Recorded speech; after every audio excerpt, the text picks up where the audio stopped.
Oh, yo, yo, yo, yo, yo.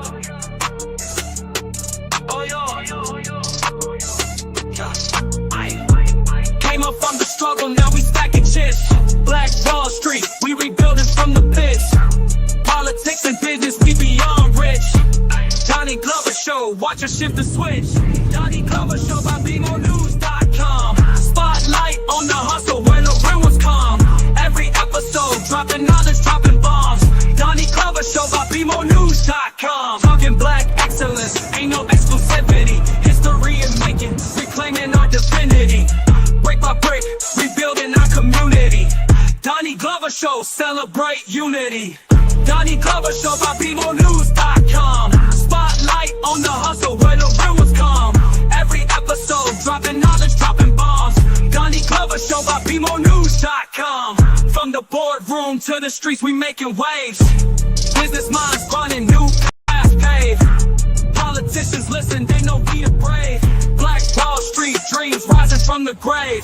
Donnie Glover Show by BMORenews.com. Spotlight on the hustle where the we have some stars in the building. Donnie Glover Show by BMORenews.com. Oh yo, oh yo, oh yo, yo.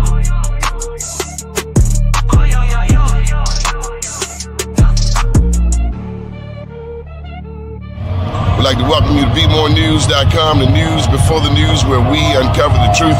Special thank you to our executive producer of Be More News in Niagara, Mr. Emmanuel Price. We're up here on, this is the New York side, and that's the Canadian side, and we will be there for the New Year's dropping of the ball or somewhere around here. Very beautiful Niagara Falls, some of the best water in the world. So make sure you get out, get your passport, and do some traveling. And keep watching BMORenews.com, the news before the news, where we uncover the truth.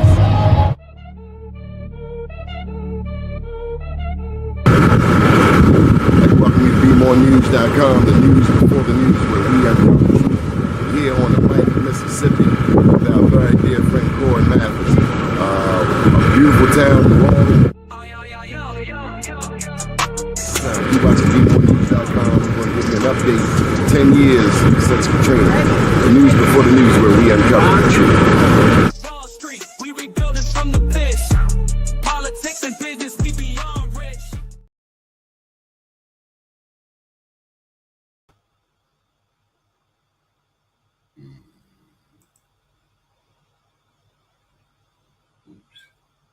Anyway, how you doing? First name's Donnie, last name's Glover. In it to win it for the long haul, baby. It's a beautiful Saturday afternoon here in Baltimore, 7:44 p.m. I got to plug my books. I don't do the greatest job plugging my stuff. DonnieGlover.com. I Am Black Wall Street. I guess I have them out of order. This is the most recent one, Journalpreneur, looking at pioneering the digital age of Black journalism. And Unapologetically Black. This is my first book. All available on Amazon, Barnes & Noble. I'm the publisher of BMORenews.com. For those who may not know, we also publish BlackUSA.News. It all happened, at least the BlackUSA.News began in 2020, December 2020, amidst COVID. And BMORenews.com, that goes back to 2002. That's our mothership based here in Baltimore.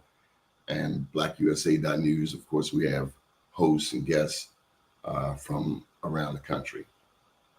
So we've had it's been, let me just say, a very illuminating August for me. There was the One Baltimore Cookout here in Woodlawn in Baltimore County.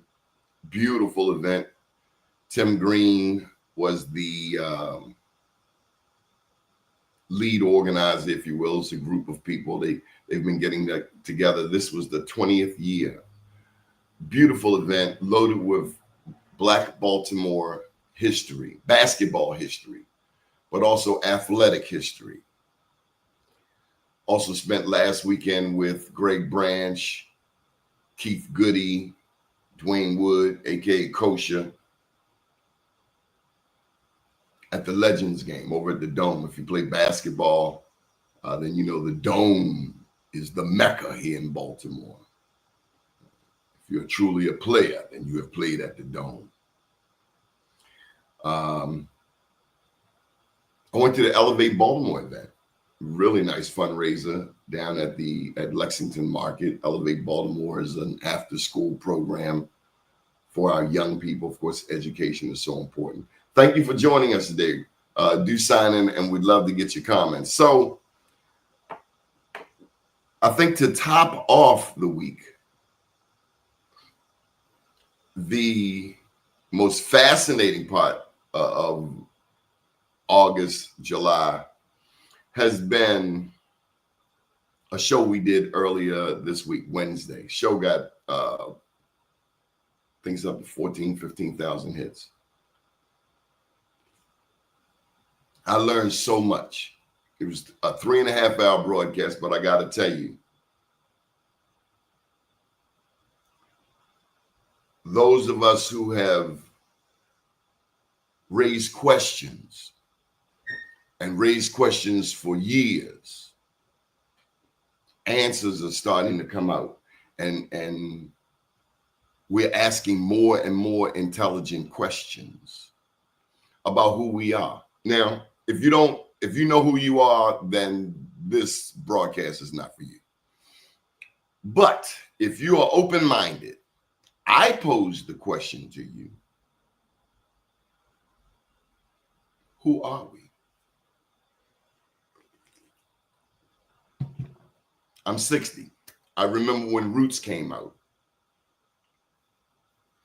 And for my generation and those roundabout, it was the type of film miniseries that we had never seen before.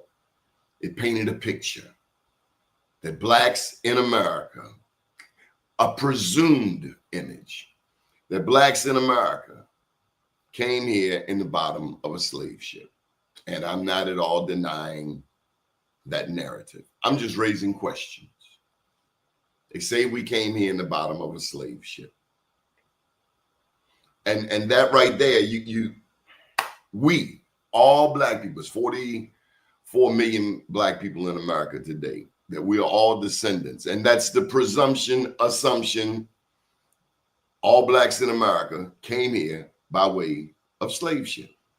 Am I wrong? And if I'm saying something that's not right, I welcome your comments. And I'm just raising questions. These are things that have been on my mind for a long, long time. We're taught this storyline that black people, but yet, we're taught this storyline that black people came to America in the bottom of a slave ship.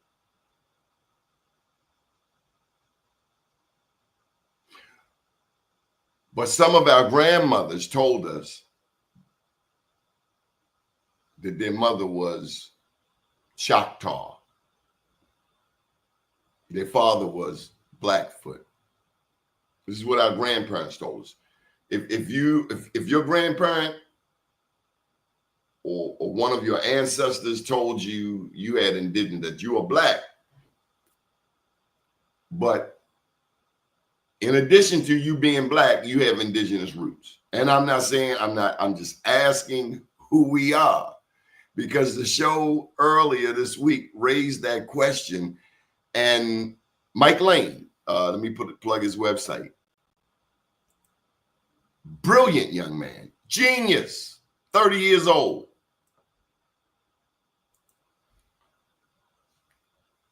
Has raised some very powerful information. When he searches his ancestry back to the 1700s, all he finds is papers, names of indigenous Americans.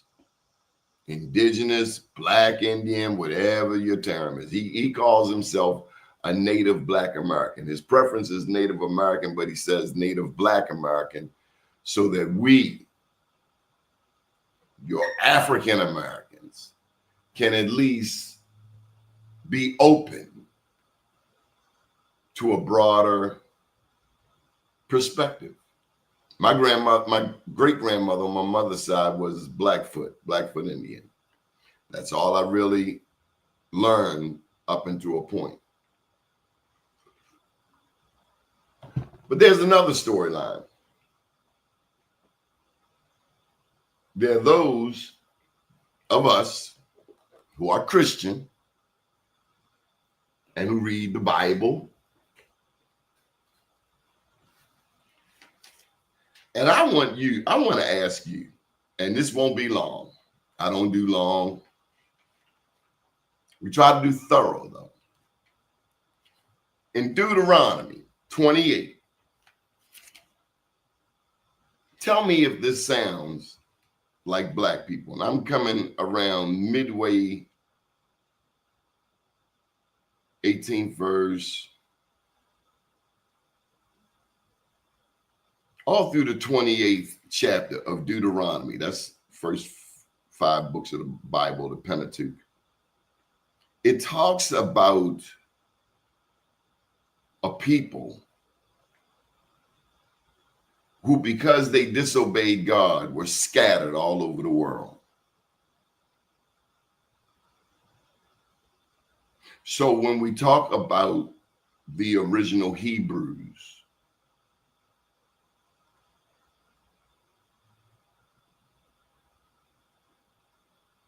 who were obviously black, who obviously could blend with Egyptians,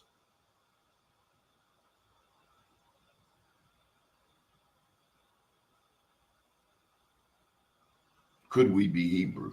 Could we be the lost tribe of Judah? That's my question. When you look at that book and the story in it, could we be Hebrew? Could we be the lost tribe? Despite our having been disconnected from our historical roots, wherever they may be, the more I read this stuff, the more I gather we don't know who we are. When I look at it, you tell me if I'm wrong. All we know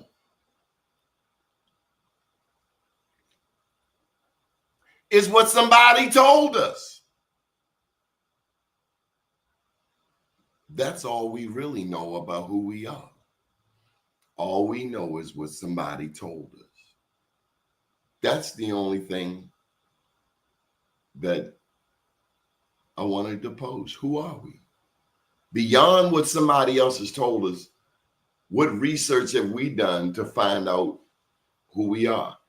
And you're going to say, well, Donnie, there's Ancestry.com.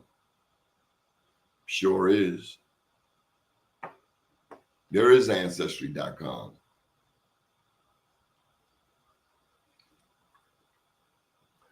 I'm not going to somebody else to ask them who I am. I'm going to the source. And the young man brought up a term this week that I had never heard, Mike Lane.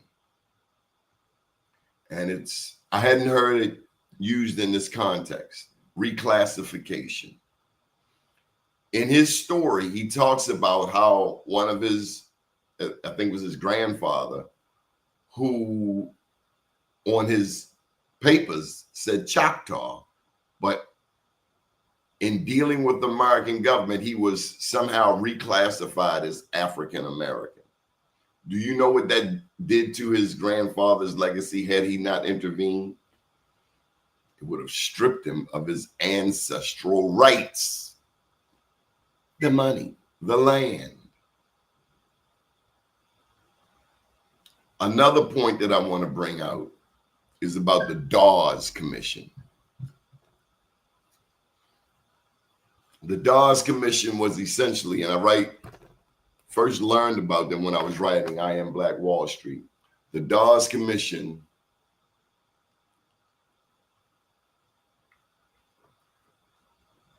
was essentially a table with 5 white guys there. And the blacks coming off the Trail of Tears, who were soldiers. They were not slaves, soldiers. They fought in the Second Seminole War, fought to a truce, led by Chief John Horse. I write about it in the book. That's how the first blacks got to Oklahoma in 1843.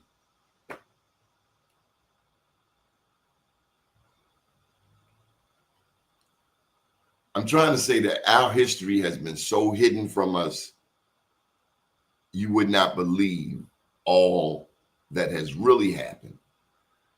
Dr. Ivan Van Sertima, Lerone Bennett, they came before Columbus, before the Mayflower. These books should be staples in our community. We should be still reading these books. We still should be reading Malcolm X and having our children, grandchildren, so on. If we don't teach and preserve our history, giving all of the access we have to Amazon, there's no excuse. We get everything else. It's time we start buying some books. This is a book that President of Harbor Bank sent me, the founder, Mr. Joe Haskins, FinTech Wars. We got to start buying our history, saving it, preserving it, and sharing it with our children, because if we don't know who we are, how will our children, in a world that's redefining our blackness every day? Our blackness is redefined as buffoonish. We can dance, we can tell jokes, we can dance, we can bounce a ball. That's the image they have of us. Tell me if I'm wrong. That's what I see. So who are we? Are we Hebrew, the lost tribe of Judah? Are we indigenous? Are we Moors? When you, and I really, this was the Moors, you know, I learned about Black Wall Street and the Moors kind of around the same time when I started reading about the Moors. And there's always that person to tell you, oh, the Moors did this with slavery and this and this and that. There's always that person that's coming with the angle. Just like when you talk about blacks in Mexico and blacks in South America, there's always somebody to come and say there weren't blacks there. When you look at the Olmec heads, those noses aren't African, black, pleptoid, what have you, whatever the term is. Our blackness is always denied. One of the things that I was glad that Mike Lane and I got to discuss was something that's in front of us everywhere. You don't have to go anywhere to see this. Mound pyramids. If you've never heard of them, look them up, Google them. Mound pyramids. Hundreds, thousands maybe, across North America. I thought there were 450. I've learned talking with Mike that there are a lot more. Mound pyramids. Yeah, like the pyramids in Egypt, made of grass. Hundreds of years old, if not longer. Mike even argues, and let me plug his site again, that the pyramids in the Americas are older than the ones in Egypt. And he raised the question, why would, he's essentially saying the pyramid business started here in America. You know anything about Kincaid's Cave out in Arizona? What did they find in Kincaid's Cave in the Grand Canyon? It is my understanding that they found Egyptian artifacts. How come we don't know about it? It's hidden. It's hidden Black history. Somebody doesn't want us to know. Somebody wants to hide that history. Somebody wants to redefine us. I mean, if all you think is that your ancestor was a slave, then easily you could have that mindset. But as an African American, as a Black American, or whatever the politically correct Native Black American, I have come to understand that I'd better think for myself. I cannot trust anyone's opinion on who I am. I must know who I am. I must do my own research, look up my own family trees, look up my own roots. Nobody is going to do that for me but me. Now, you can hire an old boy here, and I do endorse his information. But I also encourage you to look up your own daggone history.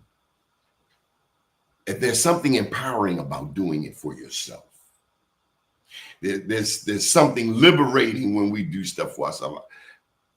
When I get to figure out stuff with the computer, figuring it out for myself is so much. To me, the journey is even more special. Thank you for joining us. The topic today is, who are we? My man, Mike. Mike, you want to join us? I'd love to get your thoughts. You're down there in Florida. Let me send you a link, old boy. Florida, I must say. Put the link in the comments. Anybody wants to come in and chime, we'd love to hear your perspective.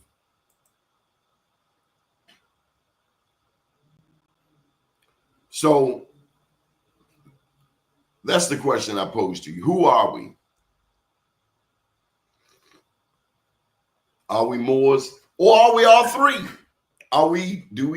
Could we, as people of color, people of the darker hue in these Americas, with hundreds of years of centuries of lineage in this country, could our lineage be even deeper than we imagine?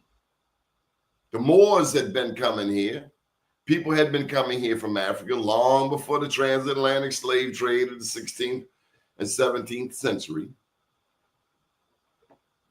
There are Black artifacts found in the Grand Canyon, Kincaid's Cave. Look it up. They buried the stuff in the Smithsonian. There's so much about our history we just don't know. I heard a song. It says, I don't care what the white man say, Santa Claus is a black man. Did you know that Santa Claus was really a black man? Literally. Look it up. How do you look it up? Smartphone. St. Nicholas was his name, right? St. Nicholas, Turkey. I've come to learn that he was from Turkey. You want to see Santa Claus? I'm going to show you Santa Claus.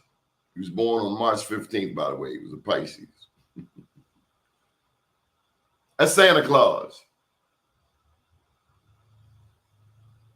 In my experience, certain people don't give away nothing. Usually taking stuff. That's Santa Claus. We don't know nothing. All we know is what somebody told us, even about this book. I got questions about this book that we would die for. One,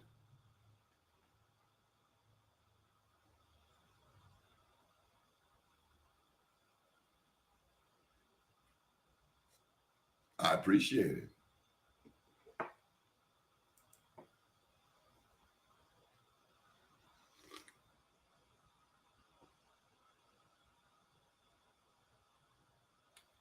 I expect that. Thank you.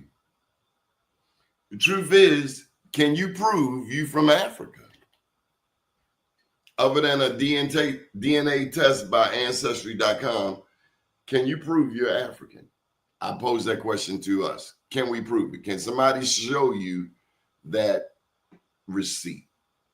That's all I'm asking. And it's painful.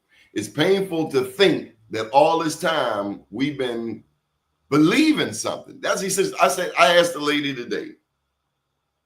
I won't say her name, but she belongs to a very special family here in Baltimore. That very question. And she was honest. She said, I don't know.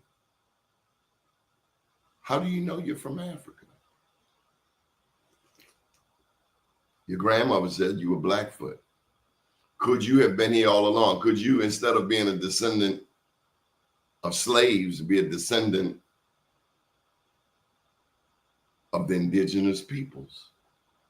They're always telling us that we were just slaves. That wasn't the case. I've read stories, as reported in my second book, of black conquistadors. Not all blacks were in slavery. Blacks were royalty, as like the Moors. Like the Moors. That's the Moor in the back. All throughout Europe for 800 years, black people, they tampered with the scriptures. Yeah, I do agree. And that's what I was getting to. The Bible was written in English. The one we read is in English. Most of us read English. If you study to show yourself approved, you know the original wasn't in English. I want to know what it was written in. What language was the original in? What, Amharic, one of those languages that Jesus spoke.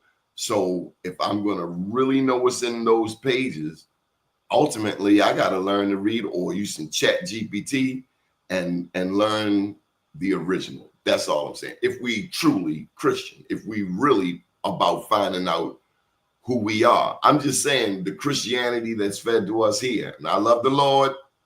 This ain't got nothing to do. Politics was used a lot in religion. And religion was used a lot in politics. And when you look at the history of America and you got a slave Bible, literally, it raises questions for me. Mike, politics. You got to cut that other one off. How you doing? Danny, how you doing? Can you handle this discussion? It's deep. It's really, really deep. You down in Florida? Okay, what was that again? Where are you? I'm down in Tampa, Florida. Florida got a lot of black history. I was sharing with a group today about Black Caesar. Remember I told you about Black Caesar? Yeah, Black Caesar. in fact, not only about Black Caesar, but about a lot of things about Florida that I didn't know. And when I posed that question, especially to other blacks down here, they didn't know. So they say knowledge is power. And that's what you have. You have power.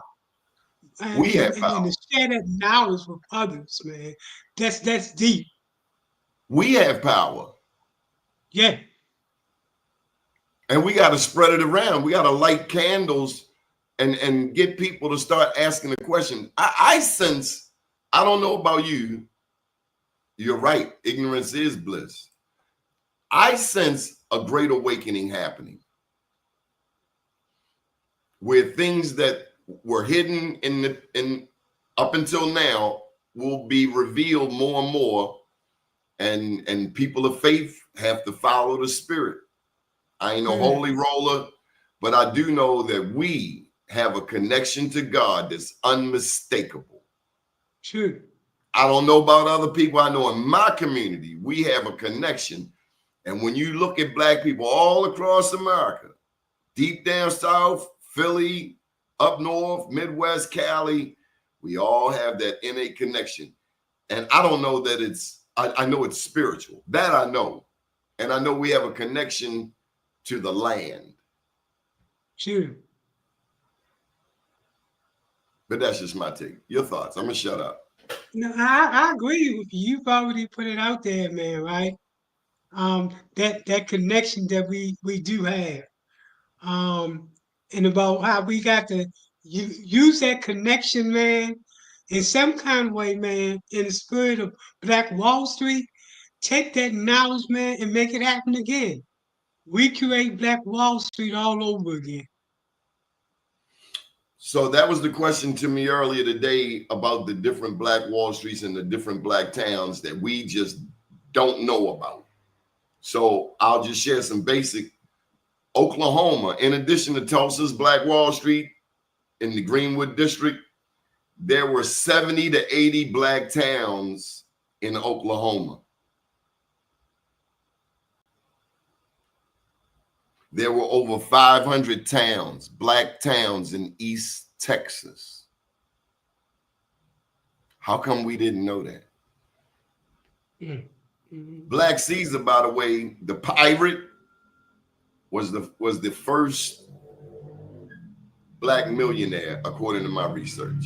Now they hung him before he even got to spend it all, but to my knowledge, to my research, he collected about $6 or $7 million in today's numbers. Black You know, Caesar, Biscayne that, Bay, that, down your way.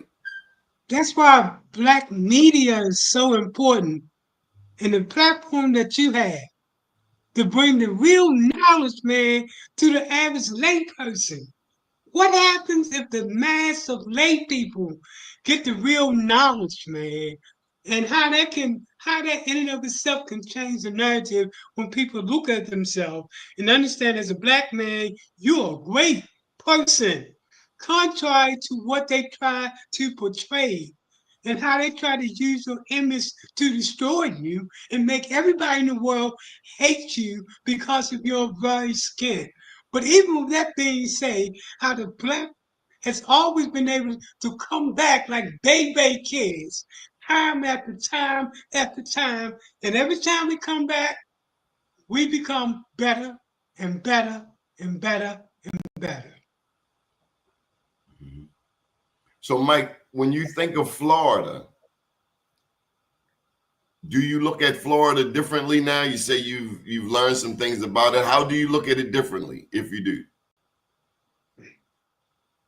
I think one of the things I like about Florida, and especially the spirit of black neighborhoods, man, and the belief that, especially in the neighborhoods that I work in, like in West Tampa, the belief that if you want to change had to come from within. When the black community can amass all the power it needs to create its own table, to create its own destiny, using a bottom-up approach, man, that's really power. What I like about Tampa is the openness to see the possibility when it comes to thinking a new school and a next generation approach. Because the definition of insanity is doing the same thing over and over again and expecting a different type of outcome. So, Mike, let me pose this question to you.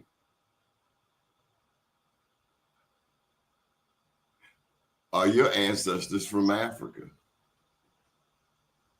You know, my spirit tells me I have no scientific data to support that, but my spirit, that any spirit into me knows that yeah, I'm definitely, they don't ask me why, but I can't verify it. I don't have that way of verifying it. To in fact, now I've taken that DNA test that everybody else is taking, but it really don't tell you who you are. For example, it don't tell me my connection to my Indian nature. Now I know I'm an Indian, and I know I got a background, but that test, How do you ancestry, how do whatever you it know it? is, it don't. Oh my, from parents, from my it's been handed down. My grandmother, for example, she was really an Indian. You can see it. You can see it in her, right? So that's how I know from anecdotal data from learning from your parents and what have you, right? But yet, when I do that test, I don't see anything to show me as an Indian, Native American, and my connection to it. It So shows maybe everything else but that. maybe if someone nurtured your knowledge of your lineage a little more, you would know a little more. Do that. But your grandmother told you, did she tell you what particular, as they say, tribe? No, that's what I don't know. And of course, most of my family's dying off, so I have no way of knowing. The only thing I could try to do a research to say, using birth certificate and things of that nature, and hoping that can help open up the truth as to my background, because I think that's very, very important. Everybody should know their history. You should know where you come from. Where did it all start? from in order for you to clearly understand who you are and even why you do what you do today. So let me ask you this. I got this comment up here from Amar. Do you know what he's referring to when he says Turtle Island? No, I don't. That's interesting. That's your homework assignment. Yeah, because your knowledge is power. You learn something new every day. I'm 70 years old and I learn something new every day. Here's All another right, well, thing, I ain't another gonna give assignment you for me 70. to I learn. better give it to you now. Turtle Island is what native indigenous people call North America. Whoa. Amar, Every time I come on your show, I get knowledge. Just let me know, huh?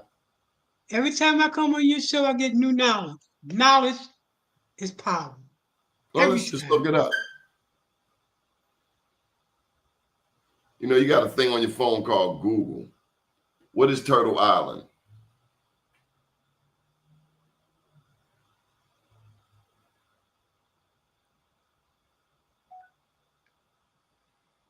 What is Turtle Island? Turtle Island is a name used by many indigenous peoples, especially in North America, to refer to the continent itself. Bam! Amar wanted you to know that the DNA test is trash.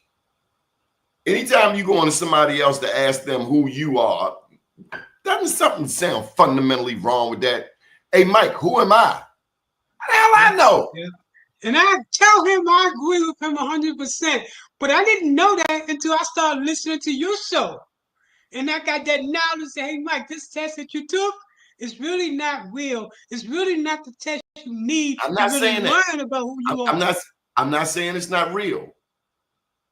It's limited, though. It's limited. I'm asking you, what do we know about it? What can we conclude about it? I'm not saying they wrong. I'm asking you, now you went over there and you paid for this. Did you get this? Or did you get this? I got Or that. did you get this? I got exactly the last thing, this right here. That's what I got. Stop believing every damn thing somebody tell you. Go look for yourself. Go to Virginia. Go to South Carolina to the record house where they keep the records at. Virginia got more records than anybody. Awesome. You on the East Coast, go to Virginia. Awesome. Awesome. And again, I'm excited because all the knowledge you give me, I'm gonna turn that around. Because I really do need to know who am I? Where did I come from? Let me give you a term. So I've given you this term. Do you understand what reclassification is? Reclassification is your grandma says she was Indian, but Right. you have been categorized as African American. Right. Now, I'm not saying you're not African American. I'm saying your grandma told you she was a particular Indian. Not saying she didn't have African blood. Not saying she did. Where did you stop being called Indian? That's all I'm asking. Who gets to say that? If your grandmother was Choctaw, God daggone it, you Choctaw. Okay. If you Choctaw, that's all I'm saying. Okay. It don't stop because of man. Okay. It don't stop because man said you're African American. And that's what the Dawes Commission was. DAWES, the Dawes Commission. We're giving it to you straight off the book, straight out their own book. What is the Dawes Commission? Officially known as the Commission to the Five Civilized Tribes, was a federal body, 5 white guys at a table, established in 1893 to essentially say, Donnie, you're African American. Mike, you are Choctaw. Just on physical looks. If I'm wrong, tell me. If you disagree with me, you're right. You're right. Not you. I mean, to our broader audience. If what I'm saying isn't true, if it doesn't make sense, please, I'd love to hear it. So how can someone Danny, take that out of your history and today to you it's unimportant when actually When they took your name off the rolls, they took your name out of the pot of money of people who could be considered Indian. Like the reservations, they have us thinking, oh, that couldn't have been our ancestors. I'm asking, show me, prove it. Again, that goes back to what I'm Because saying. I don't believe nothing this other cat has told me. Right. If I believe anything this cat has told me, that's like the dude up Penn North selling the fentanyl. That's who that dude is. So nothing he tells me is good. Nothing. He's proven himself. He's trying to kill me. He's selling fentanyl. He's selling fentanyl, calling it dope. You know, it goes back to trust, but verify. But anyway, what I wanted to say before that was that Got me revved up. your show gets so particularly deep that a lot of people are not exposed to this level of deepness. I remember when I was coming up, I used to use the word, man, that's deep. And what your show offer is a deep perspective, no matter what the subject matter is. And that's what I appreciate about you, and I appreciate about the guests that comes to your shows. You're definitely, you may be a smarter person I know over the years, just from the subject matter of what you bring to the table. Well, I got to thank this young man right here at nativeblack.ancestry.com because Okay. do your homework. And all I'm saying is trust is earned. We're out of trust. Trust is earned. We're totally out of trust. Trust is earned. That's the only way you get it. You earn it. I plan to go to that site. And this is for our preachers, our imams, our professors, our black colleges. Trust is earned. All of that past stuff, let's just wipe the slate clean. Let's start again.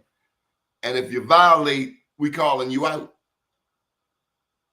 If you help enslave our minds and our spirits, you're a problem. You're enemy of the people. Okay. How can we have blacks in all of these positions and yet our children are not learning black history in our schools? I got a problem with that. Maryland got a lot of black history. Where you at? Florida is like the black capital, man. That's why they keep chasing us out of there, because they love that land. They don't want, that's really where your roots are. Our roots are. We got so many roots in Florida. And guess what? More black businesses are in Florida than any state in the United States. Believe it, even with all of the issues that we have in Florida, we still have the greatest number of black businesses in the United States. So there's a lot of money down here. I'm going to be doing some work with some of the chambers of commerce down there. Okay. You got some black chambers down there, a part of the U.S. Black Chamber. Yeah, I know quite a few chambers down this way.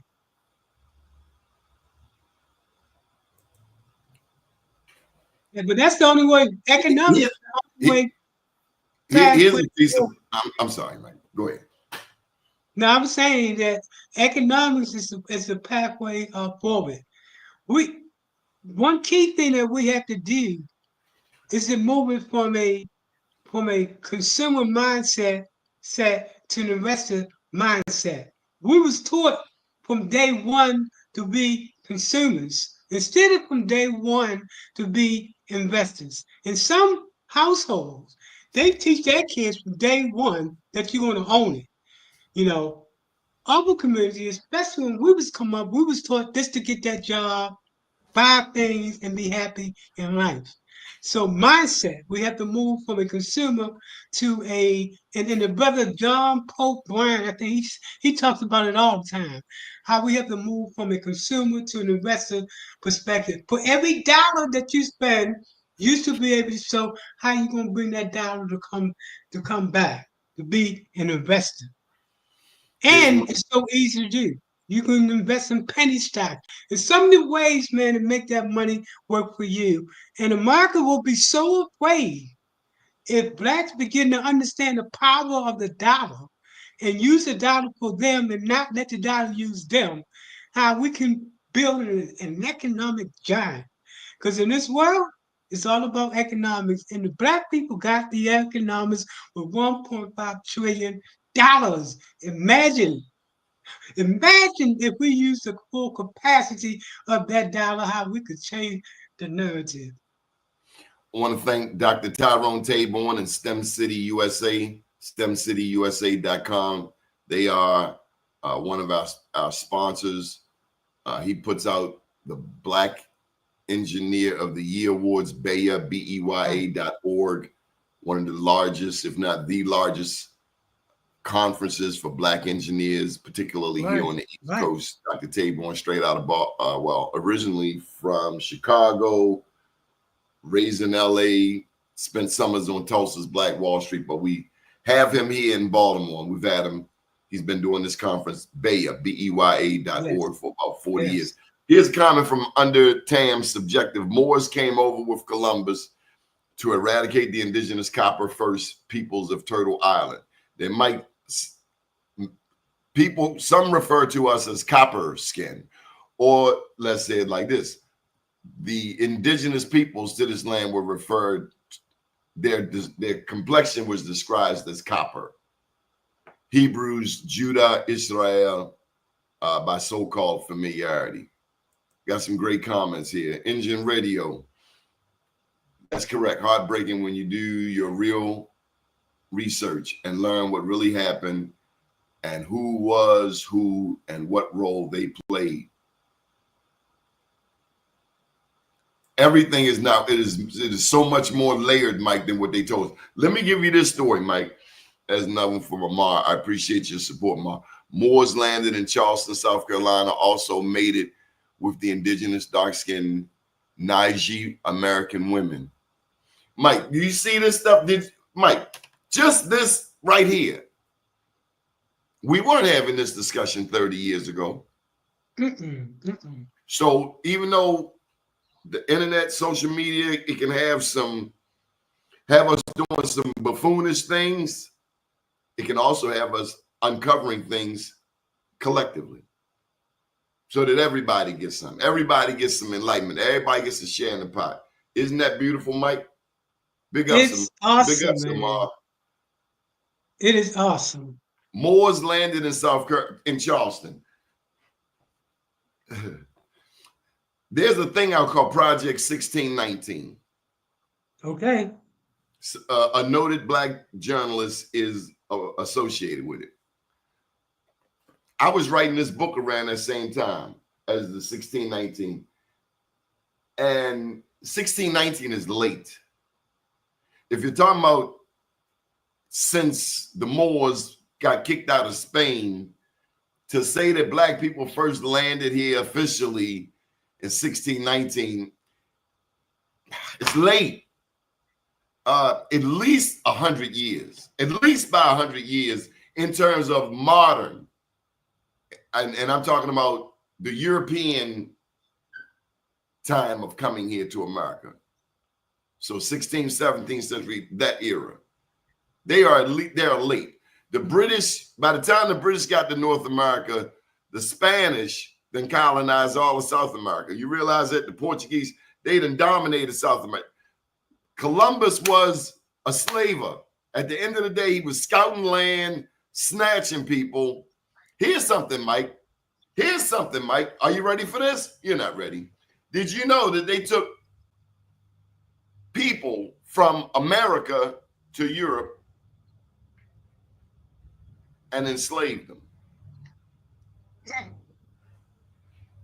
They took people from America to Europe.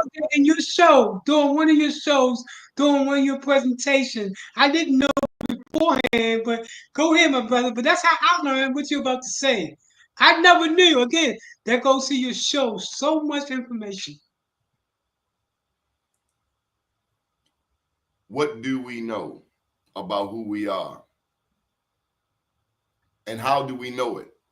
What have we researched? Are we really African American, or are we Native Black Americans? Hmm. Hmm.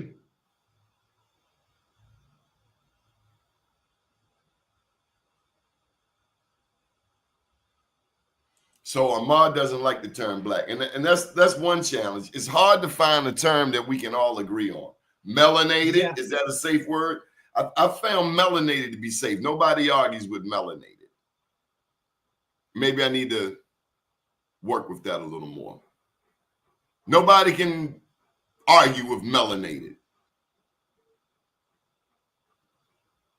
So who are we?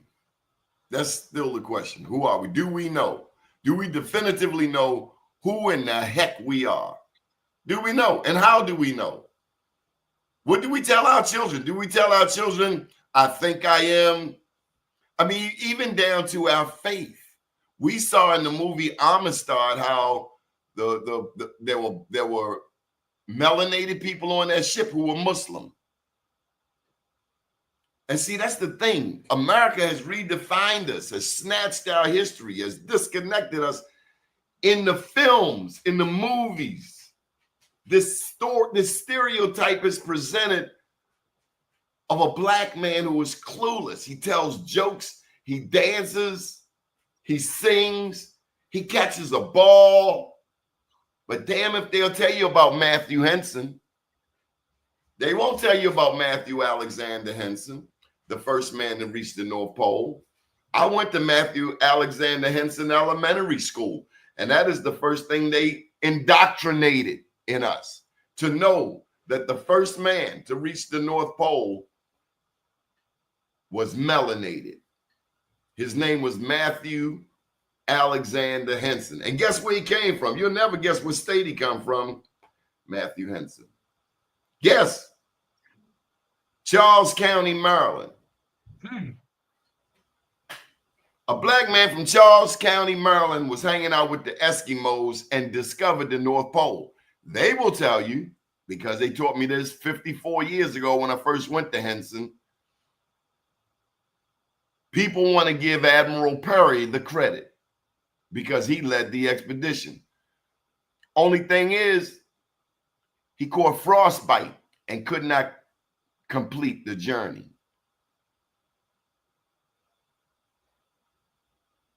Stevie Wonder sang about it in his song, Black Man.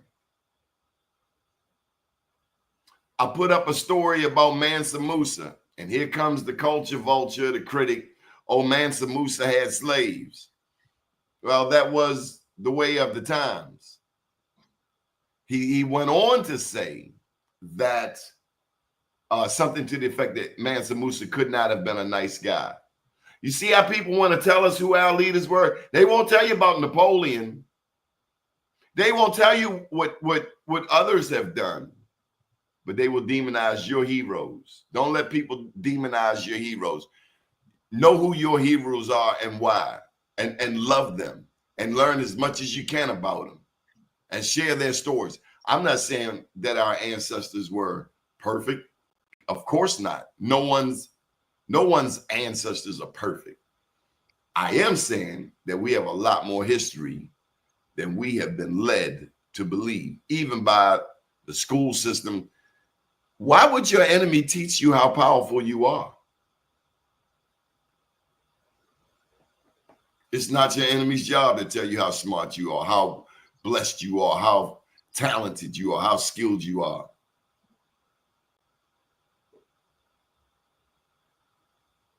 Now, this is what I call critical thinking. All right, Amar going to drop some knowledge on you. You ready? Most of these people were dark-skinned Moors. Amar doesn't care for the Moors too tough.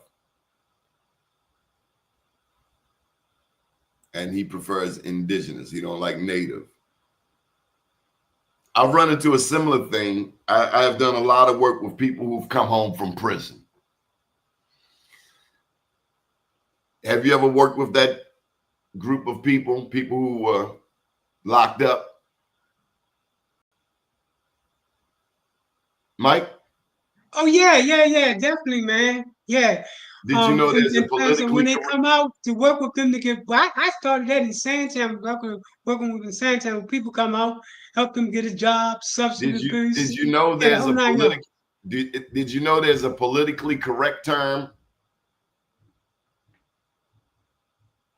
It's Hmm. not formally it's not returning citizens, and it's not ex-offenders. Those are bad words in that community. It's formally incarcerated. That is the politically correct term. Formally Formerly incarcerated. incarcerated. I go with that. You know, I go with that. So I have worked with the formerly incarcerated, among other special targeted group, in providing that type of resource. Um, because it's critical that we do. If we don't provide that resources quickly when that man come out, and connect that man to a job, and also connect that man to a different mindset, because a job won't change it unless you mindset that thing at the same time. That man is going back within 6 months. And I know there's a lot of programs in Baltimore that focus towards that population, because they clearly understand what are the key components that you need to have and make sure that person does not return. Mike, where did the world start saying white people? Did you know that Well, prior to America, it was not a term? it wasn't. Let It's me tell you what I know. Here's the Uh, fancy term: social construct.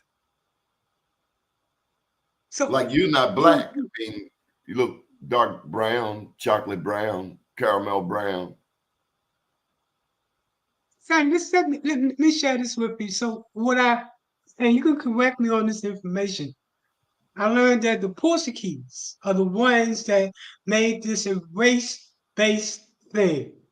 That they did that because in order to take over Africa, they needed to demonize it. And by demonizing it as black, they was able to continue that trade, that slave trade. Before then, that wasn't really a black-white I type don't of buy that, thing. Mike. They demonized it. I don't buy that, Mike. So Black. okay, give me your respect. Like I said, that's the respect. That's what I've learned. So hit me up. Knowledge is power, man. The first people to be blamed for slavery are the greedy African kings who sold other black people. Not anybody from Europe.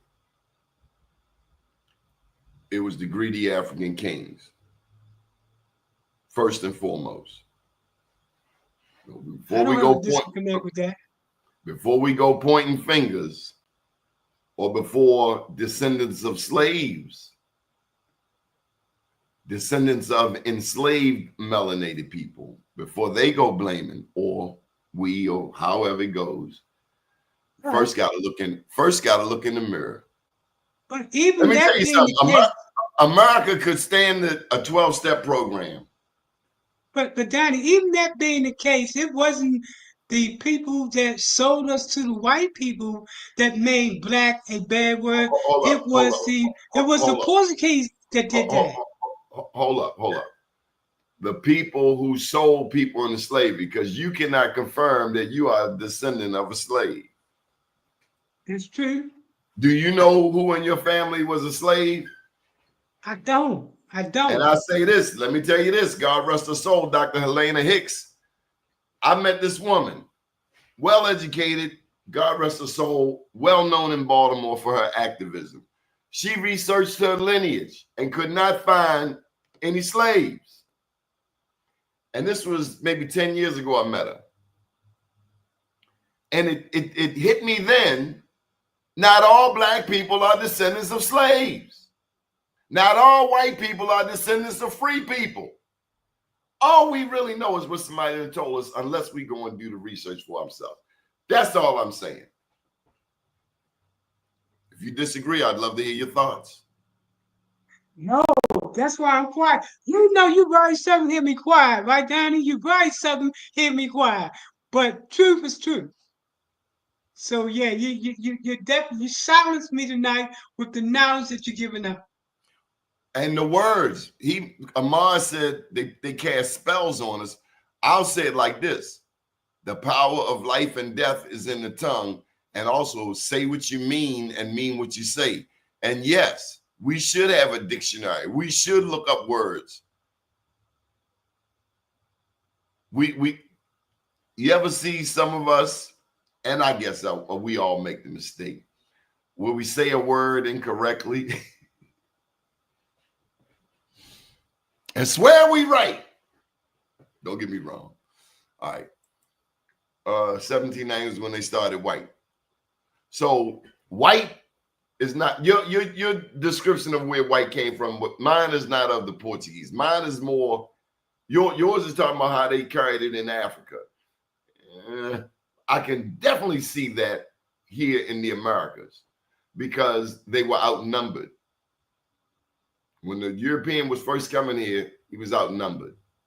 And he's being outnumbered again. But when the European first came, they had to find a way to connect the rich whites or the rich Europeans with the poor Europeans. Because remember, a lot of the criminals and the poorest people in England came here trying to escape law and a whole bunch of other stuff.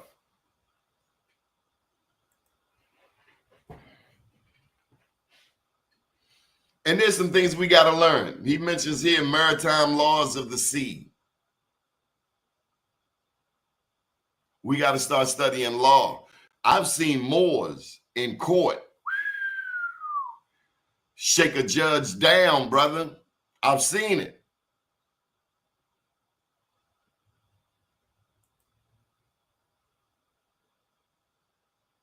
They're slaves. They were also indentured servants. You know what an indentured servant is? Right here on your phone, Google. Are you asking me? Yeah. That's a person that does something and have to pay economically back. Like if you do something and I give you something, well, I say you have to work off your debt and working off your debt for you to get free. See, Amar is saying something, and look, Amar, I appreciate you. He's saying what I'm asking. Apparently, he has researched his family tree. All my relations were free indigenous people. And I can tell you, I sense that he's not going to allow anybody to tell him who he is. He knows who he is.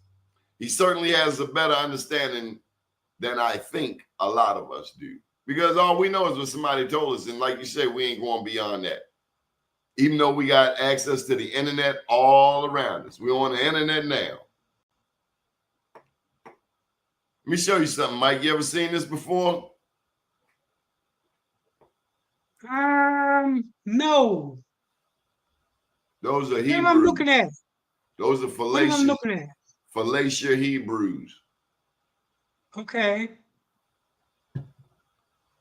Because that's part of my question. Are we Moors? Are we Hebrew?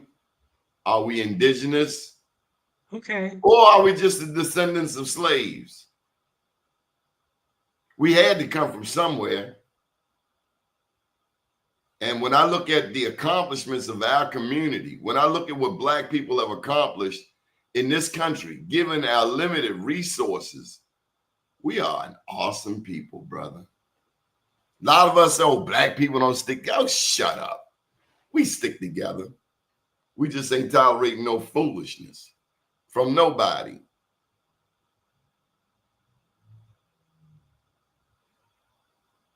I like that comment.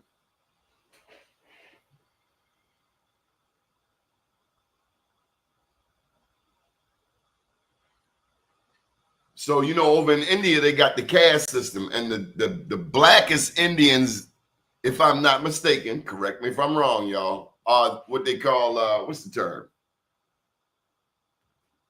The people at the bottom in India, undesirables. Right, right. Who's at the bottom of the caste system in India? Untouchables? I think it's untouchables. Yeah, the untouchables. The untouchables. And they tend to be dark.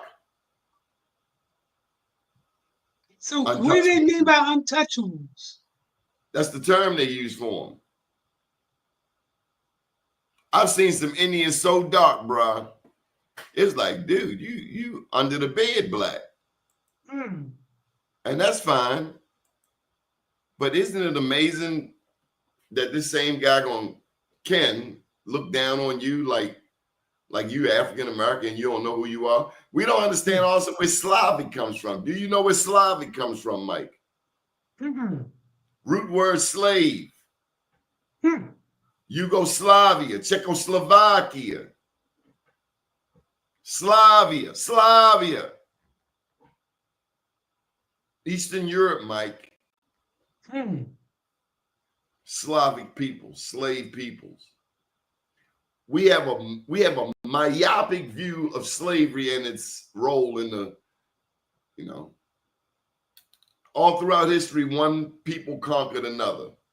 And when that one people conquers another, it takes its history, usurps it, sucks it up, takes the good, Mm-hmm. spits it out, puts it in its own uniform, its own baseball cap.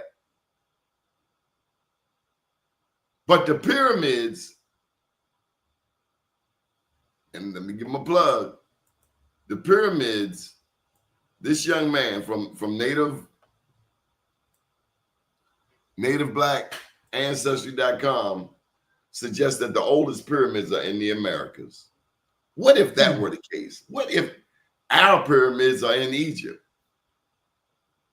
And I'm not saying we're not cousins. You can't get that melanated without, but I don't know. What do we really believe? What do we really know about who we are?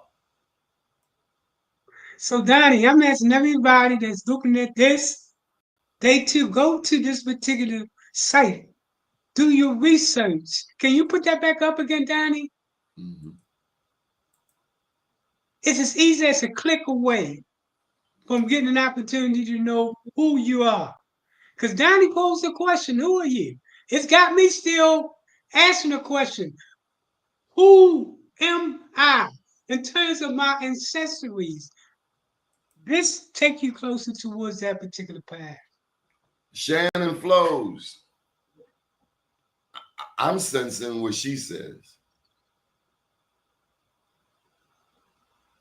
Everybody can't handle this question, Mike.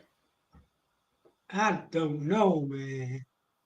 Everybody can't handle this question. Who are we?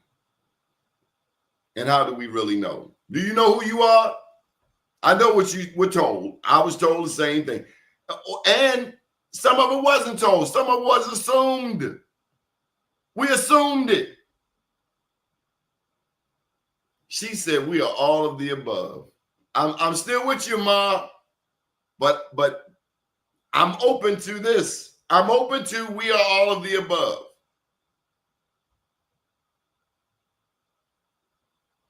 You don't know what to make of this, do you, Mike? Well, I know people share their own perspective. It has certainly got me to thinking. I think that's what's most important. I didn't think that I would be thinking like this tonight. So you've definitely taken it to another level for me. And I hope folks that are watching tonight that it takes them to another level also. Who are we? Really? Different folks with different strokes will give different things related Definitely. to what that question is. But at the end of the day, you have to define who you are and give your definition. Although other folks might give multiple definitions, but that search Mike, to find is so Mike, important. is Thank this you, Danny, for that. Mike, is this conversation regular? No, it's not. Are we having this conversation enough? I'm seeing No, a we're nice not. No, we're variety. not. No, we're not. No, we're not. And I guess that's why when I say to folks and people that say in Florida all the time, when I talk about you, Donnie, I say, if you want to meet a guy that's taking it to the next level, I mean, critical thinking, make you say art and things of that nature, that you need to watch this type of show. This confirms what I was saying on a deeper level. Normally, it's about Black Wall Street and things of this nature, but tonight it brings home the reason why Donnie does what he does when it comes to Black people. Who are you? Most people, Donnie, can answer that question. That's not Black. They can tell you who they are, all the way back. We got to get a dictionary. I know we buy a lot of stuff online. We got to start buying some books.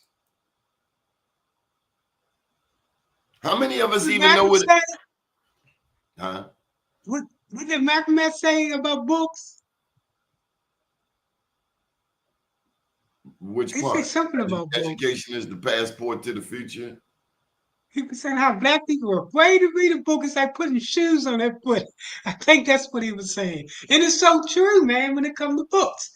He said this years, decades ago, that black people. Let's update that. All people got reading issues. Reading, mind you, was originally for the rich. Education in Europe was primarily for those who had money. Poor people, they just started learning to read in the past couple hundred years. There was no printing press. So you got listen. You got a lot of people historically believing something that a pope told them. And if they had a pope in back then, so you got this pope who can read telling you what to believe, and you can't read. Okay. But I don't think it was only about reading when he made that statement. It was about people giving knowledge up and people not paying attention. It was when they so he wasn't only talking about the book, but I think he was more talking about knowledge when it comes to that. How black people won't pay attention. Like this knowledge that we're looking at tonight. A lot of people would be so afraid to even listen to this. They would say it's too deep or it's too this and this, that. That's what I'm talking about. So Indian shares this. Aryan Hindus started casting a Spanish colored, and then he comes back and says, "Oh damn, he jumped on me." Everyone put feathers in the cap. I need to do my research. Yeah, she makes a good point. That's true too. But I like that. We are the landlords. The big thing that came out for me in talking with Mike Lane is the land that was taken from us. The land that was taken from our ancestors. They didn't have to give us 40 acres and a mule. They already took it from us. If anything, they were restoring what they took. Griot sites. I know who I am.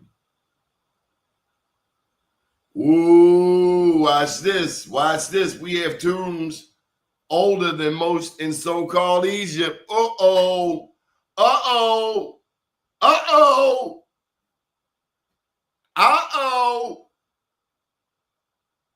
We've been thinking all this time, self-included, that Egypt, you go back 4,700 years, the Pyramid of Djoser, D-J-O-S-E-R, Pyramid of Djoser, oldest pyramid. Amar apparently is one of the mindset that the ones here are older.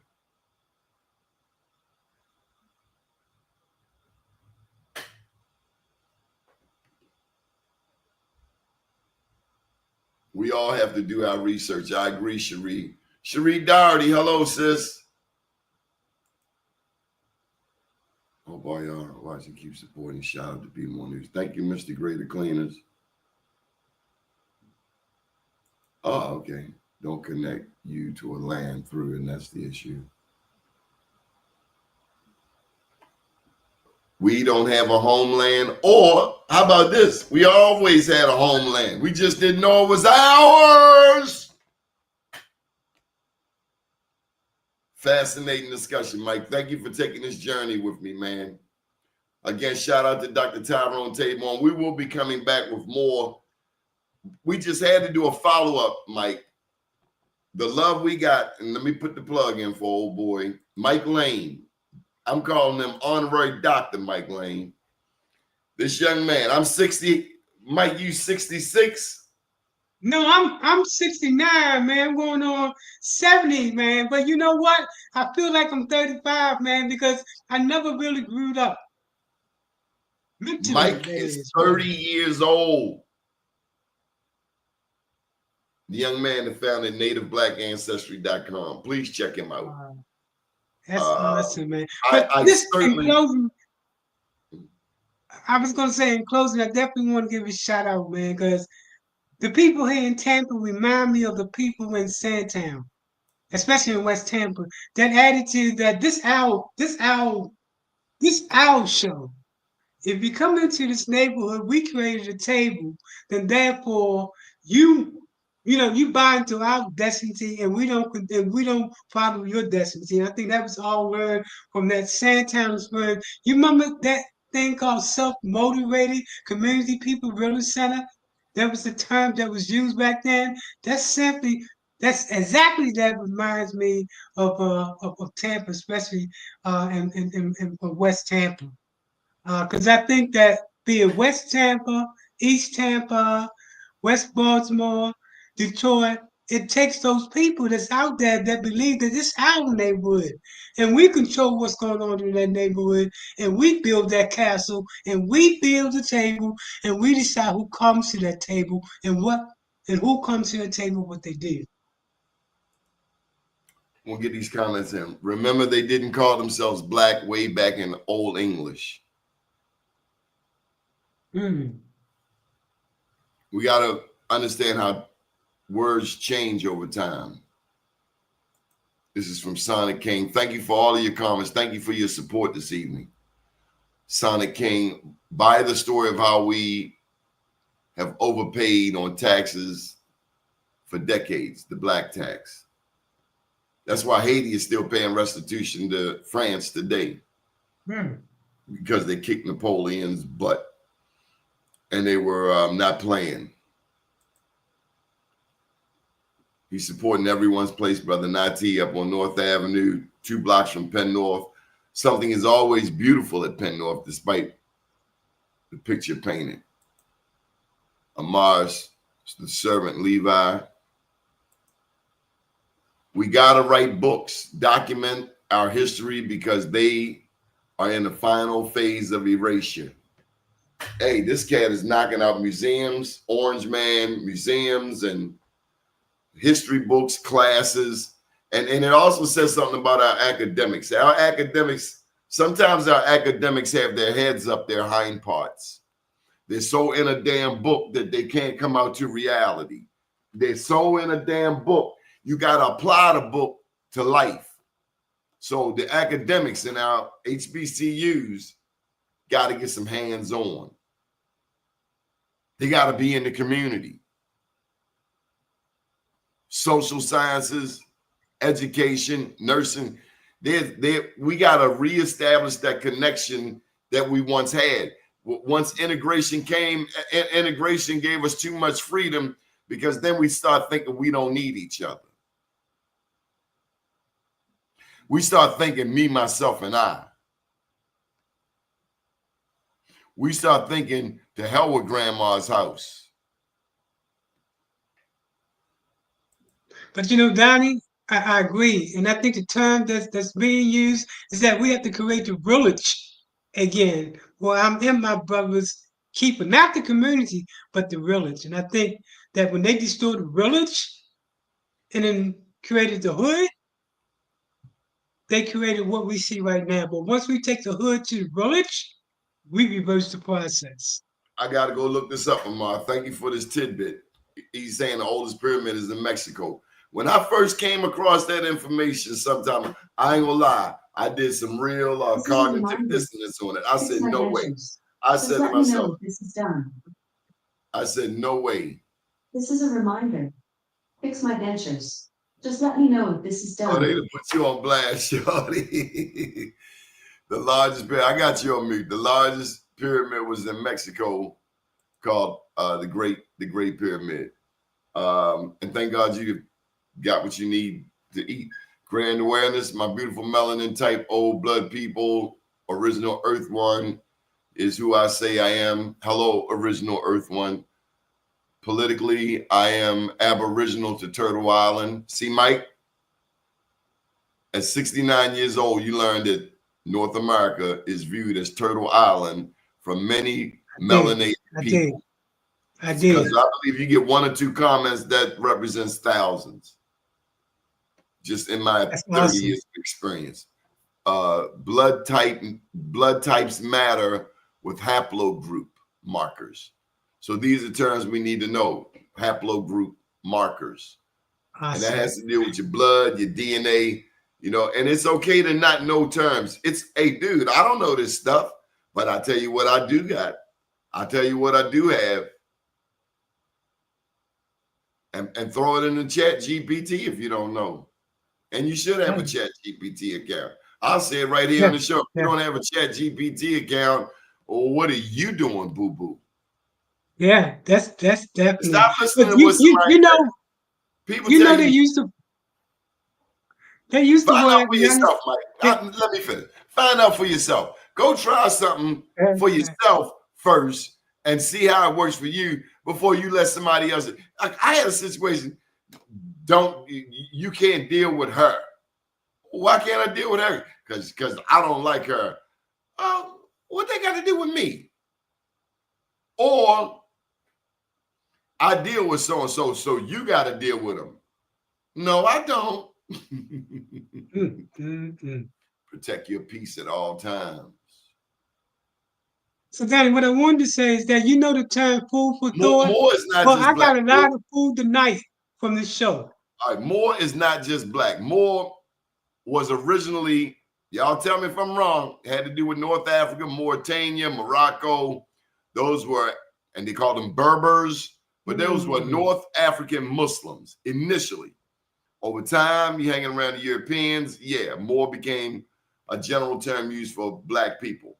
For instance, and we got some stuff for you. I ain't gonna let you go just that fast. I gotta pull you in.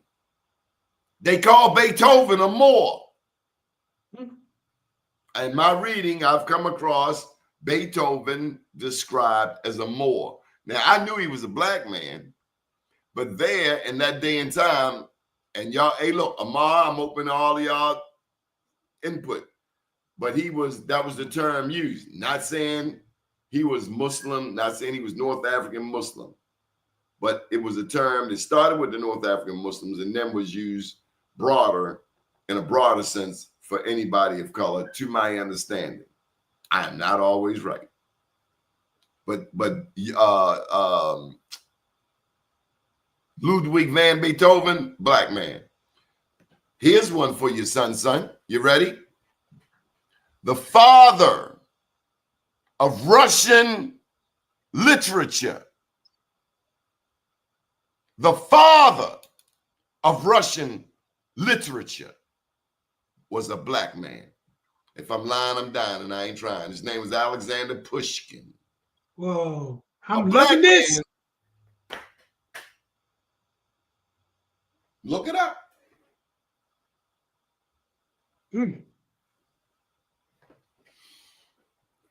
This show on fire, y'all. Definitely. When it comes to knowledge.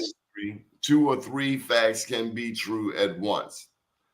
I'm open to possibilities. Teach me. I'm here to learn. I'm a student. I'm here to learn. The lion must lay with the lamb. Land can't be stolen if you go outside and it is still there. Ooh. She's saying we still on the land.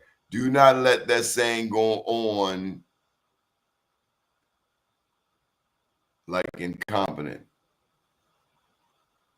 Do not let that saying go. Land can't be stolen if you go outside. If you go outside, it's still there. All right. Okanachi, Saponi, and our territory ends on the south side of Baltimore Harbor.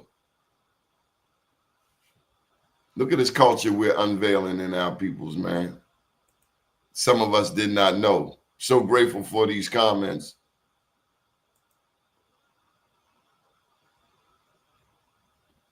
The English language. We should study. Change your ethnicity. We are American. Every box on the application, etc. Check the American box.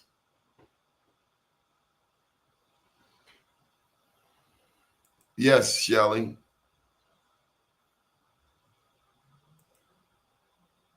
Thank you, Michael. But black, so we can't forget how we got to black. A lot of us were tired of colored, and I'm talking about not me, my parents' generation. They accepted the term colored. I think around that same time we were called Negro. And then came the African American. And a lot of us played in that African American in the Pan-African diaspora perspective, understandably. Because this is what we did know. Our history is deep. And the closest references we have is Africa, because on North American soil, there were no printing presses back in the 1100s, 1200s that we know of. At best, we can find artwork, carvings, like the Olmec heads. The Olmec heads are 2,500 years old in Mexico. They are taller than a human being. Olmec, O-L-M-E-C.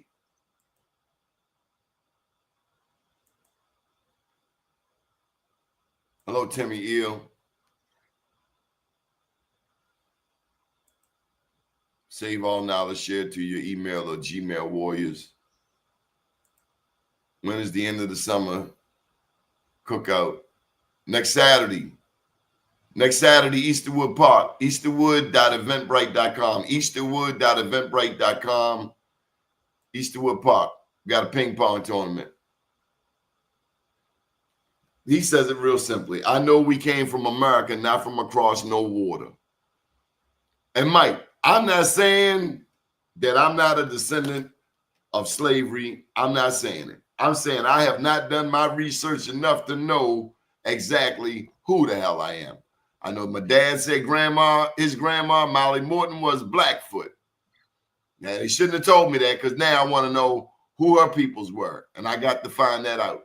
So I need to go ahead and hire this young man. I need to make enough money, because I am trying to pay for a PhD program to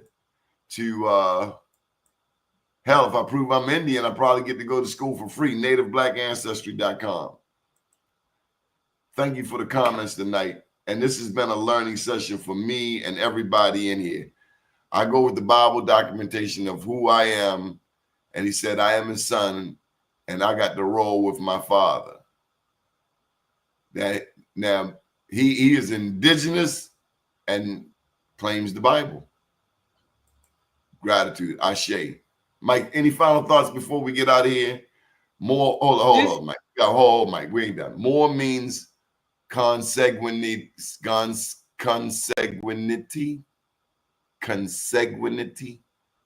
and bloodline. Timothy, you throwing these words at me, Sean. I got to go look it up. Consanguinity. I feel like I got it. Consanguinity. There we go. Refers to the state of being related to blood or descendant from a common ancestor. Thank you for the new word, Timothy Eel. Consanguinity. Almost like consequence. Consanguinity. Who we are. Thank you. Thank you, Timothy Eel. Here goes Sharonda. Said Moor was originally used to describe Muslim inhabitants of the Maghreb, the Iberian Peninsula, Sicily, Malta during the Middle Ages. Go ahead, Mar. Now, Mar, you coming with it. Mar coming with it. At Indy, they had slaves. What's Indy, right? They were and overthrew them there on this land, and Indy and their colonies. Gotta give me maybe I'll figure it out later. Remember, the Moors were kicked out of Spain. Yes, the Moors left Spain and they haultailed, and I do believe one of the places they went was North America and South America. That's obvious. You go out Druid Hill Park. Do you remember how Druid Hill Park, right at the reservoir, there's a tower? That is Moorish all day long. You ain't gonna tell me otherwise. I've never. You don't remember, Mike. You've been gone that long. You need to come back to Baltimore and get yourself a touch-up, Mike. Berber's also. Yeah, I've been following through Baltimore through shows like yours. have been my eyes to Baltimore, have kept me up apart, especially your show with just about everything that's going on in Baltimore and beyond. That's how I No get my problem. information. It only means muscle. Here you go, Mike. Some of us are, some of us are not. The slave castles are still on the African coast. To me, it seems we exhibit more Africanisms than anything else. Nobody can disagree with that. You know we do. The dark-skinned man. It's a descriptive word. Amar insists it does not mean black. Skynet know who the real landlord is on Atlantan. So Atlantan, you know what he's referring to of Atlantis.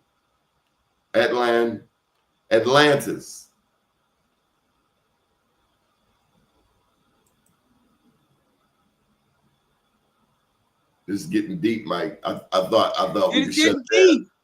It's beyond deep. It's getting deep, deep, deep. No, it's not Alexa. I was talking to Google.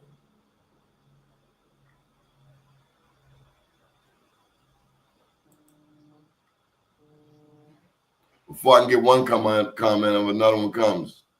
I know it's been like that all night. I haven't seen this many comments in any show you've done in a long time coming this fast.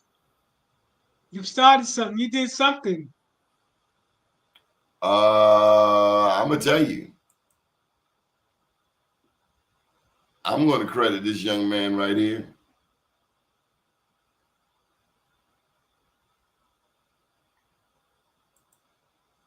It's all started with him, actually. Wow. Sometimes you don't know their questions. Atlan as in is Atlantis. What can you tell us about Atlantis? Tell me about Atlantis. Tell me what I should know.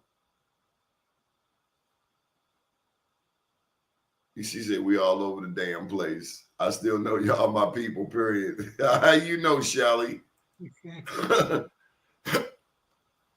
She said, I told you the best records are in Virginia. Niji. We are the Atlanteans. There you have it, Mike. We're not Moors, Hebrews, Indigenous, all three. Now we are Atlanteans. Who are we? Amar has come with it. All right, here we go. Here we go.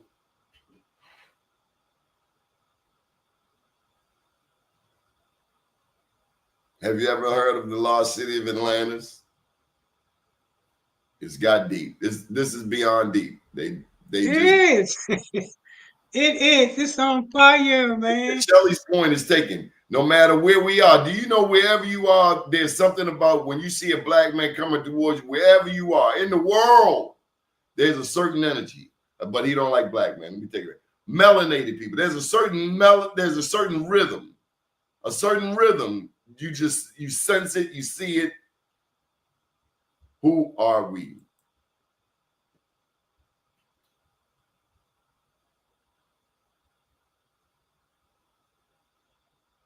Now, I will say there was a time when Moors were royalty across Europe. There were, for instance, emperors of Rome who were melanated. The melanated people were all over Europe. So we Atlanteans. We are Atlanteans. That's what Amar says. All right. New term, Mike. New term. Who are we? Tartarians. You writing this down? I'll come back to get it. You better bet that. To take in all this, I probably have to watch the show 3 times just to be able to consume all this information that's coming at us tonight. Tartarians. All right. Right. Hidden knowledge. This is Atlantis. There it is, Mike. Hmm. We're in Atlantis and we're Atlanteans. Got neuromelanin, melanin and neuromelanin. Thank you, Diane Fitzgerald. Shout out to you. Thank you, scholars. Thank you, researchers. Help me learn. I have no problem telling you, I do not know. I want to know. Johnny, this I is want at to the know. doctorate level. This show here is at the doctorate level with this knowledge that's coming in. The Moors married within different cultures. So there was some intermarrying. There was some intermarriage that occurred. We are the descendants of Moroccans born in America.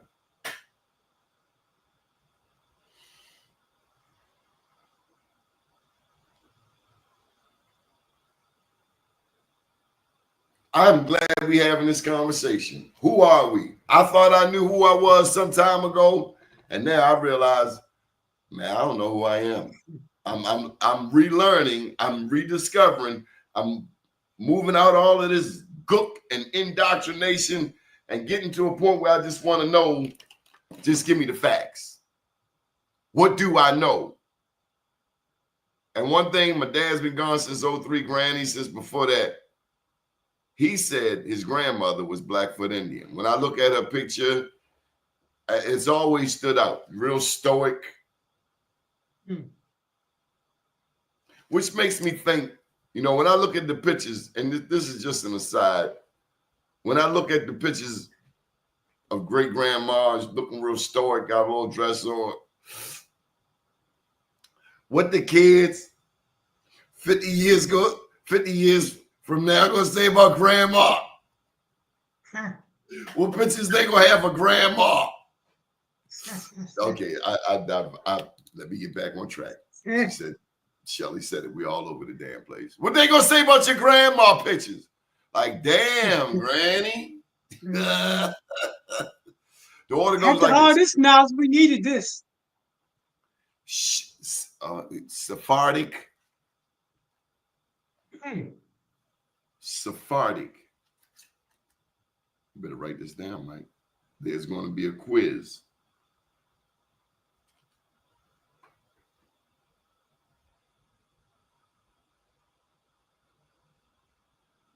History before your very eyes, folks. Thank you for tuning into this channel.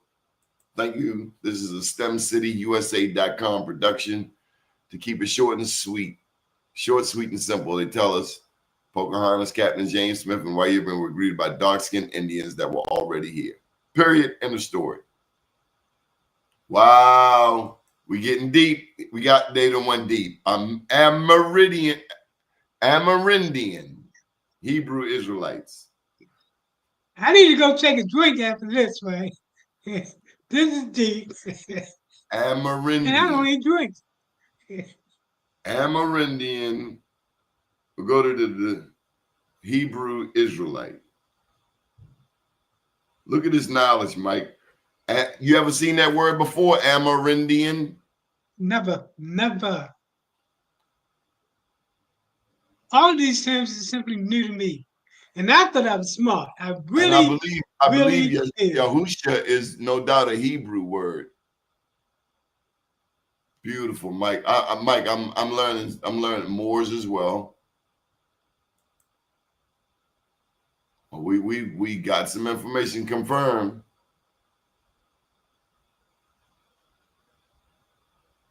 I'm not sure what this means. Okay, here we go. 70 Hebrews went into Egypt with Jacob. More than 2 million Israelites came out of Egypt with Moses. That is a substantial increase in the number of people. He's saying that there's no possible way that that story could add up. That's a lot of sex and a lot of generations. And he's saying numerically it can't happen. I believe in questioning everything. The Bible says, study to show yourself approved. I question everything. This, the Quran, the Bhagavad Gita, the Dead Sea Scrolls, the Book of Maccabees, the books that the Ethiopians have in their Bible that have been not accepted in the 66 books of the King James Version. Who the hell was King James? Yeah. They tell me if you knew who King James was, you wouldn't want to read anything with his name on it. That's what I heard. Brings That's to the mind the research I slave found. Bible. There was a slave Bible. You do know that. Yeah. Yeah. Let's get some more of these comments in, Mike. We have ancient buildings that's yeah. I now truly believe that there are buildings here that were already here. I do think there were cities already here. America will paint this picture. The Europeans came and they established Boston, New York, Newark, Baltimore, Philadelphia. That's the storyline, right? The Europeans came here and they established the 13 colonies. Wait a minute. That's how we say it, right? Wait a minute. What makes sense now is that at best, they did some renovations on cities that were already established for hundreds and thousands of years. That America already had cities. There were people already here, like the Mississippians. You ever heard of the mound builders? You think I'm joking. I got to share this with you. This is Mississippi mound builders. A group of prehistoric indigenous peoples who constructed various earthen mounds for religious, ceremonial, burial, and residential purposes, primarily in the Mississippi River Valley. Black people here, if you ask me, we're called Mississippians. The most well-known Mississippian site is Cahokia, located in present-day Illinois. You know, a black man found in Chicago. A black man found in Chicago. You know that, right? Who found in Chicago? John Baptiste Point du Sablé. You know that, right? I do now. Yeah. I do now. Yeah, they got a statue. They got a statue of him. I see. Yeah. You ain't know a black man found in Chicago? Did not know. Chirac, man. Come on, man. All that black flavor up in there. Come on, man. Come on, man. I did not know, man. I've learned so much tonight. You didn't know a black man found in Chicago. Huh? You didn't know a black man found in Chicago? I didn't. I really didn't. Again, for my limited knowledge, man, I had no knowledge. And like I do a lot of conversation with people in Chicago, no one in Chicago ever told me that about that history. And if I was in Chicago, that would be the first thing I talk about if it hit me up. So you done learned in this show that Santa Claus was a black man. The man who founded the North Pole was a black man. Oops, I used a bad word. We said we weren't you. A melanated man founded Chicago. A melanated man founded the North Pole. And look, this is in real time. It is okay to learn new things and adjust to it in your own pace. It's okay. Nobody's going to put you in jail because you said the ex-offender. Because if you are concerned about people who are involved in mass incarceration, I don't care what you call them, as long as you're willing to help. Because the semantics is secondary. What's primary is that America represents 5% of the world's population, but America, Turtle Island, has 25% of the incarcerated people in the world. In the world. Say it again. Say it again. America has 1 in 4 people locked up. You know the song, I'm locked up, they won't let me out. That song, that's us. In America, black men make up nearly 40% of those incarcerated. we only 13 to 17 to 20% of the population, but we make up nearly 40%. Black men alone. Black women are the fastest growing demographic. So personally, I don't care what you call the people locked up. If you're trying to help me, help them in their transition back home and other places. Exactly. And many thanks to Victor Payton, New York City, Gwen Levi here in Baltimore, Natasha White in Virginia, and the other people I get to work with around the country on people who are locked up, whatever you want to call it. Because sometimes we get caught up in semantics. Bro, you know what I'm saying? You understand my heart. You know I'm trying to learn this new lingo, but my heart is good. My intentions are pure. Exactly. No, I agree 100. Yeah, you know, I definitely agree 100. Let's not shoot each other. Oh, let's help each other learn. Knowledge is power, man. Knowledge is power. But when you talk about those large numbers, then you should also say that the incarceration is all by design. Everything that you talked about is by design. The prison system, the reason why we go to jail, everything is by design. It didn't happen. It actually was by design. And that's what people have to understand. All of this is by design. This is the question we pose tonight. Who are we? And the response is, Mike. Hey, Mike.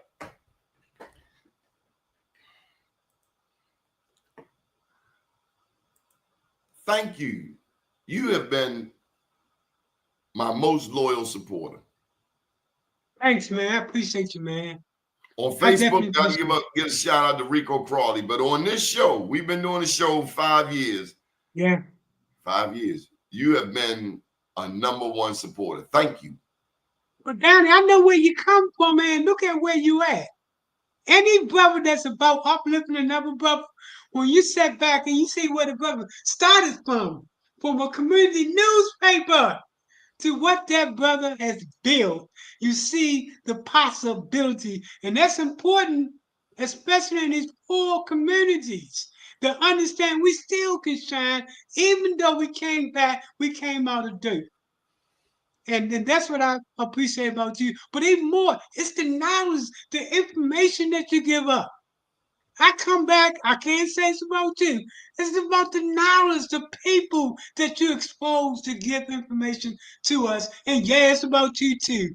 But more importantly, it's about the guests that you bring to the table that open up new attitudes, new thoughts, and give Black media a voice. That's important. Have you ever seen a slave ship? Mike, have you ever seen a slave ship? I have. It's a question I posed over the years. It's a question I posed over the years. Maybe I've got an answer, maybe not. Okay.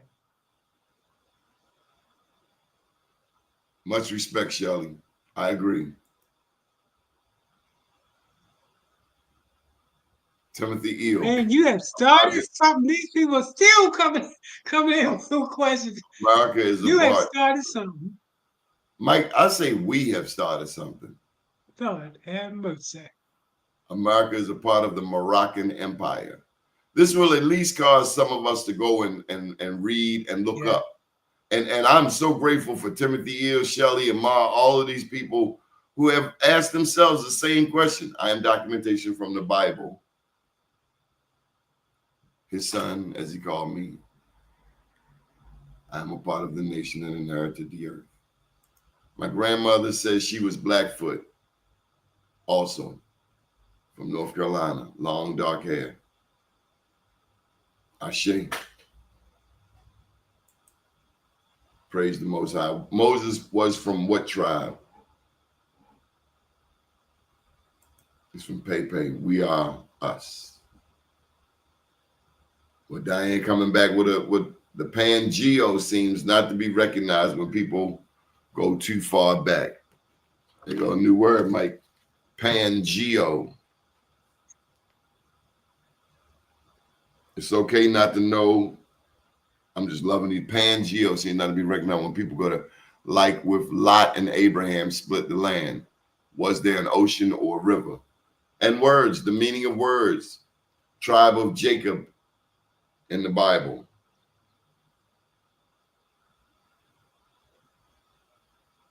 Thank you for the feedback. Look up the Treaty of Peace and Friendship that the United States has with Morocco. I think we're going to enlighten some people. There it is. Whoop, there it is. Uh-oh. He gave you a direct reference, Treaty of Peace and Friendship. And folks, let me tell you, the Moors ain't no joke. I've seen their work. I've seen them in courthouses. Treaty of Peace and Friendship. Mm. You ever seen the Moors in court? A judge's worst nightmare, from what I've seen. They dismantle judges. I've seen it. You knew the law better than the judge. The Moors were like what Africans are today. They go everywhere and flee everywhere and try to tether onto your bloodline and culture, then takes over once they do. Ooh, gratitude. Much respect, Amar. Sleeping giants are waking up. That part I 1,000,000,000% believe. And thank you to the internet, because people we are uncovering stuff. I learned about Black Wall Street, even though Charlie Wilson sang it to us. Now he'll say his song, "You Dropped the Bomb on Me," was not about Tulsa, but it might as well be. Yes, Amar. Yes, Amar. Yes, Amar. Amar says it all. Look at that, man. That's it. Despite all of it, because we really do we wake up and say, "Oh, I'm wish I wasn't black." There's a supernatural role that comes with this melanin, and that's what a lot of people without it don't understand. There's a connection, and we are obligated to honor that connection, regardless of this mean, cold world that hates our beautiful skin. Timothy Eel, the treaties and all contract, the USA breached it. Amar said he works for the ancestors, shawty. If you're not from the 12 tribes, you might as well be a Jew like Pharaoh's people. So they're saying if you are from the 12 tribes, Scripture to me suggests we are the lost tribe of Judah, or that black people, melanated people in America, are part of the lost tribe of Judah. Amerindian just means American Indian. Okay. There we go. Amerindian. So there you go, Mike. You got some very smart black people. Not black, melanated. Hey, I mean, Malian, right. Let me take that back. A new time I learned tonight, please forgive me. But you do look at these folks and what they and the things that they're saying and the knowledge that they are definitely giving us. If the internet only knew, they'd have to shut this show down quickly. Why? Because they're too afraid of the knowledge that we're giving up. Knowledge is power. The less knowledge we have, the more power they have. Truth is info broken up into 1,000,000 pieces. History of the Moorish Empire. Over 1,300 pages of your story you haven't read. Talking about the Moors in Europe. I know we were royalty in every European country. Everyone, including Ireland, Germany. All you got to do is look up Moors, Google Moors coat of arms. You ever did that? One of my favorite things to do. Moor coat of arms, Europe. And you know what you find? You find images like that. It's a black man. It's a melanated man.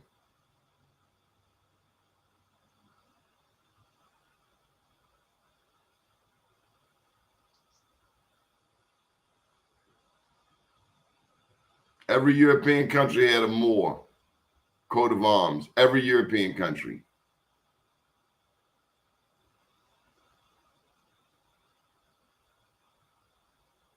Moors. Damn, if they don't look like us. I mean, I could be wrong, but somebody cousin up in that mix. Hebrew Israelite was part was added on. They ain't giving the Hebrew Israelites. I respect all people. The Hebrew Israelites was 10,000 deep downtown Baltimore.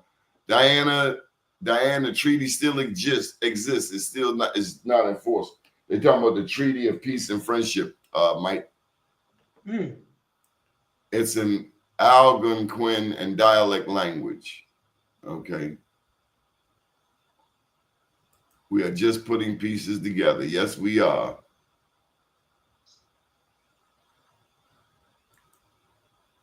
Had gold and diamonds cheek to cheek. What's she trying to say there? A Moor. People have been in Baltimore for 10,000 years. Now, wouldn't that blow your mind, Shawty? Look at that right there. Who's to say Sonic King is wrong? Look at that, Shawty. How many of us even fathom that? 10,000 years.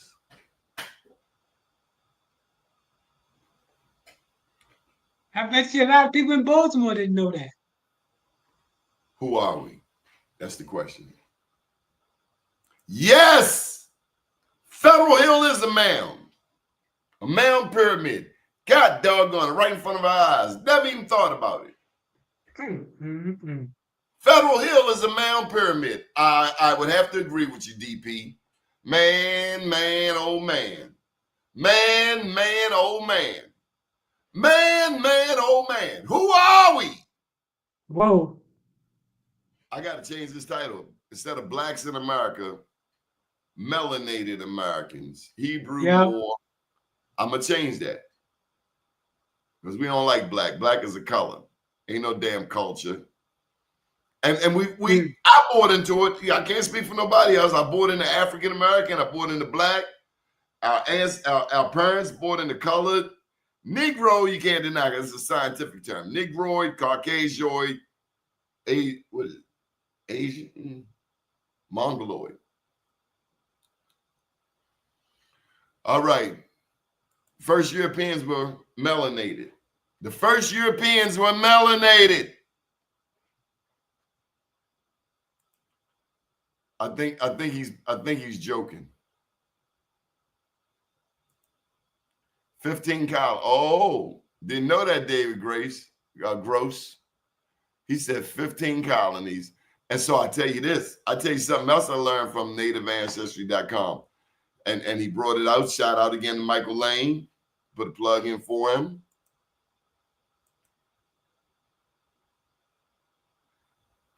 Mike, Florida was not the original name. Wow.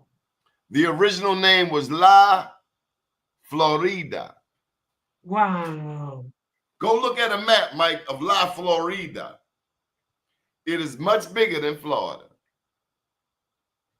This is deep. And, you know, I'm going to share this, man. A lot of people are not going to know what's going on until they see this right here. And I got a large following. It was not Florida. It was La Florida. And it expanded almost all the way over to Texas. La Florida. And I'm telling you, it was a melanated stronghold. These comments are pouring in, Mike. I can't wait to get to that site, man, and sign up so I can really learn about me. I can't wait to get to that site that you've been showing all night long, man. Because knowledge is power, man. It really is. America had millions of black people here before Columbus. Millions of melanated people, let's say. Look at this. Wachita Moors are mound builders. There you go. Thank you, Timothy Eel. Oh, my God. Write it down, brother. This is blowing me away, man. Wachita Moors. Mound builders. There were pyramids in the Americas. They are still here, like Federal Hill. Wow. Federal Hill is a mound pyramid. It just has to be. What else? Come on, man.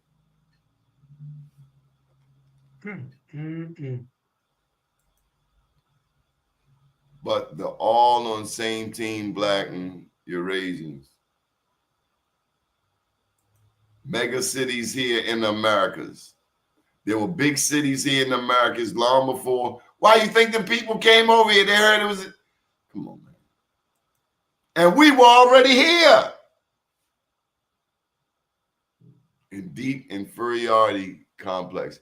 Mayo monkey, these delusions. So what would you suggest, Mayo, the monkey? I mean, Mayo monkey? My bad. Definitely Israelites according to scripture. See, there we go. You're not going to tell me we're just some descendants of some slaves, because I just feel so special.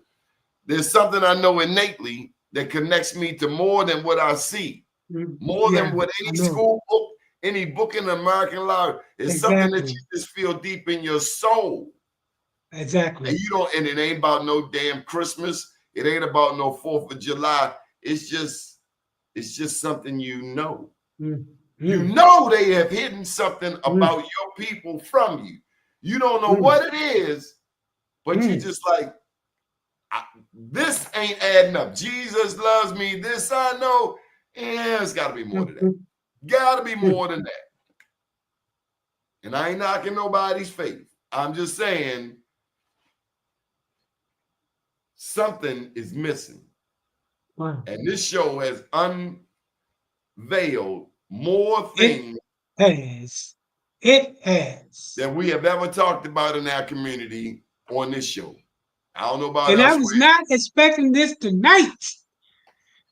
This has been looking at again, food for thought, and I got a lot of food tonight. Two-tone stones. I have seen that. I got it on my front. Go look at pictures of old buildings in Yemen.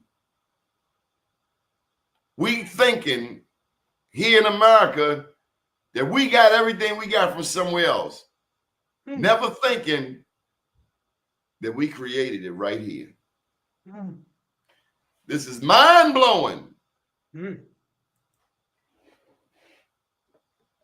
What we don't know, what we thought we knew, what we thought we knew that ain't true, what we thought we knew that was lies. The cookout is next Saturday, August 23rd. It's not my cookout. It's for the people who grew up in Easterwood Rec. It's not my cookout. Please don't say that. I work for the people in the community. You ain't gonna have me get beat up. It's been a long time. There's a lot of knowledge in this chat. Yes, Shelly. Shelly, yo! It is. Research Ben York. I sure will. There are so many different layers to this show right here. When you begin to push it piece by piece, layer by layer, it becomes so deep. All right. He says only Israelites have the solution for Black people. You know, one of the things when I went researching Haile Selassie, and I didn't notice prior, I saw Haile Selassie with a lion. I never realized how the Ethiopians, how close their relationship is with lions. They have tamed lions. He had a lion that was like my German Shepherd. It was, I had never seen that. All right, here we go. Mounds and pyramids all over this land today. Yes, Diane, and Mississippi mound builders bloodline is the original blood. Chicago was there before it founded. So she's saying it was already a city there. That Shorty stumbled upon some stuff that was already there. Remember, every time you say, okay, all right, Amar, Melon, words material in the real world. Okay, Amar. We melanated. This give us an opportunity to to take that in so we can get used to the term. But we agree with you. He just put this kind of training like you're training your puppy, not the pee. Yeah. Damn, Yeah. that's crazy just to learn all this at 69. Sheesh. Some people never learned it at all. You can't attest that, Mr. 69? That's true. It's not about age, it's about when you learn it. You could be 90. It's not about age, it's about when you learn it. And that's the beauty of knowledge, man. It's not an age limit on knowledge. It's When an I went back to acceptance college, of and learning that knowledge to take it to the next level. Age has nothing to do with it.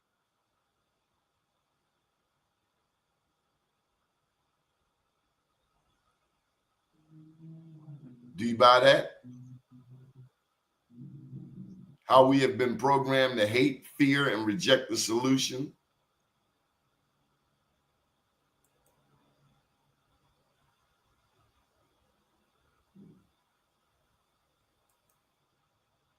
How did they start the police forces in America? What was their original role? Do you know? The police were slave catchers. Mm. Right after slavery. Yes, Shelley. Yo. Mm.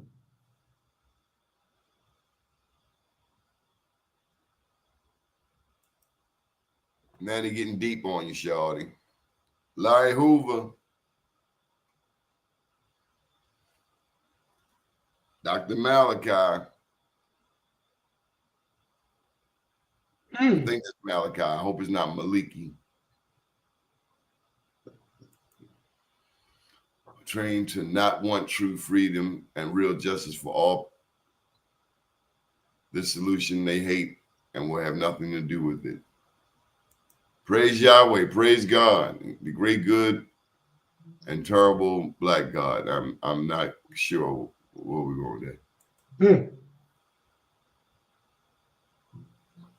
Look how many different meanings one word has. Wow. He said his grandma was, so this cat is indigenous and Hebrew, if I'm not mistaken. They kept the feast. I remember the unleavened bread. I noticed the tea cake was flat. And I asked why she used to fast too. Wow. Look at this history being unfolded. Who are we? Melanated in America, Hebrew, Moor, or indigenous. And we're loving in real time here. We're learning in real time. I would love to train those getting out from behind bars, new money making skills. I know electronics and computers too. Sailboats, cargo ships came out in the 1870s. The cargo ship, that's how the Slavic people landed on Turtle Islands. Cargo ships. Before that, it was sailboats. Now you got me going looking up this word, civility tremores. They making you work. They are making you work, man. Well, this didn't. How much did this cost? Cost you your time. Civility tremores. I think he's missing a vowel, but I'm gonna let that slide.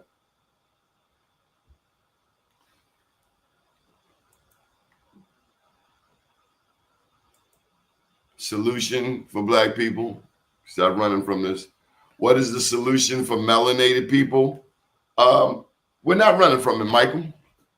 You think we're running from it, Mike? Michael asked if we're running from the solution. I think the solution is first listening. Yes. I think a lot of times we're talking and we ain't listening. We don't hear each other. Yes. We got to listen to each other. And then we got to go back and think about what we think we heard and double check what we heard, do some research. And then whatever we learn, we got to come back to the table with one most important ingredient. What's the most important ingredient, Mike? Solutions. That's what this show is all about. Solutions. That's what this conversation is about. You didn't answer the question. When we go and do our research and come back to this again, what do we have to come back with? Knowledge. What do we have to come back with for each other? We have to have mutual what? Must be late at night because you got me for blank. Respect. Okay. Okay. Meaning I have to I agree. accept how you refer to you. You have to respect how I refer to me. And we have to come to some common language on something we can agree on. I think we have come up with in real time that nobody is arguing melanated.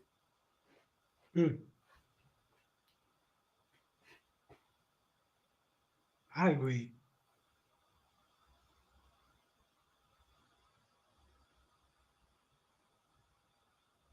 You have really got an engaged group of people tonight. I mean, they keep popping. We have done this, Mike. When are we going to talk about a solution? Okay, I thought we ran that already. Waccamaw Indians, stand up. Waccamaw. How many different tribes were there?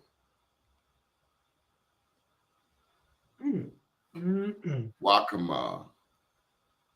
And a lot of the words we see, like sequoia. What native words do you know, Mike? Sequoia, Patapsco, Powhatan. All of those are these places. Wouldn't it be something to find out that these places, Sequoia, these are our words from our culture? Wouldn't it be amazing to find that out? Powhatan.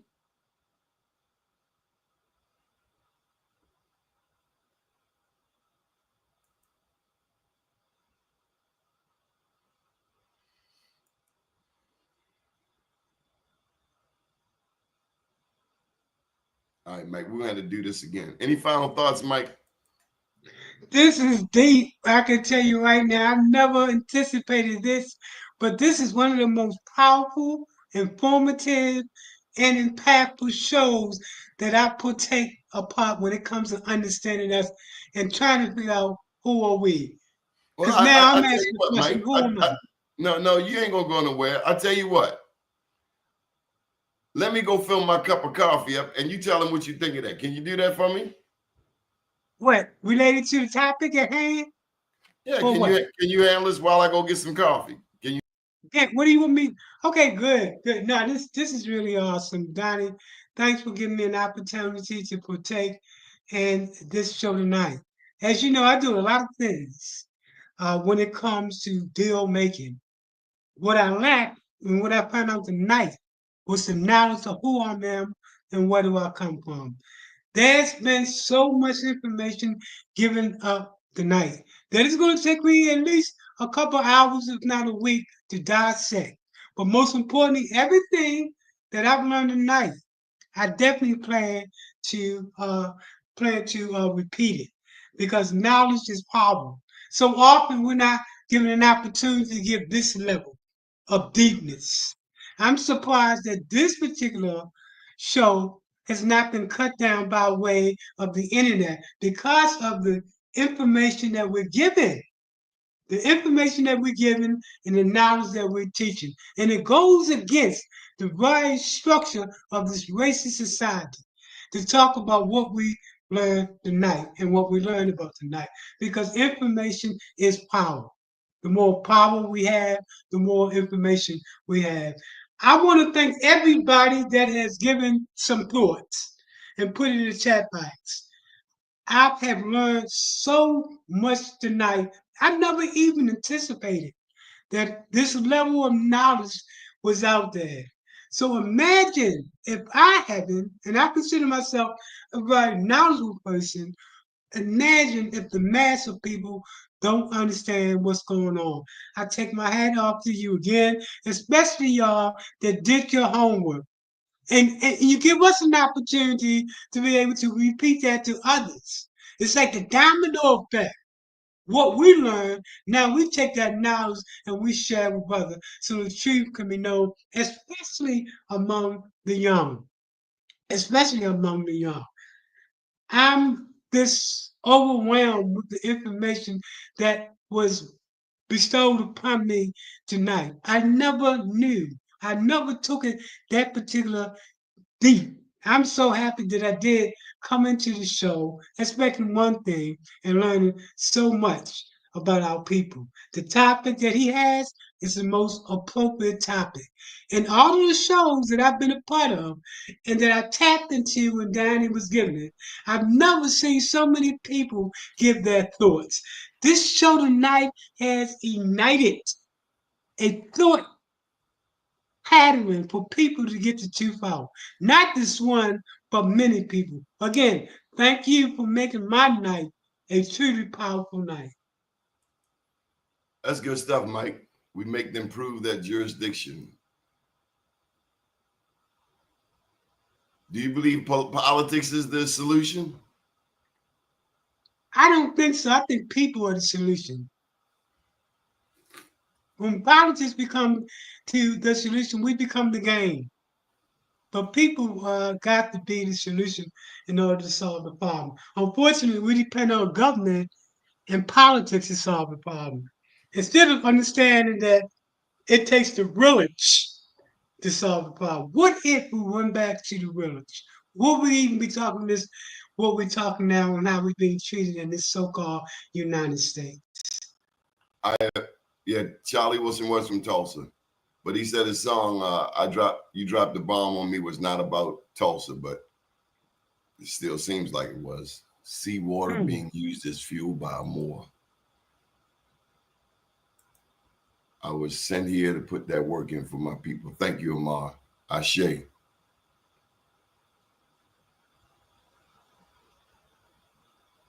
Trying not to put up this and praise most. I take notes if you like to watch. Yes, Mike TV. Yeah, I'm definitely that Mike TV. I've learned about that. I'm definitely going to jump on that as well. You bring so much information to us, Donnie. So many different connections, man. We really appreciate you in that particular respect. I wouldn't be getting the knowledge I've gotten if it wasn't for you on this level right here.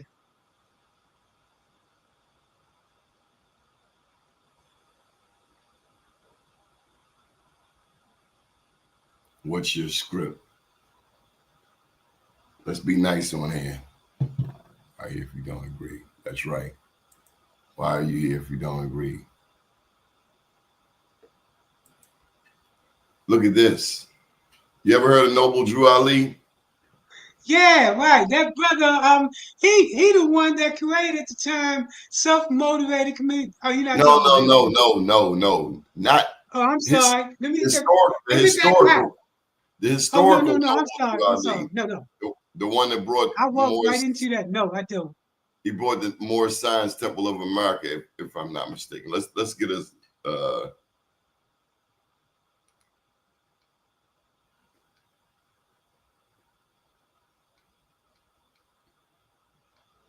Noble Drew Ali.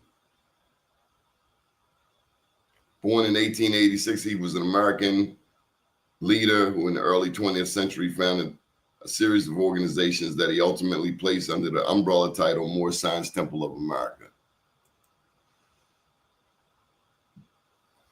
Yes, there is a brother here in Sandtown named Noble Drew Ali, but there we go. There we go. Okay. Okay. Look, all this history we're unearthing. Yes. And a lot of people know it, a lot of people don't. We are indigenous people. That Yep. way, we are, who we are from others who are called melanated. Beverly Weston, she going straight with indigenous. Much respect, Beverly. I thank Mike. I am so grateful that I'm not by myself. Sometimes, if we don't have conversations like this, we don't talk about this, Mike. True. We're at the family table, and you come to find out you're not the only one at the family table that's got questions. That's all I'm saying. Whether it's about religion that's been shoved down our throats, reinforced by lynchings and other acts of terror.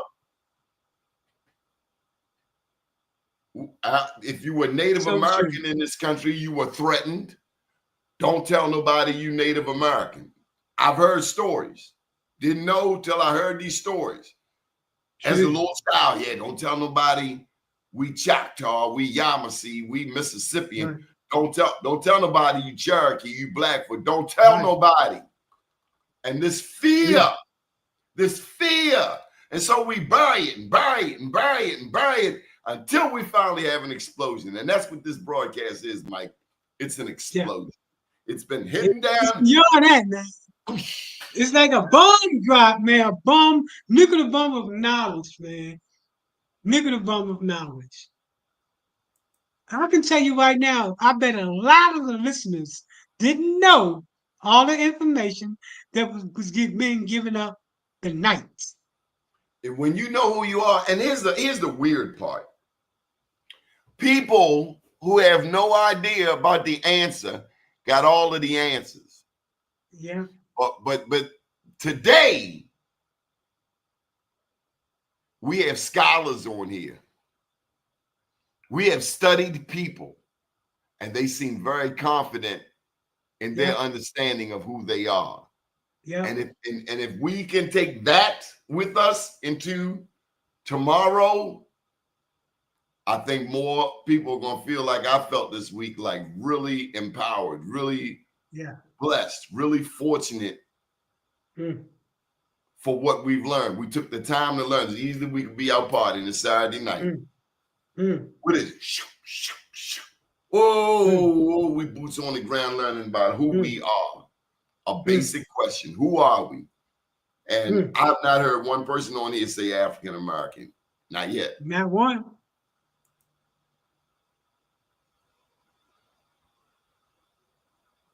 Prove me wrong, anyone.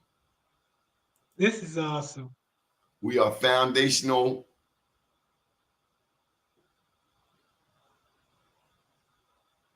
La Florida, there you go, shawty. You got to look up that state you in, La Florida. Not Florida, La Florida. All of these lands had names already. Wow. Mississippi. I'm thinking somebody that looked like us named it Mississippi. You know, Donnie, I attended over the last couple of months so many meetings that's dealing with Black history. None of the meetings that I have attended, and I'm talking from around the nation having conversation, has gone as deep as this conversation tonight. Here's a new word. Throw it in your vocabulary. Look it up. Yeah. And thank you for you covering me, Mike, while I went to get my refill. No Andalusia. Or Andalusia. And Andalusia. Gotta kill this damn thing trying to come up on me. Stop playing. Our power in the Constitution is words speak of the common laws, the law of the land, Constitution. I think it's the conference Constitution before it. Little August 23rd, lady, Easterwood Park. Stop playing.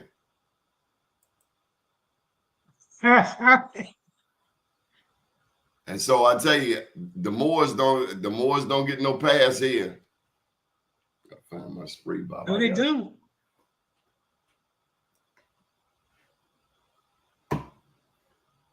Mike, you ever been in a brand new Cadillac, a brand new Benz or whatever, and a fly get in and you seen people wreck their car trying to kill a fly? Nobody want to talk about these solutions. Okay, Mike. Mike, come on, Mike. Mike, relax a little bit. Y'all not ready for the real, not ready for the Israelite solution. Uh-oh. Well, they rolling up, and yeah. First Europeans were so-called black, is my understanding. The Druid Hill Park Reservoir didn't come up twice, Mike. Washita Territory, Monte Sanon, Baton Rouge. And it's amazing how certain areas have more than one name. One people know about one name and other people know about another. Yeah, that's true. Lucius coming in, largest pyramids in the world in Mexico. So if the largest pyramid in the world is in Mexico, Really? it makes you wonder, was Egypt the first? Here you go. Here you go. Facts. Federal Hill was a mound. Mound Pyramid, Federal Hill, downtown Baltimore. We've been here before. This is our land. Ignorance is bliss. All right. Light and Truth by Robert Benjamin. The Moorishite, a prophet of the Moors, prophesied in the days of Hezekiah, king of Judah, and spake to all the people of Judah, the Moors. These people going deep. You would not get this in your average History 101 class. This is not for the weak at mind, man. This is not for the weak at mind. Oh, wow.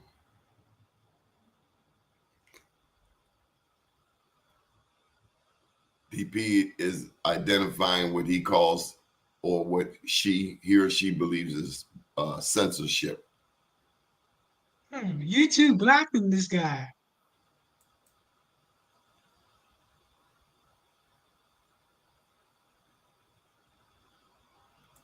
Calvin County, Southern Maryland, Iroquois Nation, the Mohawk tribe.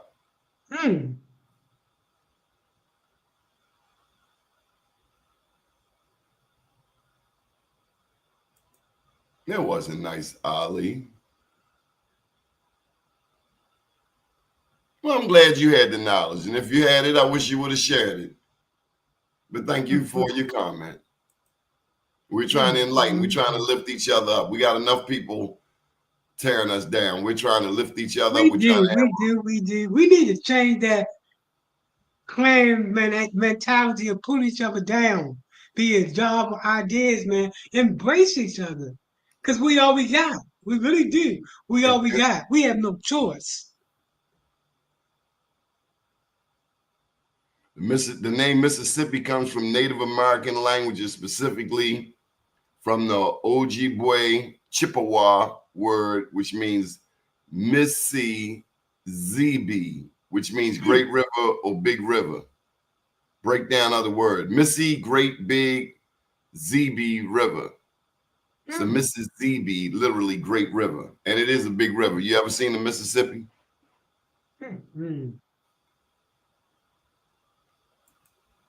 I'm just gonna go ahead. We movies maybe, but not up on it. Big ups to Mike Lane, 30-year-old young brother. I am so proud. 30 years old. The young man who came on the show earlier this week and dropped so many pearls. That brother was deep, real 30. Deep. He had a lot of knowledge, man. He had the knowledge of a 90-year-old. That's what that brother had, man, right? He might have been young, but in terms of knowledge, he was very informative, man. And he had very impactful as well. He had receipts. Yeah. He could stand on anything he put up there. Yeah. He convinced me to go to that site, man, and dig more, because knowledge is power, man. Knowledge is power.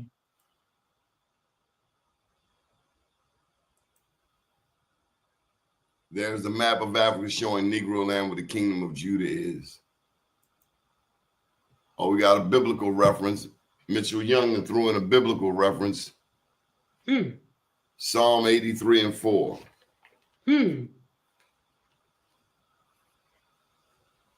You're definitely getting different perspectives, man. People are definitely showing their perspectives. They have said, "Come and let us cut them off from being a nation, that the name of Israel may be no more in remembrance."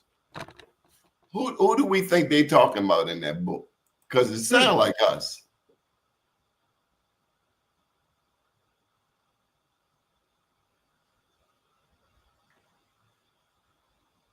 No, yeah.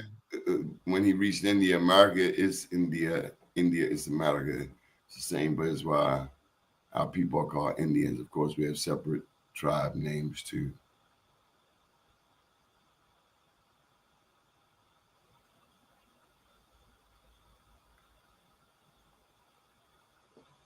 Now here's one. Here's one, Mike. Huh. Oh, okay.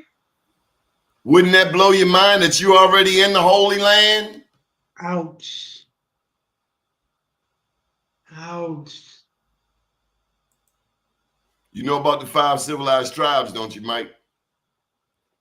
No, I don't, man. Yeah. Choctaw.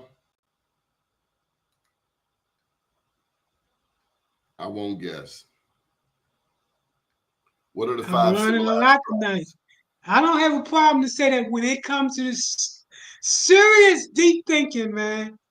I like The five knowledge. civilized, But the five, ninth, civil- yeah, I got it. 5 civilized tribes: Cherokee, Chickasaw, Choctaw, Creek, which is also Muskogee, and Seminole. Now, it's my understanding Seminole is really not a tribe. Seminole is a derivative of Cimarrones, which means wild ones. Oh.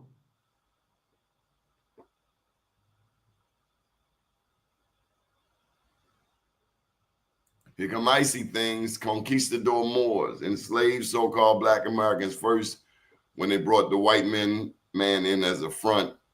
So-called Black Europeans destroyed and killed, destroying us from BEH.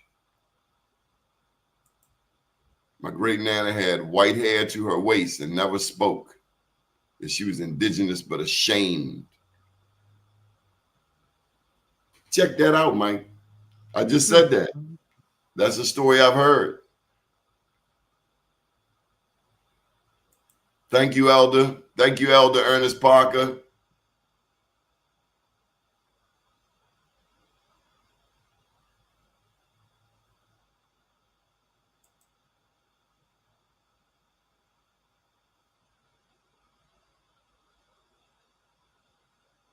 Everybody waving in. Everyone tells you the Indians from modern day India are the real Indians. You should know that modern day India's real name is Bharat.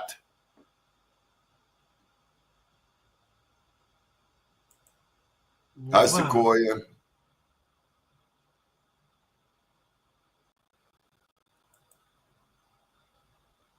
Look at this, Mike. Who are we?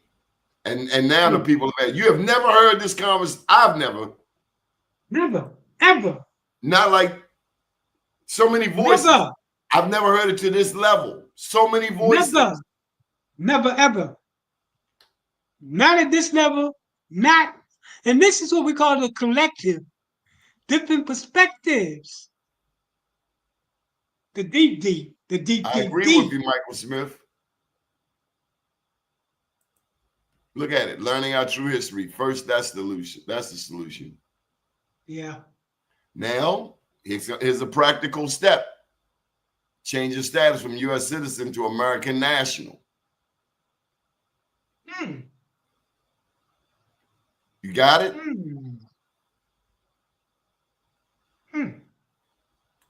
He also said claim the land Niji. Do my notebook. I tossed it. Oh.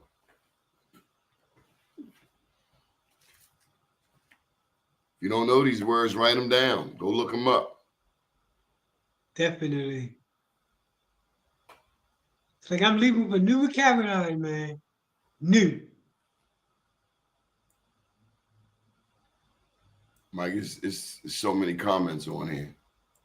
Yeah, true that. Can't even get to the bottom, Mike. It's a topic, man, that everybody really should be engaging in. And you allow that platform. Look what happens when you provide the platform. Constantly, ongoing. Questions are coming. Not letting up. And new questions are coming.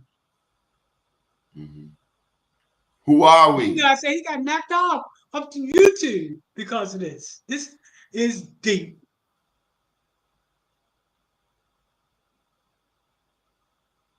Thank you, Apex. Whoa. Yes, that's my understanding too, Latero. In Kincaid's Cave, that's my understanding too. Mike, you ever been to Vegas? I've never, man. They I got a haven't been hotel in out there. different places, They got, man. they got a hotel built like a pyramid called a Luxor. I've seen it, but no, I haven't physically been Check there. that out. Mike then wrote it. What's up, Mike? Mike TV. Check out his channel. Do check out Mike TV. Yeah. America is Egypt. Now, would that blow your mind? We didn't even put that in as a possibility. Mm.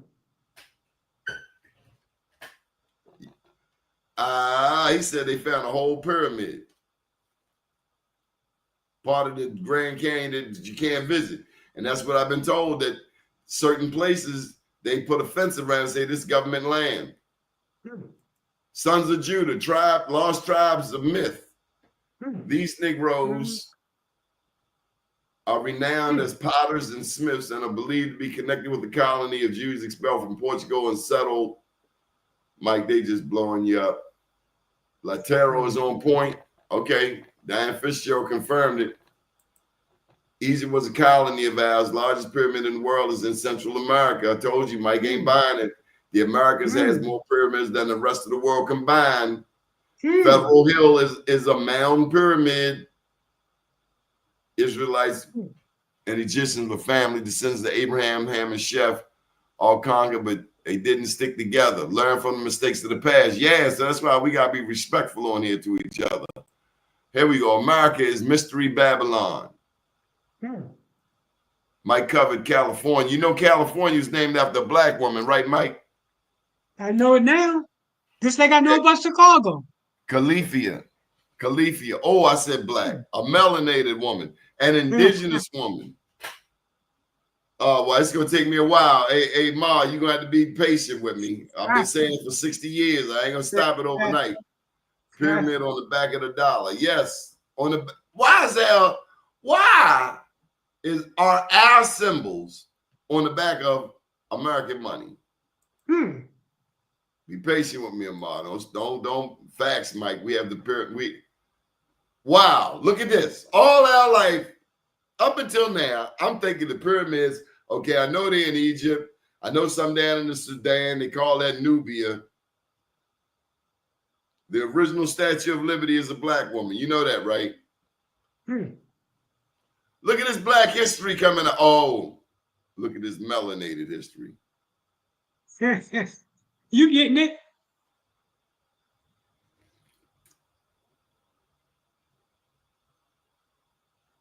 I don't know if I ever seen this show to go so deep and what's going on tonight.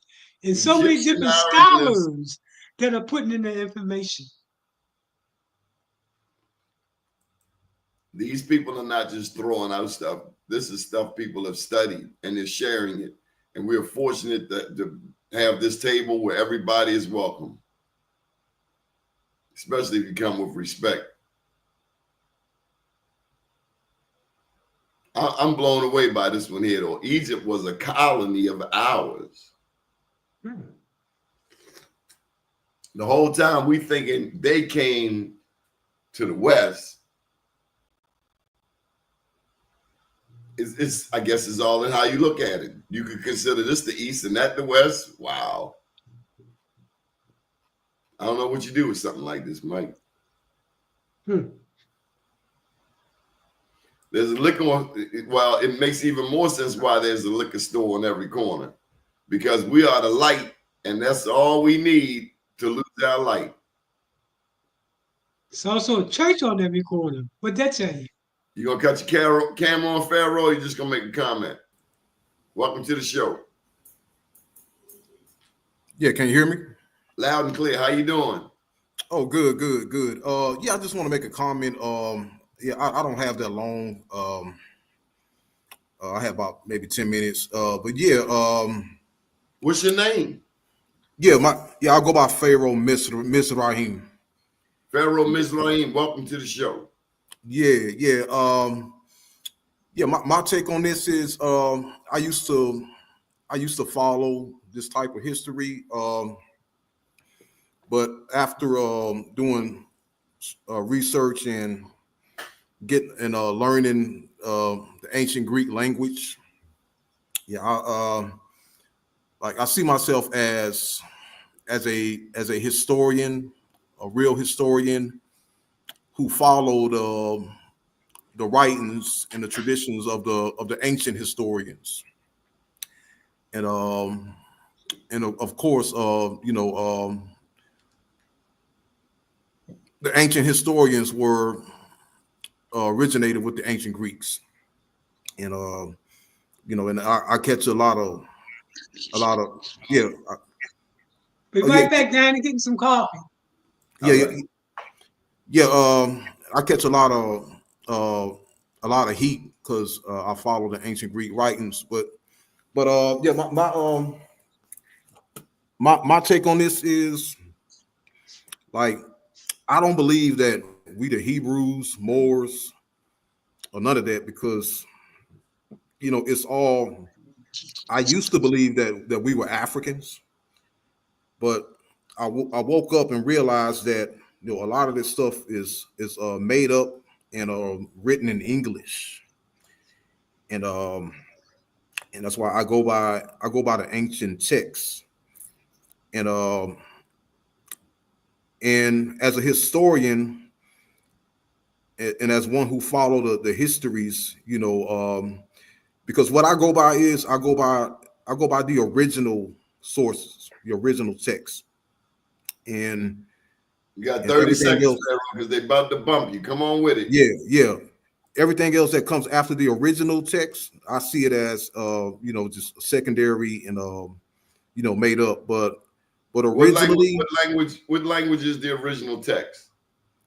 y'all will say the oldest is the ancient Egypt, the hieroglyphics, or the Meta Netter. There's a debate between whether the Meta Netter or the Sumerian cuneiform, which one is the oldest. But I'll say, like, based on the facts and based on what the ancient historians say, the oldest writings and the oldest civilization was indeed ancient Egypt. Yeah, because the ancient historians, as one who follow the ancient historians, they made it very clear that Egypt was the oldest. They never said Mesopotamia or Samaria or that Middle East was the oldest. Yeah, they always said Egypt was the oldest, and the evidence is coming out that ancient Egypt or Kemet was the oldest civilization, and that has to do with ancient Egypt,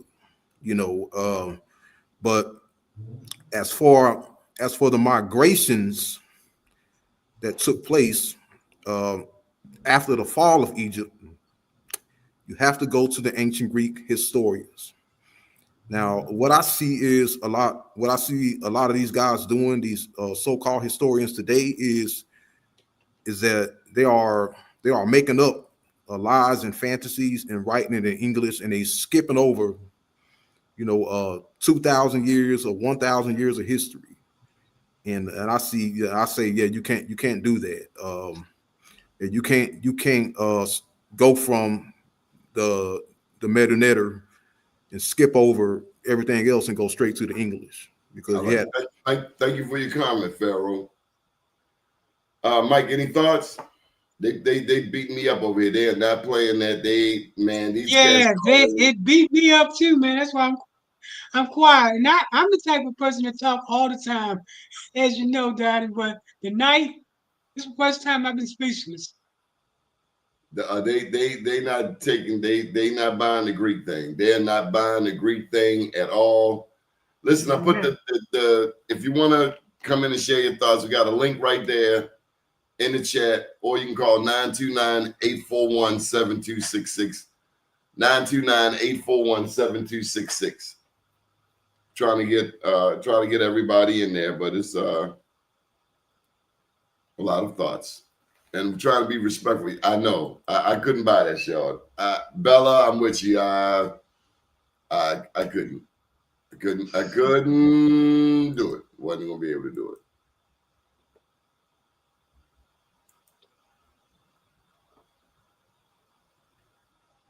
So, Mike, I'm really grateful. What a wonderful. Here we go. I knew they was coming with it. There we go.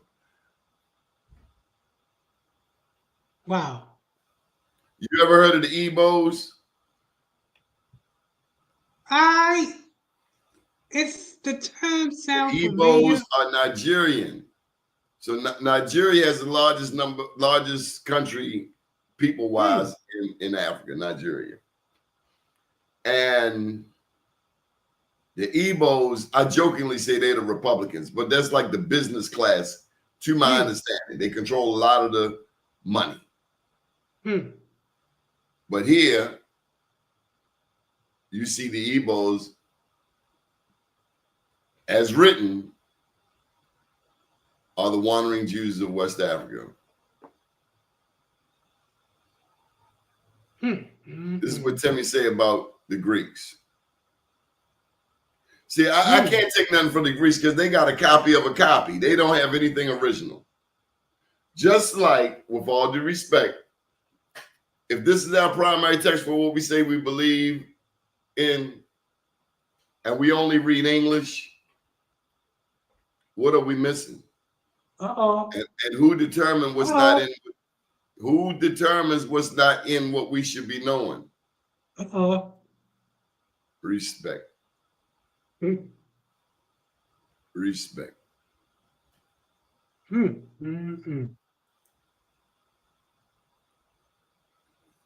This has been a deep, deep, deep show tonight.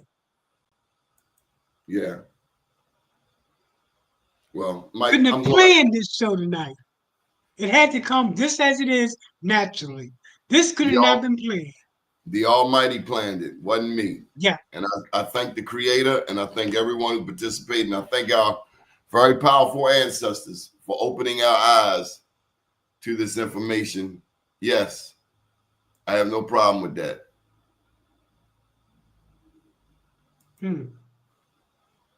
Okay. Well, we're gonna wait for Mike. Mike gonna come in and take us home. Okay, Mike.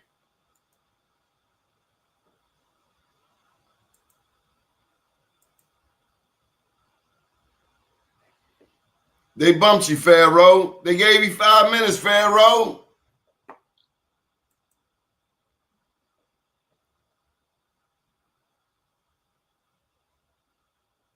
I'm a peaceful guy, Pharaoh. I'm gonna give you your shot. There you go. Yeah, can you hear me? Loud and clear. You got the floor. Yeah. Now I know they disagree with me using the ancient Greek, but at the same time, you know, all their beliefs and all their claim is coming from the English and originate from some cult leader. So now the question I have is, okay, being that you believe in your English and you against the ancient Greek, the question I have is, can you show me an ancient text that says your ancestors were Moors, Hebrews, or Indians? Okay, when I say ancestors, I mean the people, the black people in sub-Saharan Africa. Show me an ancient text, non-English, okay, that says our ancestors were Moors, Hebrews, or Israelites. What do you say we are? Let's get that clarified. Yes, I say that we are the black people, okay? And who are the black people? How old is that culture, the black people? Yeah, the black people in the ancient texts, according to the ancient historians, were known as the Ethiopians. See, now Moor, the term Moor, Israelites and all that, that's referring to those white people or light-skinned people who live on the Mediterranean in the north. Those are not our ancestors. Our ancestors were the people in the southern interior, in the south, and we were called Ethiopians. Those are our real ancestors. So when these guys say that they are Africans, Israelites, and Moors, they're claiming non-black people, okay, or they're pro-light skin. Okay, they don't want to be those black people in the southern interior called Ethiopians, okay? And they want these people to be black because they want to be these people, but they know deep down inside that these people were not black. They lived along the Mediterranean. They were not our ancestors, and our true ancestors were the Ethiopians. They're saying black is not a people. Black is a color. Yes, black, but I'm not talking about black. I'm talking about Ethiopian. Ethiopian is a nationality, Okay, black is their color. Yes, that's the color of their skin. But Ethiopian is a nationality that goes all the way back to the Nile Valley in Egypt. That is who we are. Well, how That you is who call we it originate black though? That's the part you threw in black. They didn't call it black. They called it Ethiopia or Kush. Yeah, yeah. Ethiopians. The Ethiopians So were where you the get black people from? called black. The black is describing the color of their skin, just like the Egyptians. They call the Egyptians black. Black is their skin color. Egyptian is their nationality. Okay. Black is the skin color. Ethiopian is the nationality. So these guys on here, saying that I'm coming with the ancient Greek, but all their beliefs is coming from the slave why masters. don't you have what the ancient Ethiopians read, which is Amadic? If you know Hebrew, if you know Greek, why don't you know Amadic? You mean Demotic? Amadic, the language of the Ethiopians. No, that's modern day Ethiopia. Okay, ancient Ethiopia was Sudan. Okay, the 25th dynasty, where the Kushites were. Now you're playing games. Now I'm at the bump you. Stop playing. Okay, let me get back to facts.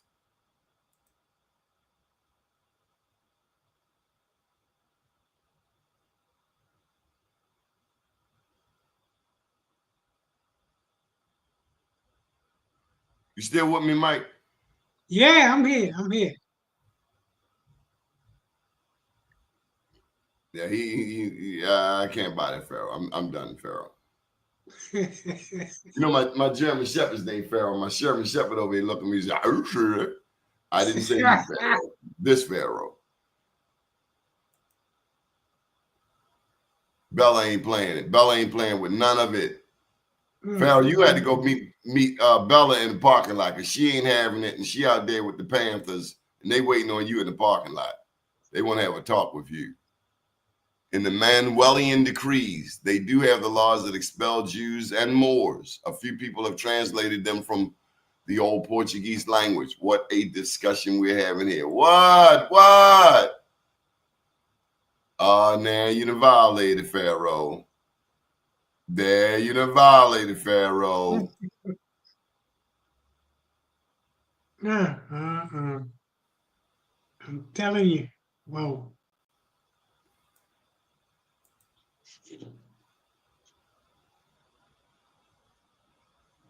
I think I hear him. There go my homeboy. Yo. Mic check. Mic check. Mike, you got the mic. Hey, Mike Randolph. Yep. Meet. Let me just give him some screen there. I want you to meet Mike Lane. Okay. What's up, Mike? Nice to meet you. How you guys doing this evening? Doing pretty good. Hey, I'm kind of upset old boy isn't here anymore. I was hoping to gain some understanding as to why in the world he thinks all right, there you go. Civilization starts with the Greek. I mean, it's the first time I heard that. It's the first time. He must really love him some Greek yogurt or something. I mean, he's live. He's in the chat. Yeah, can you hear me? Yeah, loud and clear. You said that ancient civilization started in Greece. Is that right? No. I said ancient civilization started in ancient Egypt, Kemet. Ancient Egypt, Kemet. I got you. And are you familiar with the parallels between ancient Egypt or Kemet and the indigenous customs of the tribes of the Americas? Yeah, I heard about that. Yeah. Yeah, but there's no record. There's no written records of confirming that. So, well, yeah, when you say that you've heard of that, let's be more specific. What did you hear in relation to comparing the Americas to Egypt?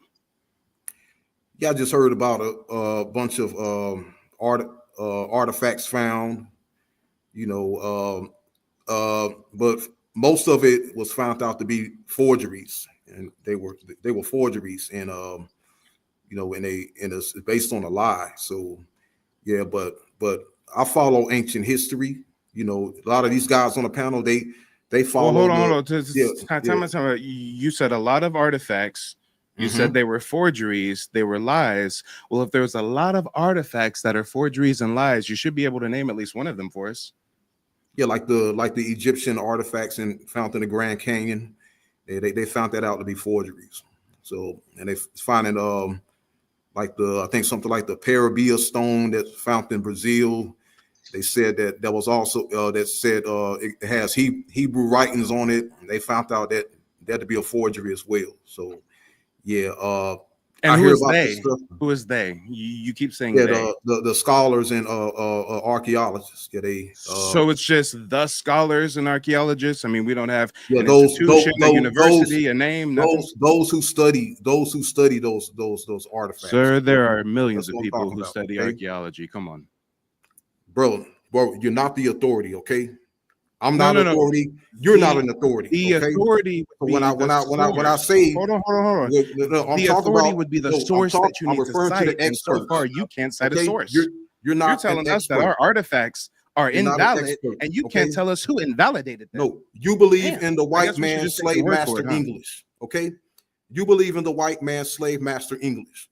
I've All your never mentioned information, English, nor bro, have I all your mentioned a white information man's is slave coming master. from You the have. slave I master's think you're English, obsessed with English okay? and white men's slave masters. No, Maybe you watched all your Roots too information many is coming times. I from don't the know. slave master's English, okay?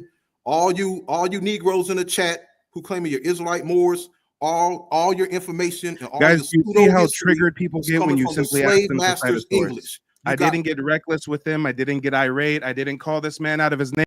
I simply said, what is the name of your source? And he could not provide one. And whenever he stops yapping, I'll provide dozens of sources to cite my claim. That's how this works. How have you been, soldier? How you What a been, night. Mike? What a night. What a night. Mike, welcome. How you doing? It's unfortunate. I'm just roaming the land seeking a worthy opponent, and most can't even pass go. He can't even tell me the name of a source for him to cite for us to then get into some kind of scholarly debate. If you can't even cite your source. I don't like that he didn't say you're an authority, because I find you to be the foremost authority that I have personally met as it relates to Native Americans, Indigenous people. And if I'm an authoritative figure, it's only because I cite my sources. So let me cite some sources besides archaeological research that links us to Hebrew customs and ancient Nile Valley civilization, if I can. I mean, again, he couldn't name a single source. So if I can name 1, 2, 3, 4, 5, I mean, come on. And because he tried to debunk archaeological findings, I'm not even going to touch on archaeology. I'm going to touch on written record, firsthand account. Let me take you through this journey, okay? Now, a lot of people hear this Hebrew stuff, this Hebrew Israelite stuff, and some of us think it's kind of pseudo, but if you actually research the indigenous tribes of the Americas, you find that every single European explorer, every single European conquistador, they all came to the same conclusion. They write in all of their books, all of their journals, that the indigenous tribes of the Americas follow Hebrew customs. They all theorize that they are a lost tribe of Israel. Whether it's Dutch, whether it's French, whether it's Portuguese, whether it's Spanish, they all come to the same conclusion.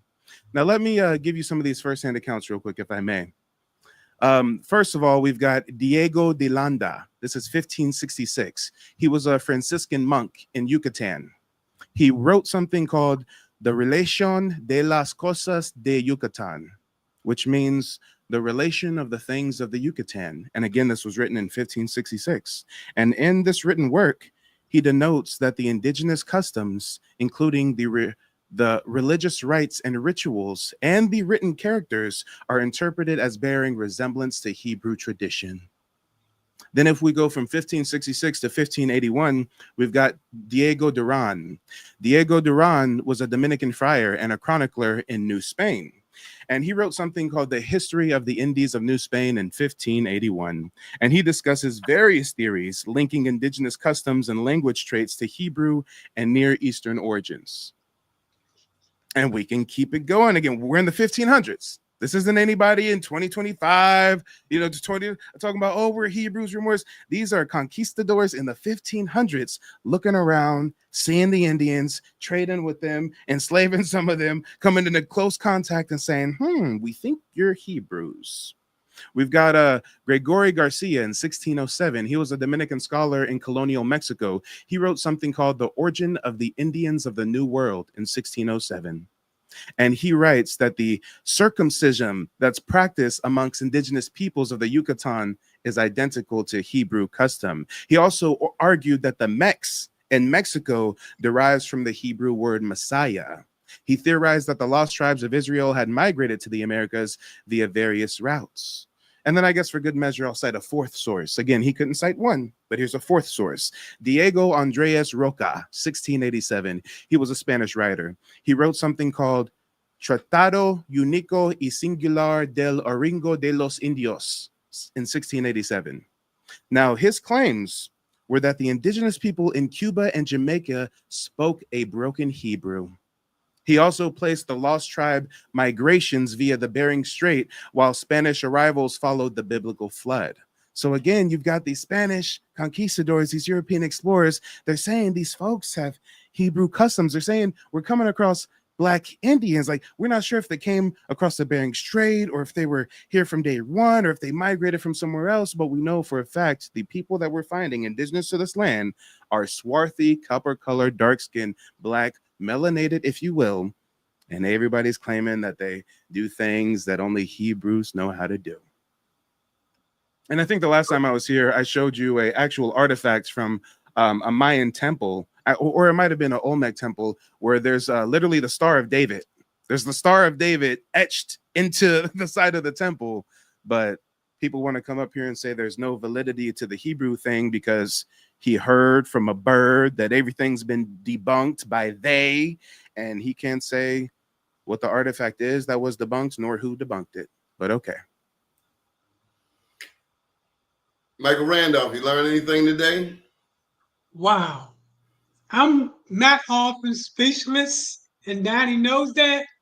When I'm speechless, that means I'm taking in so much knowledge. And this show has been powerful, impactful, and it has inspired me To do what? to get more knowledge, to get even more deeper into what I'm learning tonight. Hey, Definitely. I'm not sure if you're able to put me up on the big screen, but I got the green screen on for a reason, okay? Call me petty, but folks want to claim there's no link between us and ancient Egypt. Again, the largest pyramid in the world is right behind me. The largest pyramid in the world by volume is located in Cholula, Mexico.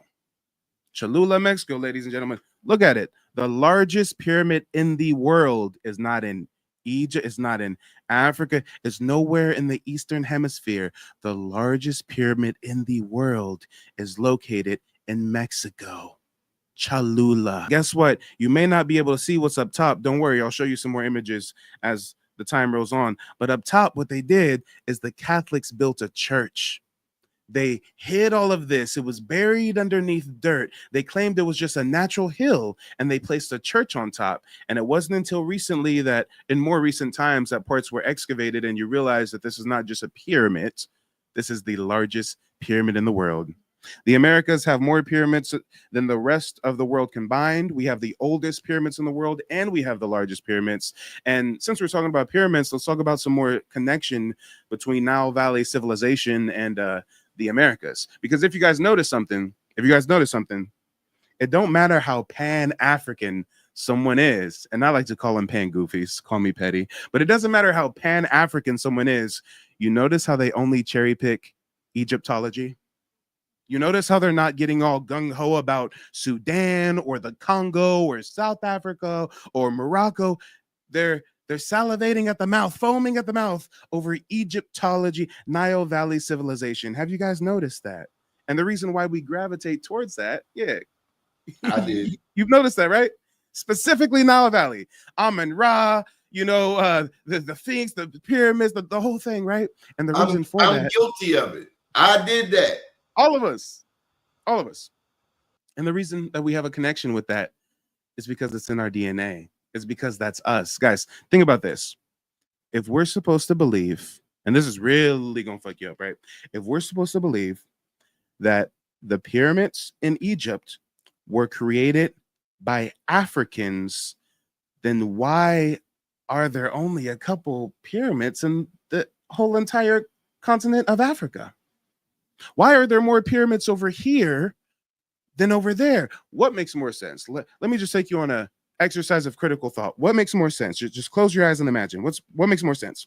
The Africans create Egyptian civilization. They create those pyramids, and then they come to the Americas and create way bigger pyramids and way more pyramids in the Americas than their ancestral homeland of Africa, right? They came over here and just made pyramids from North America to Central America to South America. Does that make sense? Only a few in Egypt, but they come over here and do all these all these grand pyramidal structures, right? Does that make more sense?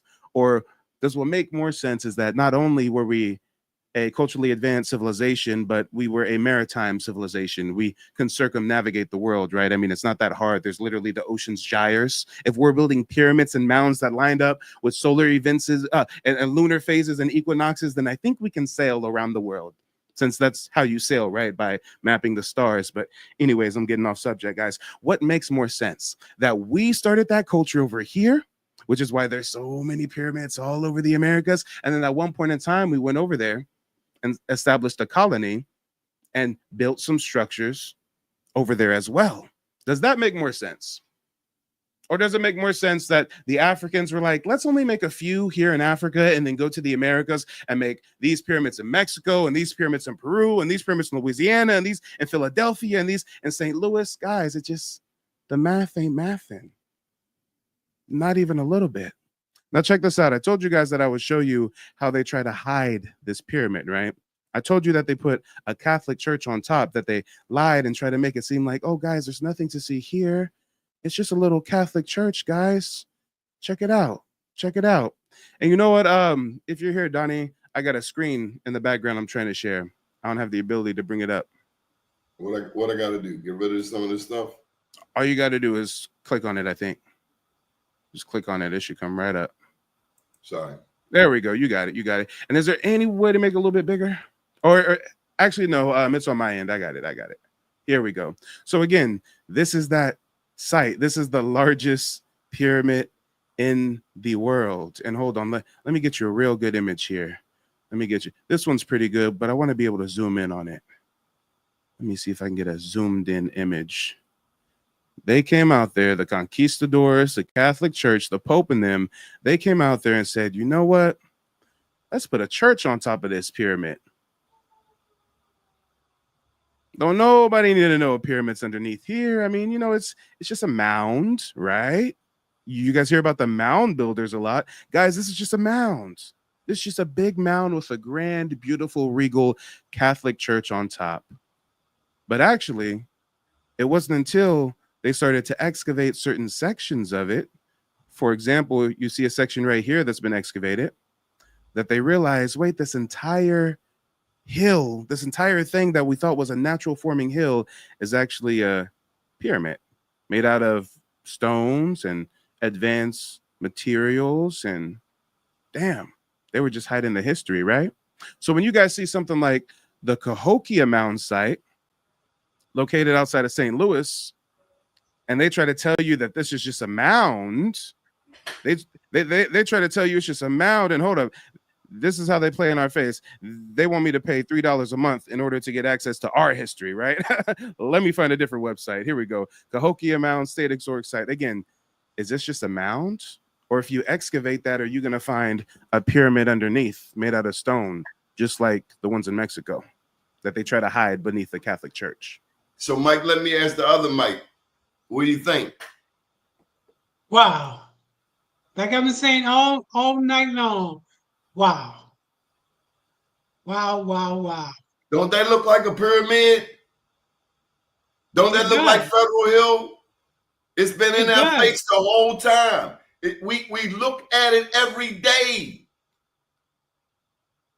And this is how you find it. Watch, guys. This is how you find all the mounds they try to hide. You go to Google Maps, you type in Indian mounds, and don't get it twisted. Don't get it twisted. There's way more mounds than this. Right now, they're showing what, like half a dozen mounds, right? Well, you got to zoom into an area, click search this area, and you see we got a dozen mounds just in this part of Florida alone. Indian burial mound, historic Ulster Indian mound slow, turtle mound, pawpaw mound, Indian mound sanctuary. Come over here to this part of Florida, zoom out a little bit, click search this area, and we got another dozen mounds right here in this area. Come over here, Savannah, Georgia, Charleston, right? Bam, Green Hill Mound, Santee Indian Mound, Rock Eagle Effigy Mound, Lamar Mounds. Atlanta, Georgia has mounds all throughout. Look at this. Right outside of Atlanta, Georgia, you got the Etowah Indian Mound site. I think that's maybe a half-hour drive from Atlanta, Georgia. It looked like a mound to me. They got steps and everything up to it. Yeah. Come on. 400. I thought it was 450. Mike told me it's thousands. Thousands. When you talk about the federal government creating those dams, they created those dams to flood our mounds. When you hear about them with the Smithsonian excavating is code for destroying. There were so many mounds that they just blew up. And then the big mounds like this that they couldn't blow up, they say, okay, it's a historic preservation site, so nobody can excavate it. The reason why they don't want us to excavate it is because if you do some digging, you're going to hit some stone. And these mounds, these pyramids are identical to the structures you find in Mexico, the Amazon rainforest. So it's not just that we're indigenous to the Southeast, we're indigenous to the Americas. From the Great Lakes to the Southeast, to the Caribbean, to Central America, to South America. I mean, this was all our land. And it was all black, except for the southwestern plains, where those Asiatic Mongoloids migrated in through the Bering Strait. This right here is an artist's rendering of what it would have looked like back in the day. We weren't living in no damn teepees. We lived on houses on top of pyramids. This is a chimney and a pitched roof and a door right here, okay? This is how we were living.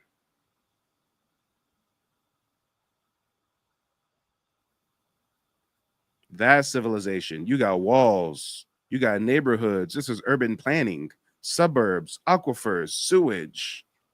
And they said that this city was larger than London. These cities in America, these American cities were already here. Every major city in the United States was an indigenous settlement that's just been built on top of. Whether we're talking San Francisco, New York City, St. Louis, New Orleans, every single major U.S.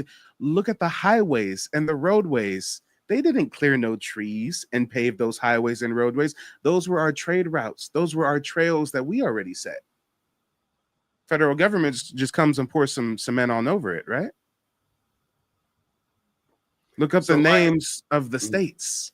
If the state's name is not named after a European colonizer, it's named after something indigenous. It's either or. So, Mike, you care to take a stab at the question, who are we? Oh, yeah. I posted something in the comment section earlier. When we talk about, are we Hebrew, Moor, or indigenous? First of all, it starts with you doing your genealogy. We have the potentiality of being all of the above. Again, most of us have indigenous roots here in the Americas. The earliest explorers link us with Hebrew culture, Hebrew customs. So indigenous and Hebrew just goes hand in hand. When we talk about Moor, some of us may have Moorish admixture, but what I really caution people against doing is trying to romanticize and glorify the Moors. They were African conquistadors. They enslaved, pillaged, and decimated indigenous cultures and societies here in the Americas on behalf of their conquistador pals. Some of them came over here willingly, not as African slaves. And skinfolk did not mean kinfolk. The African conquistadors, the Sephardic crypto Jews, would use the Moors because they had melanin, right? They would use them to go into indigenous settlements in South America and Central America and the Caribbean to gain favor with the natives. So it's easier to wipe them out. That's how the Moors got down. Matter of fact, how do you think Cristobal Colon knew how to get over here. He didn't get lost. He knew exactly where he was going, and he had Moorish vassals and Moorish guides showing him how to come over here to the Americas. How did the Moors know how to get over here? Because we had trade networks established with them. The conquistadors found a tribe of indigenous people in the Americas. I think it was in the Southeast or the Caribbean, somewhere near Florida, though. And this tribe had gold-tipped spears. They told the conquistadors that they got these gold-tipped spears from a very dark black people that came from the south. Well, those Spanish conquistadors took those gold-tipped spears, sent them back to Spain. I think it's called a metallurgy or something like that. Whoever tests metals, they tested it in Spain, and they found that the metal came from the west coast of Africa. So Africans and us, we've been trading, and we'd established trade networks. It's not that crazy of a theory. How do you think the Egyptians are making hieroglyphs depicting corn when corn, aka maize, is indigenous to the Americas? But How long have you been researching this, Mike? About 2 years. I've been researching all my damn life, and you done showed me more stuff that I found in a week than I've been looking for 25 years. Wow, son of Judah, respect. And actually, there's a lot to be said about the namesake of a place, right? The namesake speaks volumes. I was living out in Portland, Oregon. I go to the coast, a little small town of Astoria. I think this is a beautiful place. I think nothing of it. Years later, I'm researching indigenous history. I learned of a ruling elitist family, the Astors, and how the Astors founded Astoria as a fur trading post with the indigenous people, and how the Astors were noted for being a huge role in the colonization and displacements of natives. But I'm out there in Astoria, and I don't think nothing of it. I just think it's a cool little city by the coast with a beach, right? So the namesake speaks volumes. It speaks a lot to the history of a place. So let me just quickly give you first a list of states that have their namesake from indigenous origin, and then a list of states that have their namesake from European origin, right? Alabama. Alabama comes from the Alabamu tribe. That's why the state is called Alabama. Alaska comes from Alet Alasqua, meaning the mainland. Arizona comes from the Oram or the Yuma words, Arizonac, meaning small spring. Arkansas is from the Quapaw people, the French interpretation of Akansa. That's how you get Arkansas. Connecticut comes from the Algonquin Quenetucket, meaning long tidal river. Dakota comes from the Dakota Sioux people. That's the name of the tribe. Hawaii is Polynesian Hawaiki, right? Idaho comes from a Shoshone word meaning gem of the mountains. And just for time's sake, I'm just going to speed through the list a little bit now. Instead of giving such a long description, we've got Iowa, we've got Kansas, Kentucky, Massachusetts, Michigan, Minnesota, Mississippi, Missouri, Nebraska, New Mexico, Ohio, Oklahoma, Tennessee, Texas, Utah, Wisconsin, Wyoming. All of these states are named after either indigenous words or literally the indigenous tribe of that area. But what's even more interesting to me is the European names of states that most of us don't know, right? We hear something like Georgia, and a lot of us think of Ray Charles, if anything, right? Georgia, right? Georgia's named after King George II of Britain. Georgia was established as a buffer colony between Spanish La Florida and the British colonies of the Carolinas. That's where Georgia gets its name. Delaware comes from Thomas West. He was Lord Delaware. He was a lord. The province that he was a lord of in England is called Delaware. So they named Delaware after Carolinas. Carolinas. Carolinas is French. Carolina is a feminized word of what was his name? It's definitely named after a king. Carol. It was King Charles. That's what it is. King Charles. King Charles the First of England is where you get the colonial name of the Carolinas. It's just, you see, with some of these words like Charles, they'll take like a feminized version of the word. I mean, when we think of it, we don't really see how Charles translates into Carolina that easily, right? Whereas Georgia, coming from King George, makes a whole lot more sense. But yeah, the Carolinas is named after King Charles. Louisiana, named after King Louis of France. Maryland, named after Queen Henrietta Maria, who was the wife of Charles I, who Carolinas is named after. We're seeing a theme here, right? New Hampshire, named after Hampshire, England. New Jersey, named after the Jersey English Channel. New York, named after the Duke of York. North and South Carolina, we already talked about that. King Charles. Pennsylvania is named after William Penn. Rhode Island is named after Root Eland, which means Red Island or Greek roads, and that's Dutch. And then the last two, no, two more. Last two, we got Vermont, which comes from French Vertemont, and Virginia comes from Elizabeth I, meaning the Virgin Queen. Touch on Florida for me. Florida. We can be talking about Florida for a minute. Oh man, Florida. I mean, who was the conquistador? I think a good introduction into Florida indigenous history would be telling you the story of an incident. I think it was 1528, right? They said that the Indians of Florida, of the Southeast, not only had the Negro stock amongst them, we were the darkest, but we were the most warlike, right? In April 1528, you got this Spanish conquistador named Panfilo de Narvaez, and they basically landed near Tampa Bay, and they were coming to do basically what Columbus did in Puerto Rico and the DR, Haiti, right? You land in an area, you butcher all the Indians, and you steal their stuff, and the ones you don't butcher, you take them as slaves. That's literally the Spanish playbook. Now, the Spaniards had to change their playbook over time. Over time, they started giving us gifts and trying to be allies and stuff because of incidences like I'm going to tell you right now. So Panfilo, he goes to Tampa Bay, right?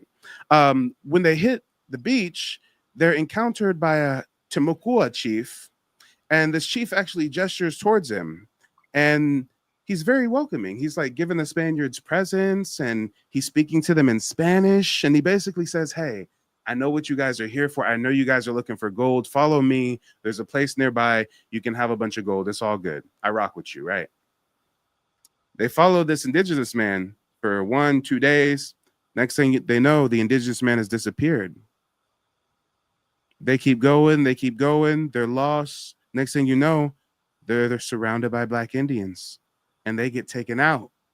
And stories like this is why Florida resisted Spanish colonization for over 100 years. The Spanish were able to go into the Inca Empire, go to Peru, go to all these places, do their thing, take them over, steal the gold. But when it came to La Florida, as the Spanish called it, these were the most warlike people. And actually, I'll quickly pull up a map of La Florida if you don't have one. Old La Florida map, because when we talk about what the Spanish called La Florida, this was way bigger than the modern state of Florida. This was way, way, way, way bigger. Here we go.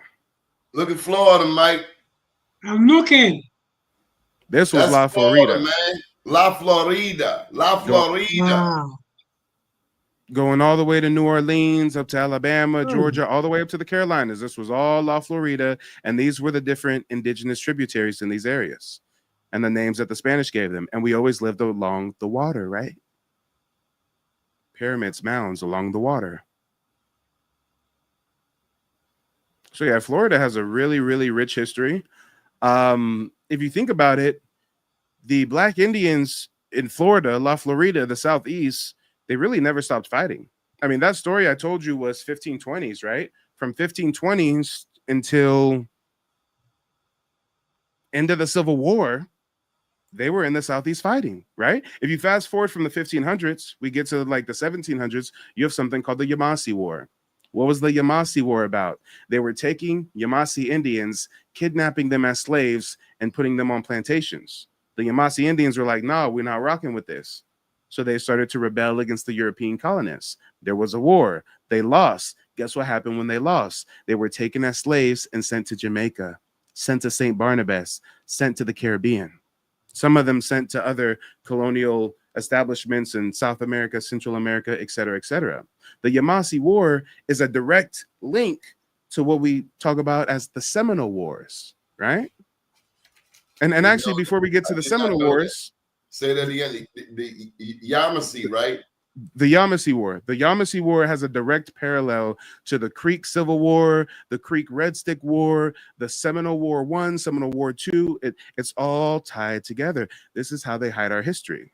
So all this time, when I heard about the Indian Wars, that was really melanated people wars. Yep. Especially in Florida. Because Florida didn't have indigenous people that came from the Bering Strait, did they? Not at all. Those folks were in the plains. Those folks were in the New Mexico desert, the Arizona desert, right? Utah, right? Mike Randolph, you heard that? I'm saying knowledge is power. And I know a lot of people from Florida, when they see this show right here, they're going to be surprised. Real surprised.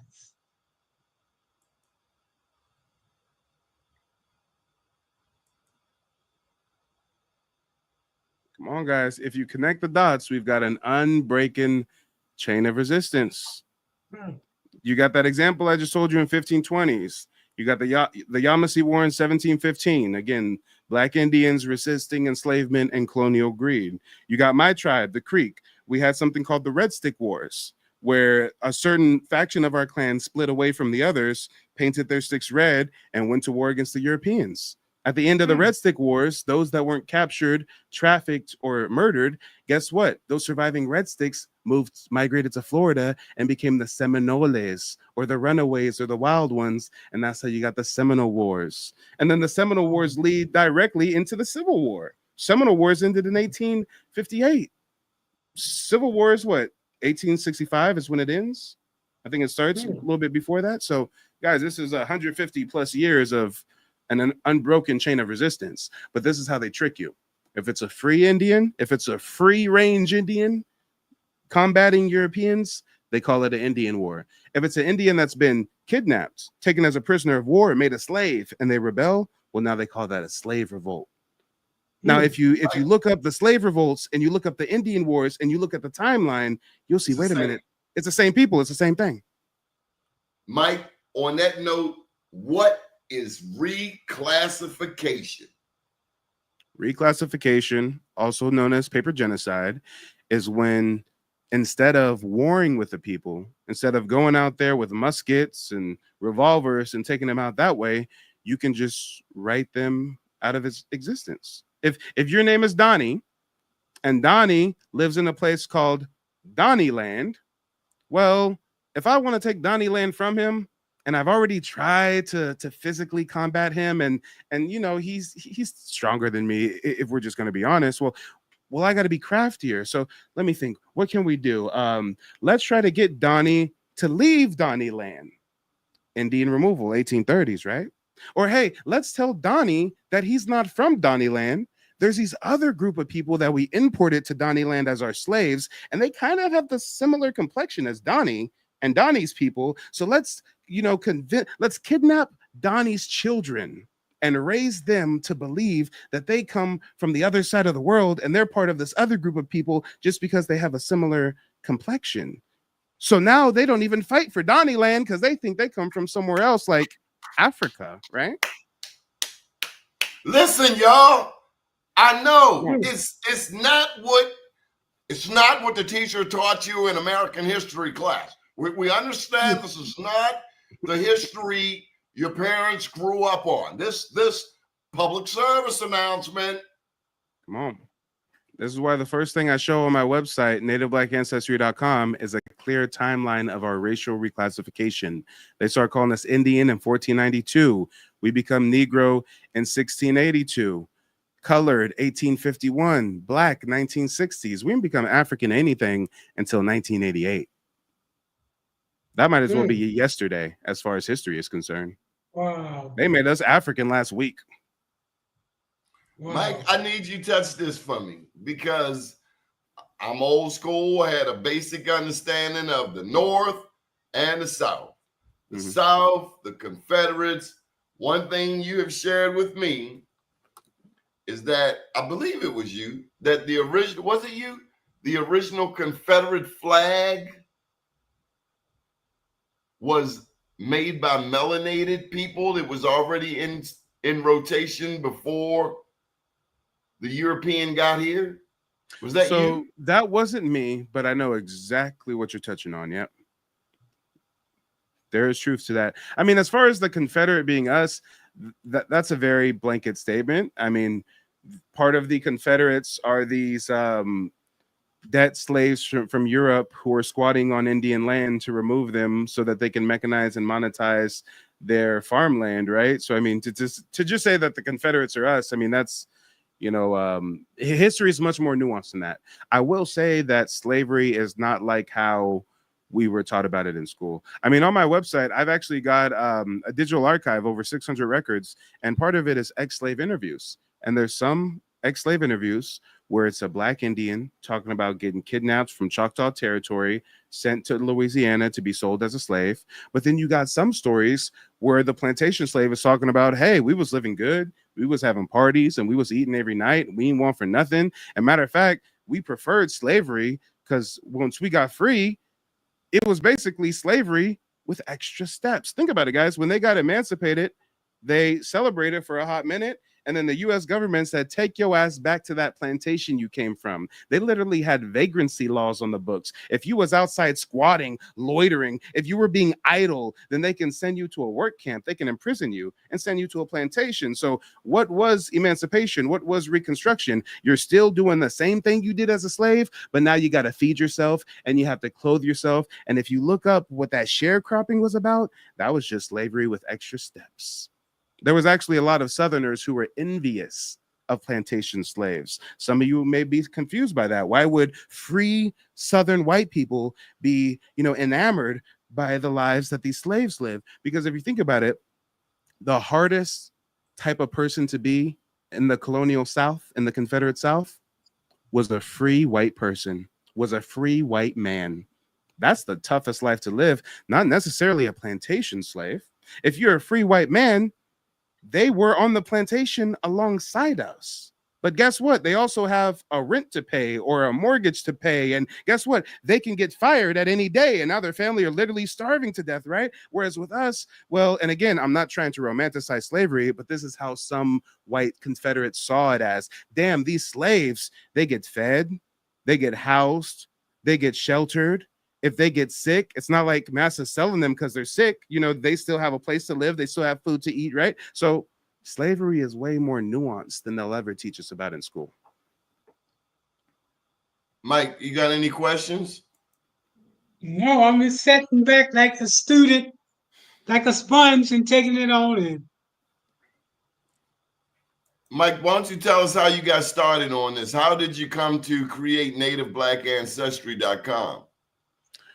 Yeah, I really built it as a repository of information because as I was doing research on my own family genealogy, on the history of indigenous tribes across the Americas, I just thought that I should kind of chronicle the information. I should kind of curate it, make it easily accessible for people that are trying to come behind me and walk that same path. So yeah, that's how I started the website. But as far as how I got into this topic in general, it really just started by researching my own family's heritage. I always knew that I had indigenous ties to the Americas. I always felt that there was something wrong with the African slave trade narrative, but it wasn't until 2021 that my family sat down, did our genealogy, and we said, wait a minute, we got ancestors on the Dawes roll listed as full-blooded Indians. Wait a minute, we got ancestors who are leaders of the Creek Nation. Wait a minute, we're doing the family tree, and I'm going back to the 1700s, the 1600s in some places. I even find a couple Europeans on the tree, but I can't find a single African nowhere. And as I work as a genealogist and do genealogy research on behalf of hundreds of Black Americans across the country, I'll tell you straight up, I've literally had like a handful of clients where we found any African heritage. The vast majority of Black Americans can trace their roots to the Americas, to the 1600s, to the 1500s. No Africans on the family tree. And for those of us that do have an African or two that pops up on the family tree, that does not separate us from our indigenous roots. I've got some German admixture. That doesn't make me a German man all of a sudden, right? So if you're indigenous to the Americas and some slave master imports some Africans from the Caribbean to work on his plantation alongside you, reclassified indigenous man, and if you and those Africans form a league of friendship and form a maroon community and say, we're going to flee and go the Underground Railroad together, we're going to escape to Spanish La Florida, to escape to be with the Seminoles and fight Andrew Jackson and them, then guess what? That African becomes our brother. That's how our tribes got down. Our tribes weren't always blood-based. It was, hey, who rocks with us, rocks with us. And that's how we get down to this day, right? We even got white people that are allowed to say the N-word as long as they live with us, were raised with us in the ghetto, in our project block, and that N-word pass is only good for that little, 4-block strip that they're from. And some of you guys may frown at that, but that's a reality that we live in. Mexican, same thing. If a Mexican is ingratiated in our community, if we feel like he earns his stripes, he gets to say the N word, he's invited to the cookout, right? That's how we get down. We're a very inviting people, and sometimes to our own detriment. But I say that to say, I got no issue with the descendants of these Africans that rebelled and became freedom fighters with us. The issue that I take is with the descendants of African conquistadors and the descendants of African slave traders who are online to this day trying to discount our heritage and tell us that we come from Africa somewhere. No. Mike, we getting calls from all over the country. Mike Randolph, come on, you quiet. I ain't used to you being this quiet. Come on, open your mouth, man. You the elder here. You 69. Yes, and guess what, man? At 69, I'm learning more. And that's what life is all about, man. It's not what age you are. It's when you get that knowledge, how do you take it to the next level? And for the last, hour or two, I simply have been knocked back like a sponge, taking in all that knowledge. Sometimes the best thing to do is to listen. And that's what I'm doing tonight. Hey, Amar said, I think it was Amar who said he had an ancestor who fought for the Confederacy. Hey, I got a genealogy client. I presented her results to her. I found a document where her ancestor had a labor contract negotiated through the Freedmen's Bureau in the 1870s. So this lady says to me, she says, Mike, damn, my ancestor was a freedman, so he was a slave? I say, no. I show her some more documents where her ancestor is listed in the 1840 Louisiana census as a free person of color. And we think that means that somebody close to them was a slave. So them being freed, meaning they were not born slave, but it doesn't mean that. What I got from you is that freedmen, that was their way of saying you're a Native American, but you ain't getting no land. Am I wrong? You're right. It's a little more here. A good way for me to break it down, and I hate doing this only because I'm always embarrassed by my chicken scratch handwriting. But let me pull up a whiteboard real quick and break this down for us. You guys got to bear with me. If I was on a physical whiteboard, my handwriting will be a lot better than it's going to be right now, I tell you. But we're going to break it down because we hear this freedman term floated around a lot. We hear that last month, the Creek Freedmen won a big court case, and a lot of people don't know what that means. We hear things like the Freedmen's Bureau or the Freedmen's Bank, and we're like, wait, what exactly is going on here, right? Come on. I'm sorry, y'all. My Wi-Fi does not want to Wi-Fi. Okay, here we go. So this is a good way to break it down. That's how we'll do it. Make sure this is nice, thick. Thickness good. There we go. So first of all, we've got freedmen. I'm just going to abbreviate a little bit. You got the freedmen in the U.S. territory.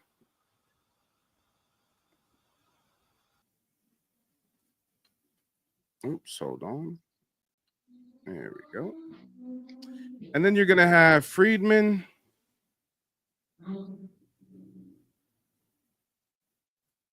in tribal territory.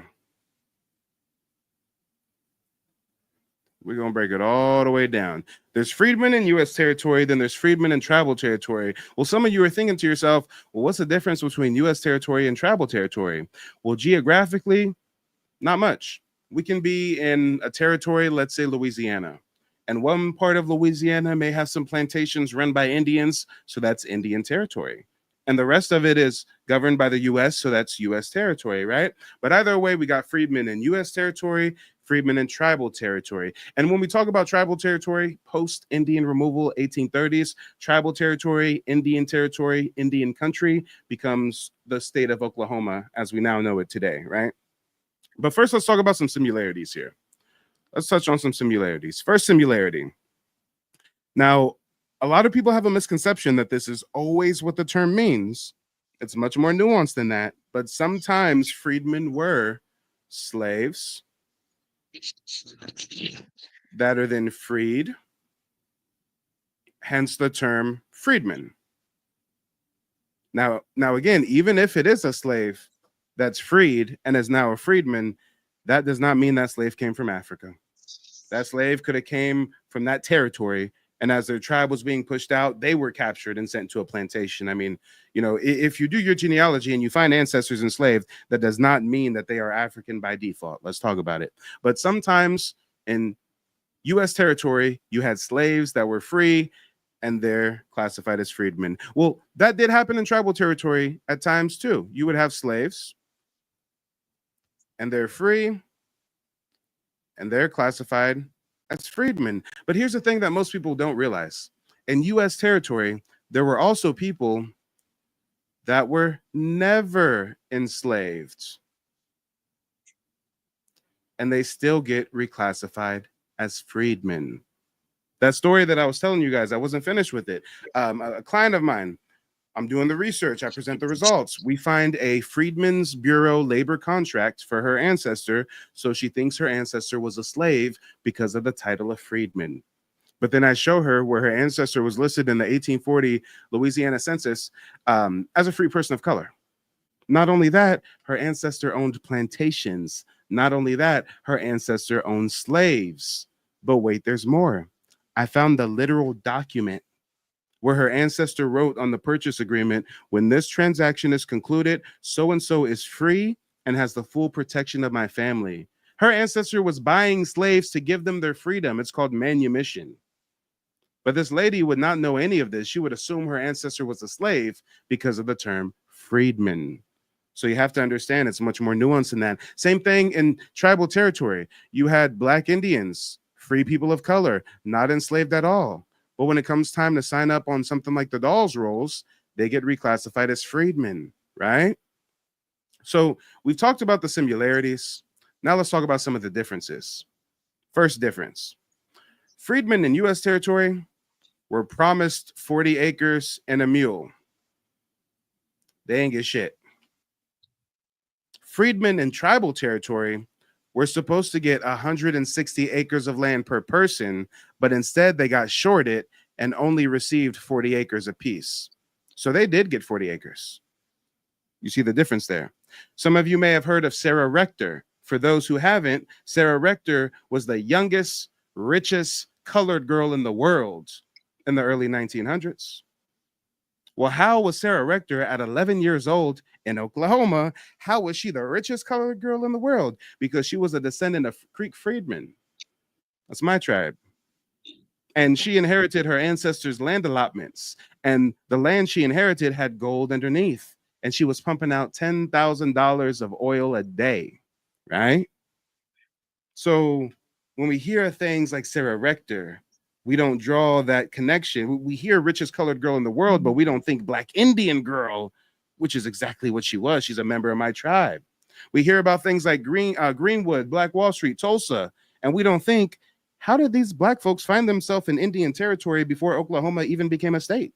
How are all these Black folks building all these Black cities? Because there were dozens of Black Wall Street type cities in Oklahoma, not just Greenwood, right? But how were all these Black folks in Indian territory? How did they get there? Oh, they walked the Trail of Tears. They were associated with those tribes, but we don't draw the connection, right? But again, when we talk about the differences with the whole freedman thing, let's now focus on tribal territory. Let's now focus on the disenfranchisement of freedmen of tribal territory. Now check this out. We're going to go to the Dawes Roll, and I'm going to use my own family as a case study. I've got family on the Dawes Roll listed as full-blooded Indians. I got family written about in history books. This right here is a nice book, The Indian Territory, Its Chiefs, Legislators, and Leading Men, right? Got my ancestor right here, Grandpa Thomas Jefferson Adams Harjo, Black Indian man right here, as you can see, right? So I've got ancestors who are full-blooded, half-blooded, ancestors classified as a freedman, and everything in between. So I'm more than qualified to speak to this. But for this case study, I'm going to use my ancestor who's listed as a half-blood. His roll number is 1017. His name is Pleasant Tobler. We got Pleasant Tobler. What's the website? This is the Dawes Roll. If anybody Googles Dawes Roll, it'll take you straight to this. It's okhistory.org. Now, Pleasant Tobler, and guys, during those one-on-one genealogy consultations I provide, I go through the Dawes Roll, and I actually give this example right here with Pleasant Tobler. So you guys are getting a little sneak peek, some free game, if you will, as to some of the things I cover during those one-on-one consultations. But Pleasant Tobler is listed right here on the Dawes Roll at 2 years old, male, blood quantum is 1/2. There's his roll number, and he's listed as a Creek by blood newborn. Well, some of my genealogy clients say to me, well, Mike, why is your ancestor's blood quantum listed as 1/2? Like, is he half European, half Indian? Is he half African, half Indian? Well, this is where it gets tricky. This is where we get into the disenfranchisement of those reclassified as freedmen. This is what we have to start with. A lot of people have the misconception that the Dawes Rolls was simply Indian tribes documenting their tribal members, keeping count of who their tribal members are. No, false. That was not how it happened. The Dawes Roll, the Dawes Commission, was created by a man called Henry Dawes. Who was Henry Dawes? Henry Dawes was a senator from Massachusetts. They sent a white boy from Massachusetts out to Oklahoma to decide who's an Indian and who's not an Indian. They literally had European government agents who would sit you down and interview you, jam you up with a bunch of questions. I got the documents all throughout my office, and they get to decide if you get to be a part of the tribe or if you're not a part of the tribe. If you get to be a part of the tribe as by blood or if you get classified as a freedman. So when a lot of us hear a term like $5 Indian, some people may think, well, how are Europeans able to pay $5 to get placed on the Dawes Rolls? Because the Europeans created the Dawes Rolls. So it's nothing for them to say, hey, buddy, hey, Donnie, slide me some money and I'm going to place you on the Dawes Roll as a Choctaw. Get you some land, get you some benefits. Guys, $5 back then in today's currency was $160. I told you earlier, if you get placed on the Dawes Roll as a by-blood Indian, you're getting 160 acres of land. Well, if you paid $5, $5 is the equivalent of $160. You getting 160 acres of land at $1 per acre. You see what we're dealing with now. But what happened for those that got classified as a freedman? Those that classified as a freedman, remember, they only got 40 acres. By bloods got 160. But if they saw you and you had some melanin, you failed the brown paper bag test, they said, you know what? We gonna put his black Indian ass on the freedman roll. And guess what they did to the freedmen? They only gave them 40 acres. You know why? Because any land that was left over after the land allotments were dispersed was sold to European settlers at the highest bidder. So if instead of labeling you as by blood, if I say, Donnie, you're a freedman, I only got to give Donnie 40 acres so I can take 120 acres and sell it to my homeboy Mike. That's how they got down. Mike Randolph, does this make sense? It makes sense. It makes sense. But wait.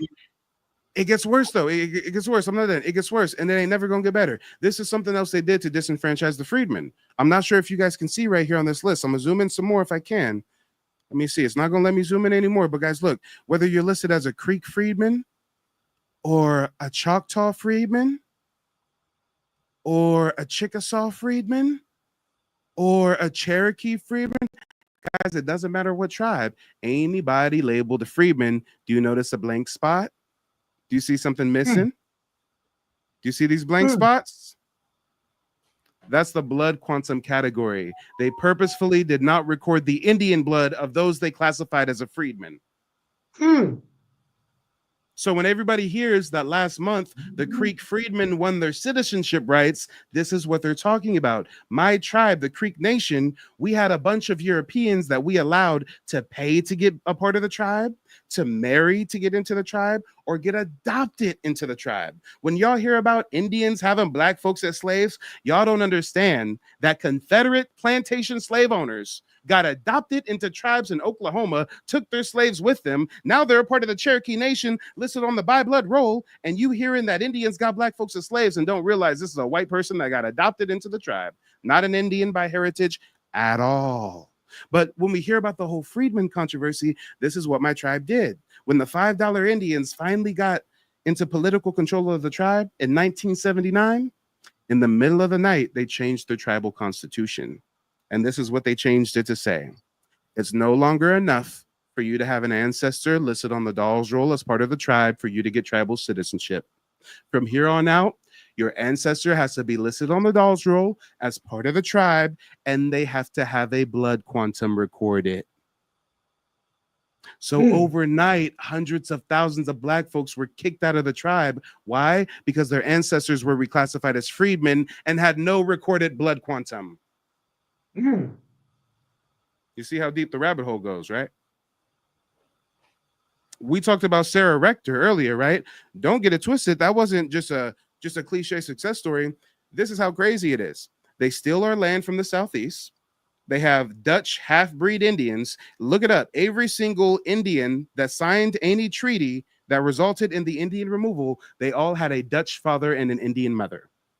This was strategic. They used their half-breed children as agent provocateurs, right? But this is how deep the rabbit hole truly goes. They get us out of the Southeast, pushed to Oklahoma under the guise of, hey, if you guys go west of the Mississippi, we ain't gonna fuck with you. You ain't gonna have no white people squatting on your land. You can do your Indian thing, bathe in the stream, be one with the earth, whatever y'all Indians do. You go to Oklahoma, it'll be Indian territory. So Indian removal starts in the 1830s, right? But late 1800s, around 1880s, 1890s, some white boys sneak over to Oklahoma and they do some surveying and they say, wait a minute, this land is rich with oil. They go back to Washington and say, you dumbasses, y'all gave these Indians a bunch of land that got a bunch of oil underneath. So that's when they have Henry Dawes come from Massachusetts to create the Dawes roll to split up the tribes and decide who's an Indian and who's not, and who's on the by blood roll and who's on the freedman roll, right? And even if you were a freedman that got their 40 acres and you were like Sarah Rector who got lucky and there was oil underneath, guess what they did to Sarah Rector and the rest of the freedmen who had oil on their land? Guess what they did? They assigned them a white guardian to handle their financial affairs. When was the Dawes rolls? The dates right here. Dawes roll ran from 1898 to 1914. But I was looking up also when the Dawes Commission? No, when they found oil. Oh, when was oil found in Oklahoma? Yeah. Let me see if I can get a exact date for you. Technically 1859. 1859. Exactly. 1859, they find oil. Couple decades later, the Dawes roll is getting formed. Indian land is getting split up. The leftover land is getting sold to settlers. Come on.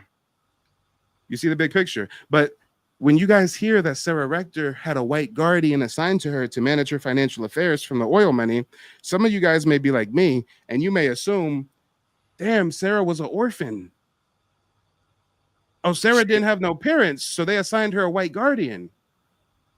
No, she had a mommy, she had a daddy, she had a nuclear family. But if you were a freedman, they thought that you weren't smart enough to handle such wealth. So if you were labeled a freedman and there was oil on their land, they assigned you a white guardian that 9 times out of 10 just tricked you out of your money and your land. And at the same time that the freedmen and tribal territory are being disenfranchised like this in Oklahoma with the Dawes roll, guess what the freedmen who got left behind in the Southeast are dealing with? the Freedmen's Bureau, the Freedmen's Bank, sharecropping, labor contracts. When we talk about the labor contracts that were negotiated through the Freedmen's Bureau, it was slavery with extra steps. I've read these contracts myself. It will say in the contract that you got to call this motherfucker massa, that you got to work on his plantation every day except Sunday. You refer to him as massa, and you only get paid at the end of the season if massa says that you did a good job and didn't give him no back talk. This was supposed to be our emancipation. So at the same time that the freedmen in Oklahoma are, sorry for lack of better words, are getting fucked, the Black Indians that remained in the Southeast are getting fucked.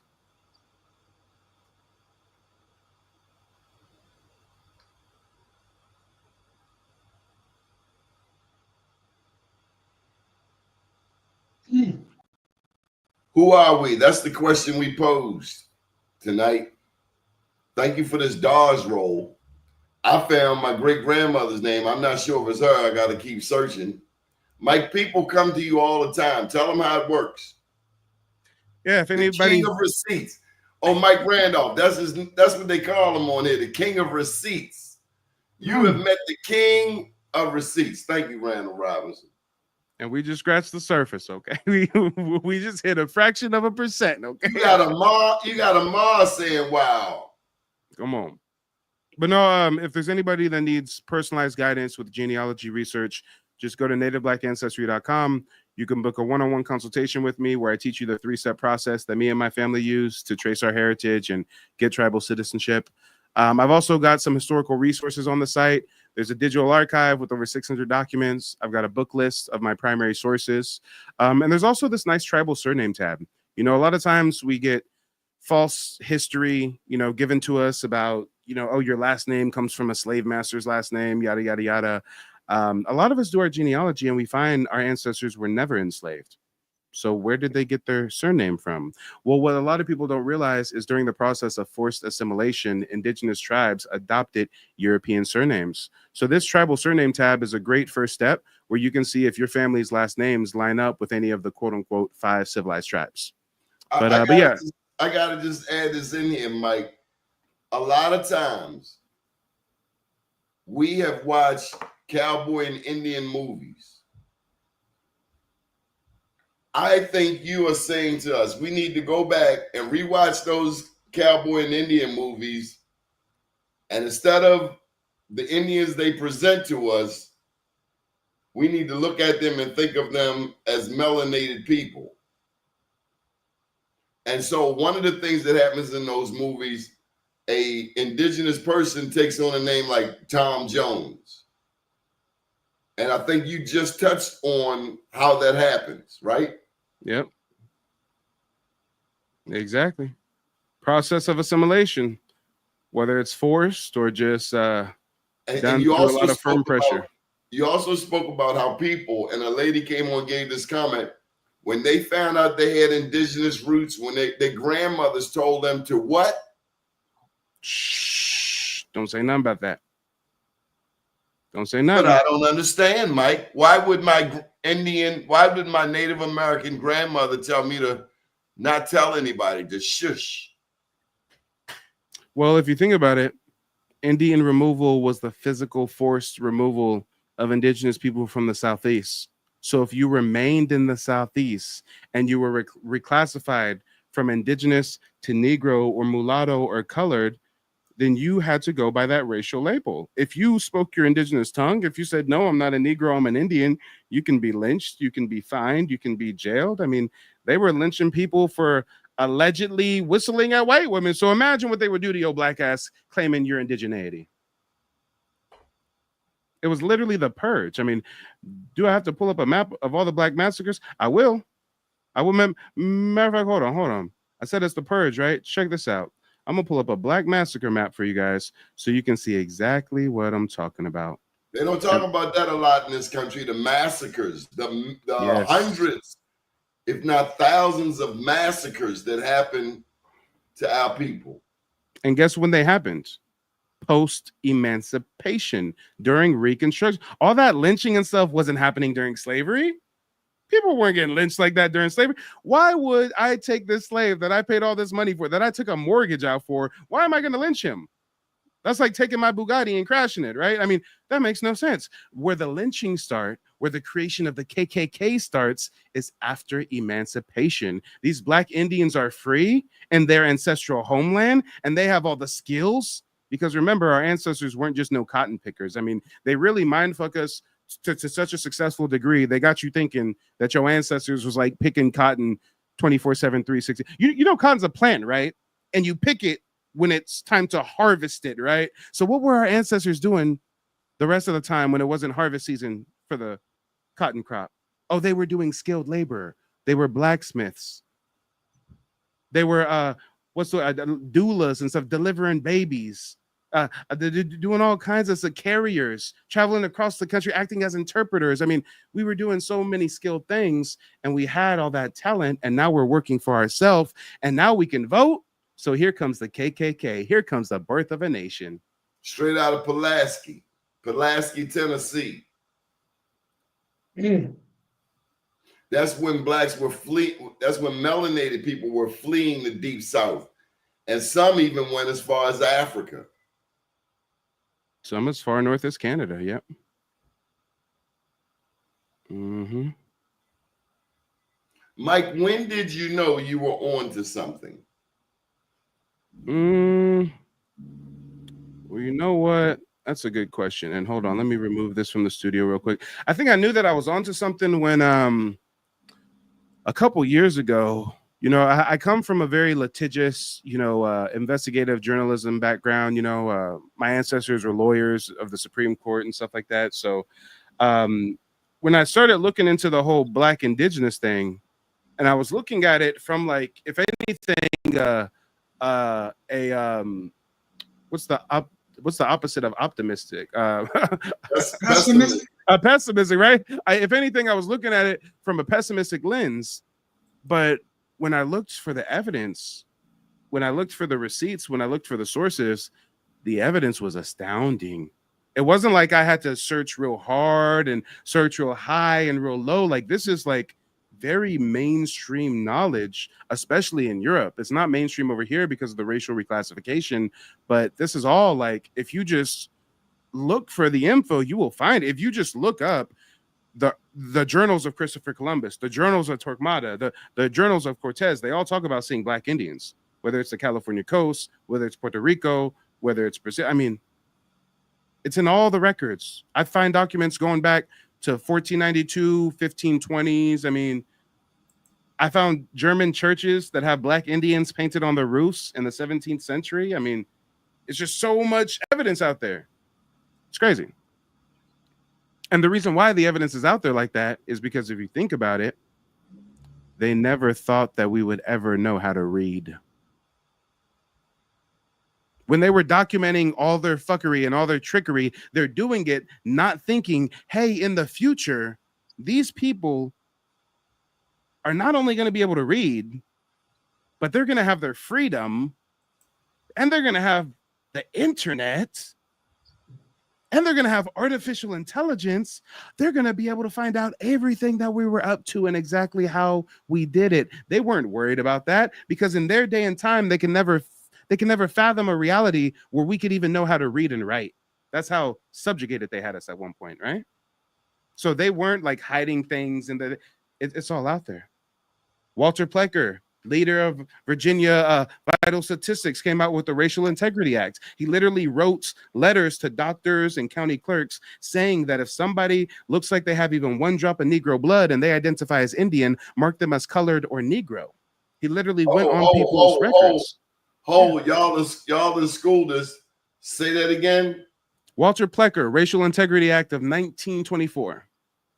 Racial Integrity Act. Yes, Walter Plecker. And that's the one drop black. That's blood. that one drop. Yep. One drop rule. When we hear about the one drop rule, they make it seem like, oh, like something there was proud of. No. They make it seem like, a lot of slave masters were having babies with slave girls, so there was a lot of mixing happening, so we had to have a one drop rule. No. There was Black Indians, there were Asiatic looking migrants from the Bering Strait. And since the Black Indians were the warlike ones, the ones that they had problems with, the natives in the plains, you just give them a bottle of whiskey and they'll do whatever you want them to, right? Them plains Indians is down bad, crashing out on their casino, right? But the Black Indians, they're warlike. They're the descendants of the mound builders or the pyramid builders, right? So these Black Indians, I mean, we've got to subjugate them, re-educate them, bring them to the lowest lows that we can bring a person through the annals of slavery. Then we got to reclassify them and reclassify them and reclassify them. I mean, why would they do all this if we were just some Africans? Think about that for a minute, guys. If we were just some Africans and emancipation happens and we're free now, then they would just leave us alone, right? Hey, pay your taxes to Uncle Sam, and other than that, whatever, Africans, do you, right? But if we descend from the original autochthon people of this land, then we got to free them and reclassify them and miseducate them and take all their wealth and put it in this freedmen's bank that goes bankrupt in less than a decade. And then we create the Klan to terrorize them off of their rich land that they now own and get them to flee to the north into our factories so they can be wage slaves for us and they can trade a plantation for a plantation with skyscrapers, right? I mean, do you see how, I mean, come on. After the Civil War, the South got slapped on the wrist. The Southerners didn't get no punishment. After Abraham Lincoln was assassinated, the vice president that took over was a Confederate good old boy. He came up and reversed what Lincoln did. Lincoln was giving them some punishment. Confederate soldiers couldn't hold office for a period of time. They couldn't own property on some shit. As soon as Lincoln was taken out and the next dude is in office, these Confederates, they get slapped on the wrist. The federal government is turning a blind eye when all the race massacres and lynchings are going on. The federal government mandates draconian laws like vagrancy laws, where if you're chilling and you're not working, well, we can send you to a plantation under a work program, right? Right? So, I mean, if you really just think of it, even from a pessimistic lens, if we were just some Africans, then why would they go out of their way to convince us that we're not Kunta, we're Toby, just to turn around and tell us we're Toby? I mean, it doesn't make no sense. It just doesn't make any sense. In the 1980s and 1990s, they used to teach that 100 million African slaves were trafficked to the Americas. In 2025, they have dramatically reduced that figure. They now say 12.5 million. And out of the 12.5 million, they say 10 to 11 actually survived. 10 to 11 million survived that journey. And guess what they say? Out of the 10 to 11 million, over 90% of them went to Brazil. The rest of them went to the Caribbean. Less than 4% of all the African slaves trafficked during the entirety of the transatlantic slave trade went to North America. They estimate between 90,000 and 388,000 African slaves went to North America. And we got over 45 million Black Americans present day. The math ain't mathing. Plantation slaves got a high mortality rate. Plantation slaves got a low birth rate. How do you take a sample population of 300,000, 400,000 people and have them balloon to over 45 million? That's logistically impossible, whether it's been 200 years, 300 years, 500 years, or 6. I've crunched the numbers. Believe it or not, I actually did the digging with the data. And do you guys know how many African slaves would have to have been sent to North America to make up the Black American population we have today? They would have had to send 4 to 5 million African slaves to North America alone. And they claim they brought 90,000 to 388,000. When you hear about millions of African slaves being trafficked, those millions went to Brazil. Those millions went to West Indies. Let's talk about it. Oh, and then your grandma said you was Indian, right? And then your uncle said you was Indian, right? And then we also don't have any African culture, custom, tradition. If you look at Brazil, if you look at the Caribbean, they've got African culture, African customs, African spiritual systems, African food, African dance. We don't have any of that. Why? Because we don't come from Africans. I need you to talk about, while we're here, those Hebrew traits that you have identified in people's melanated people's in more than one place in the world. Mm-hmm. Do you want to focus on more so the Hebrew or the Hebrew / Egyptian? Since it kind of goes hand in hand a little bit. Okay, let's go. Okay, cool. Well, if we're looking at parallels, I mean, you've got again the pyramids. You know, largest pyramid in the world is right behind me, found in Mexico, not Egypt. Hold up. I gotta hit Mike with this. Mike, did you know about Cholula? Who? Had you heard before tonight's show about the pyramid at Cholula? Cholula. I probably only know about 1% of what's talked about tonight. 99% that's coming to me is new. 99%. And it might be more than 99. It might be 99.9. So You know all of what? this is new to me. If I can bring this That's map why I'm up, here and I'm listening. I'm taking it in.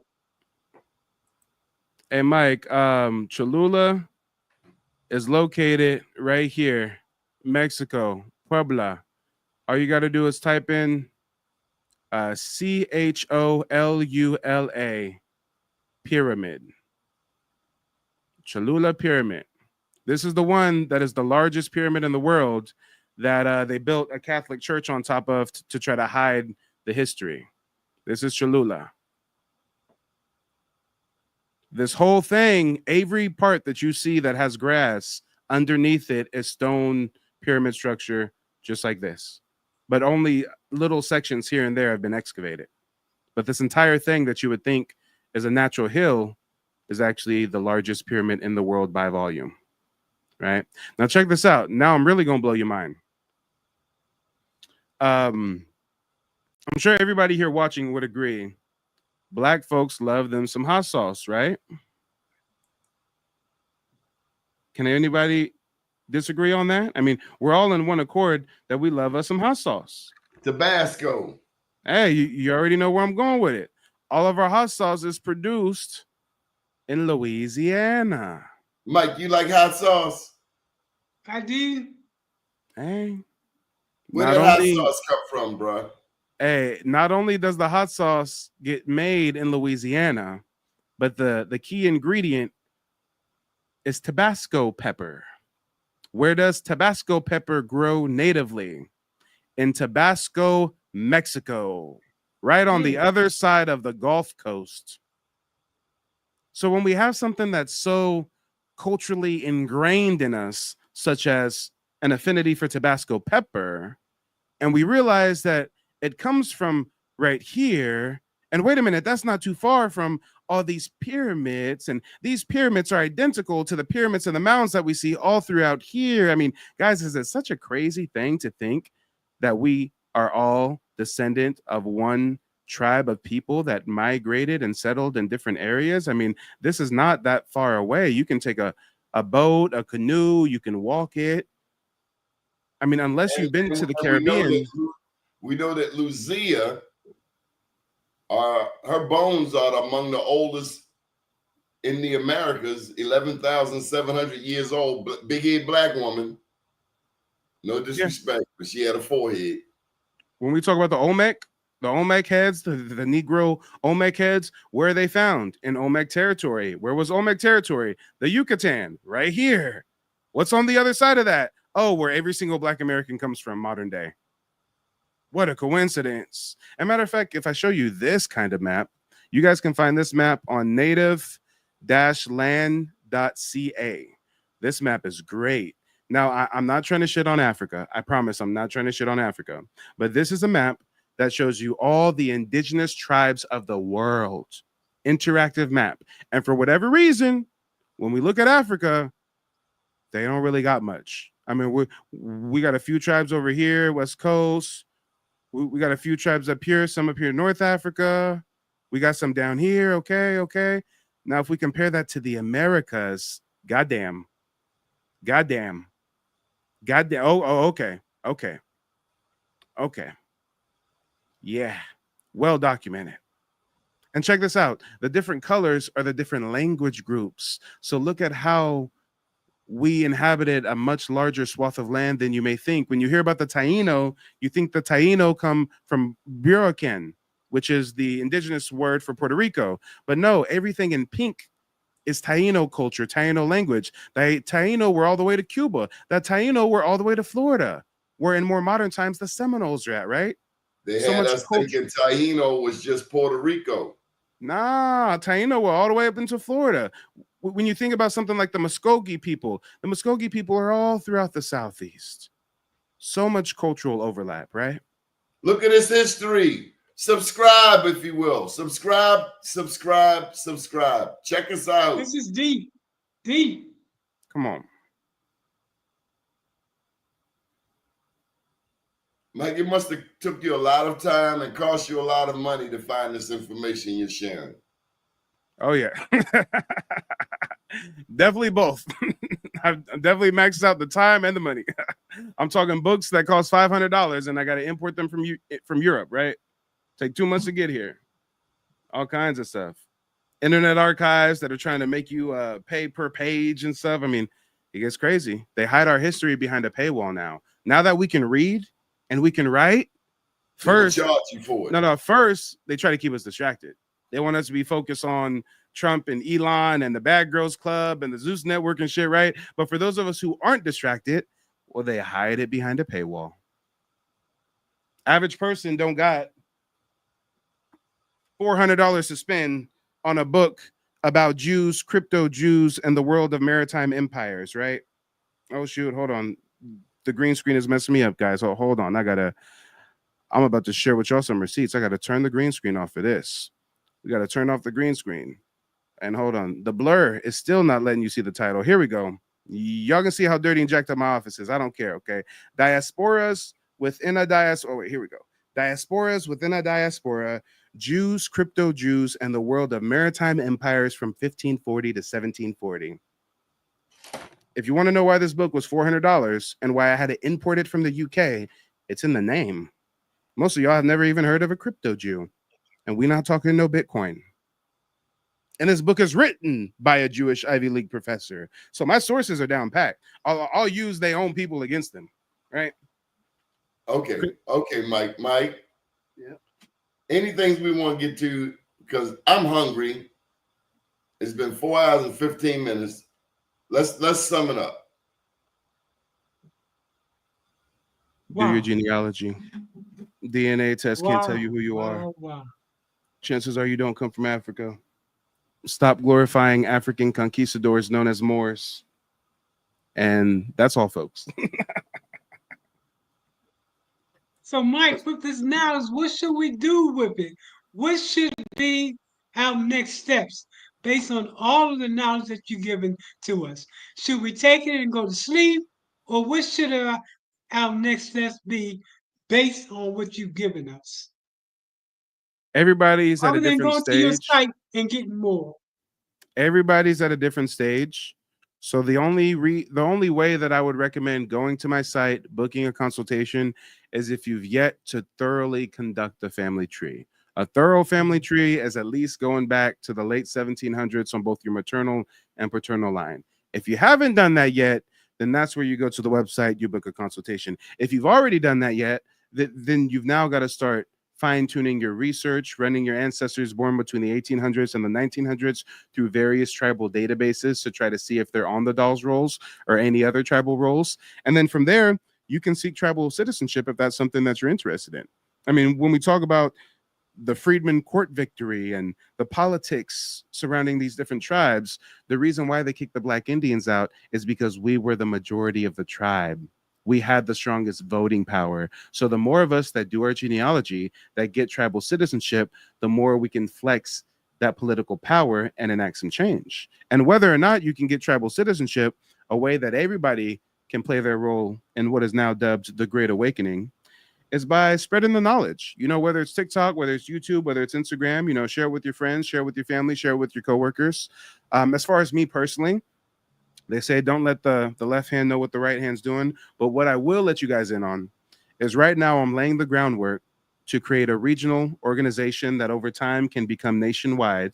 And this association will be lobbying Congress for a hearing on the racial reclassification of Native Black Americans.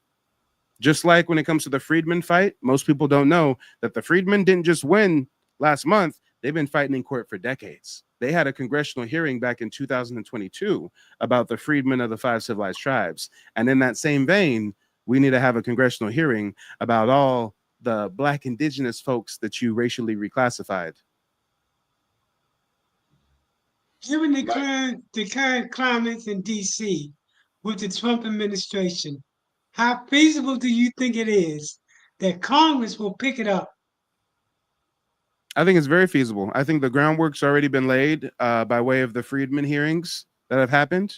I think if anything, right now is prime time because our government is so focused on international affairs that they're not focused so much domestically. If they were focused on us domestically, that like they were in the 1950s and the 1960s, the mic would come up missing one day and we wouldn't be talking about this right now, right? But since they're so focused on Israel and Palestine and Russia and Ukraine and the Middle East and China and stuff, right now we have a short window where we're flying under the rug. And then while we're flying under the radar, you know, things are being swept under the rug. This is where we can really galvanize before the mass waves of censorship come into play. Because all it takes is for them to make one act and say, American Indians are a protected class and Black Americans saying they're American Indians is hate speech. And now you can't talk like this on the internet no more, or you get banned. They can do that at the stroke of a pen. So until it gets to that, we've got to make sure to get the word out, make sure that we decentralize this information, make sure we have dozens of websites like nativeblackancestry.com, where even if someone's YouTube or TikTok gets taken down, we've got our own platforms. Good deal. Mike, we're going to get out of here. Thank you very much for joining us. Thank you for all of the people. Let's give some plugs. Randall Robinson, Apex, Mashawn Baines, Duchess. There were some people that have gone there. Moor, he hung in there the whole time. Apex, Duchess of York. You got to go back and read Tanya Timon, Bakare, DP. Got some haters on here, but I'm going to keep on passing them. Raul Israel, thank you for your comments. And I mean, way back earlier, hours ago, Ernest Parker, Elder, Amar, he hung in there the whole darn time. Thank you, Mike. And we've learned so much. Thank you for sharing this. And let me go get some rest so we can do this again soon. All right. Sounds good. Yeah, this was a deep, deep show. Thank you, Good Mike. deal. Good deal. Till next time. Thank you, everyone. Donnie Glover, good night.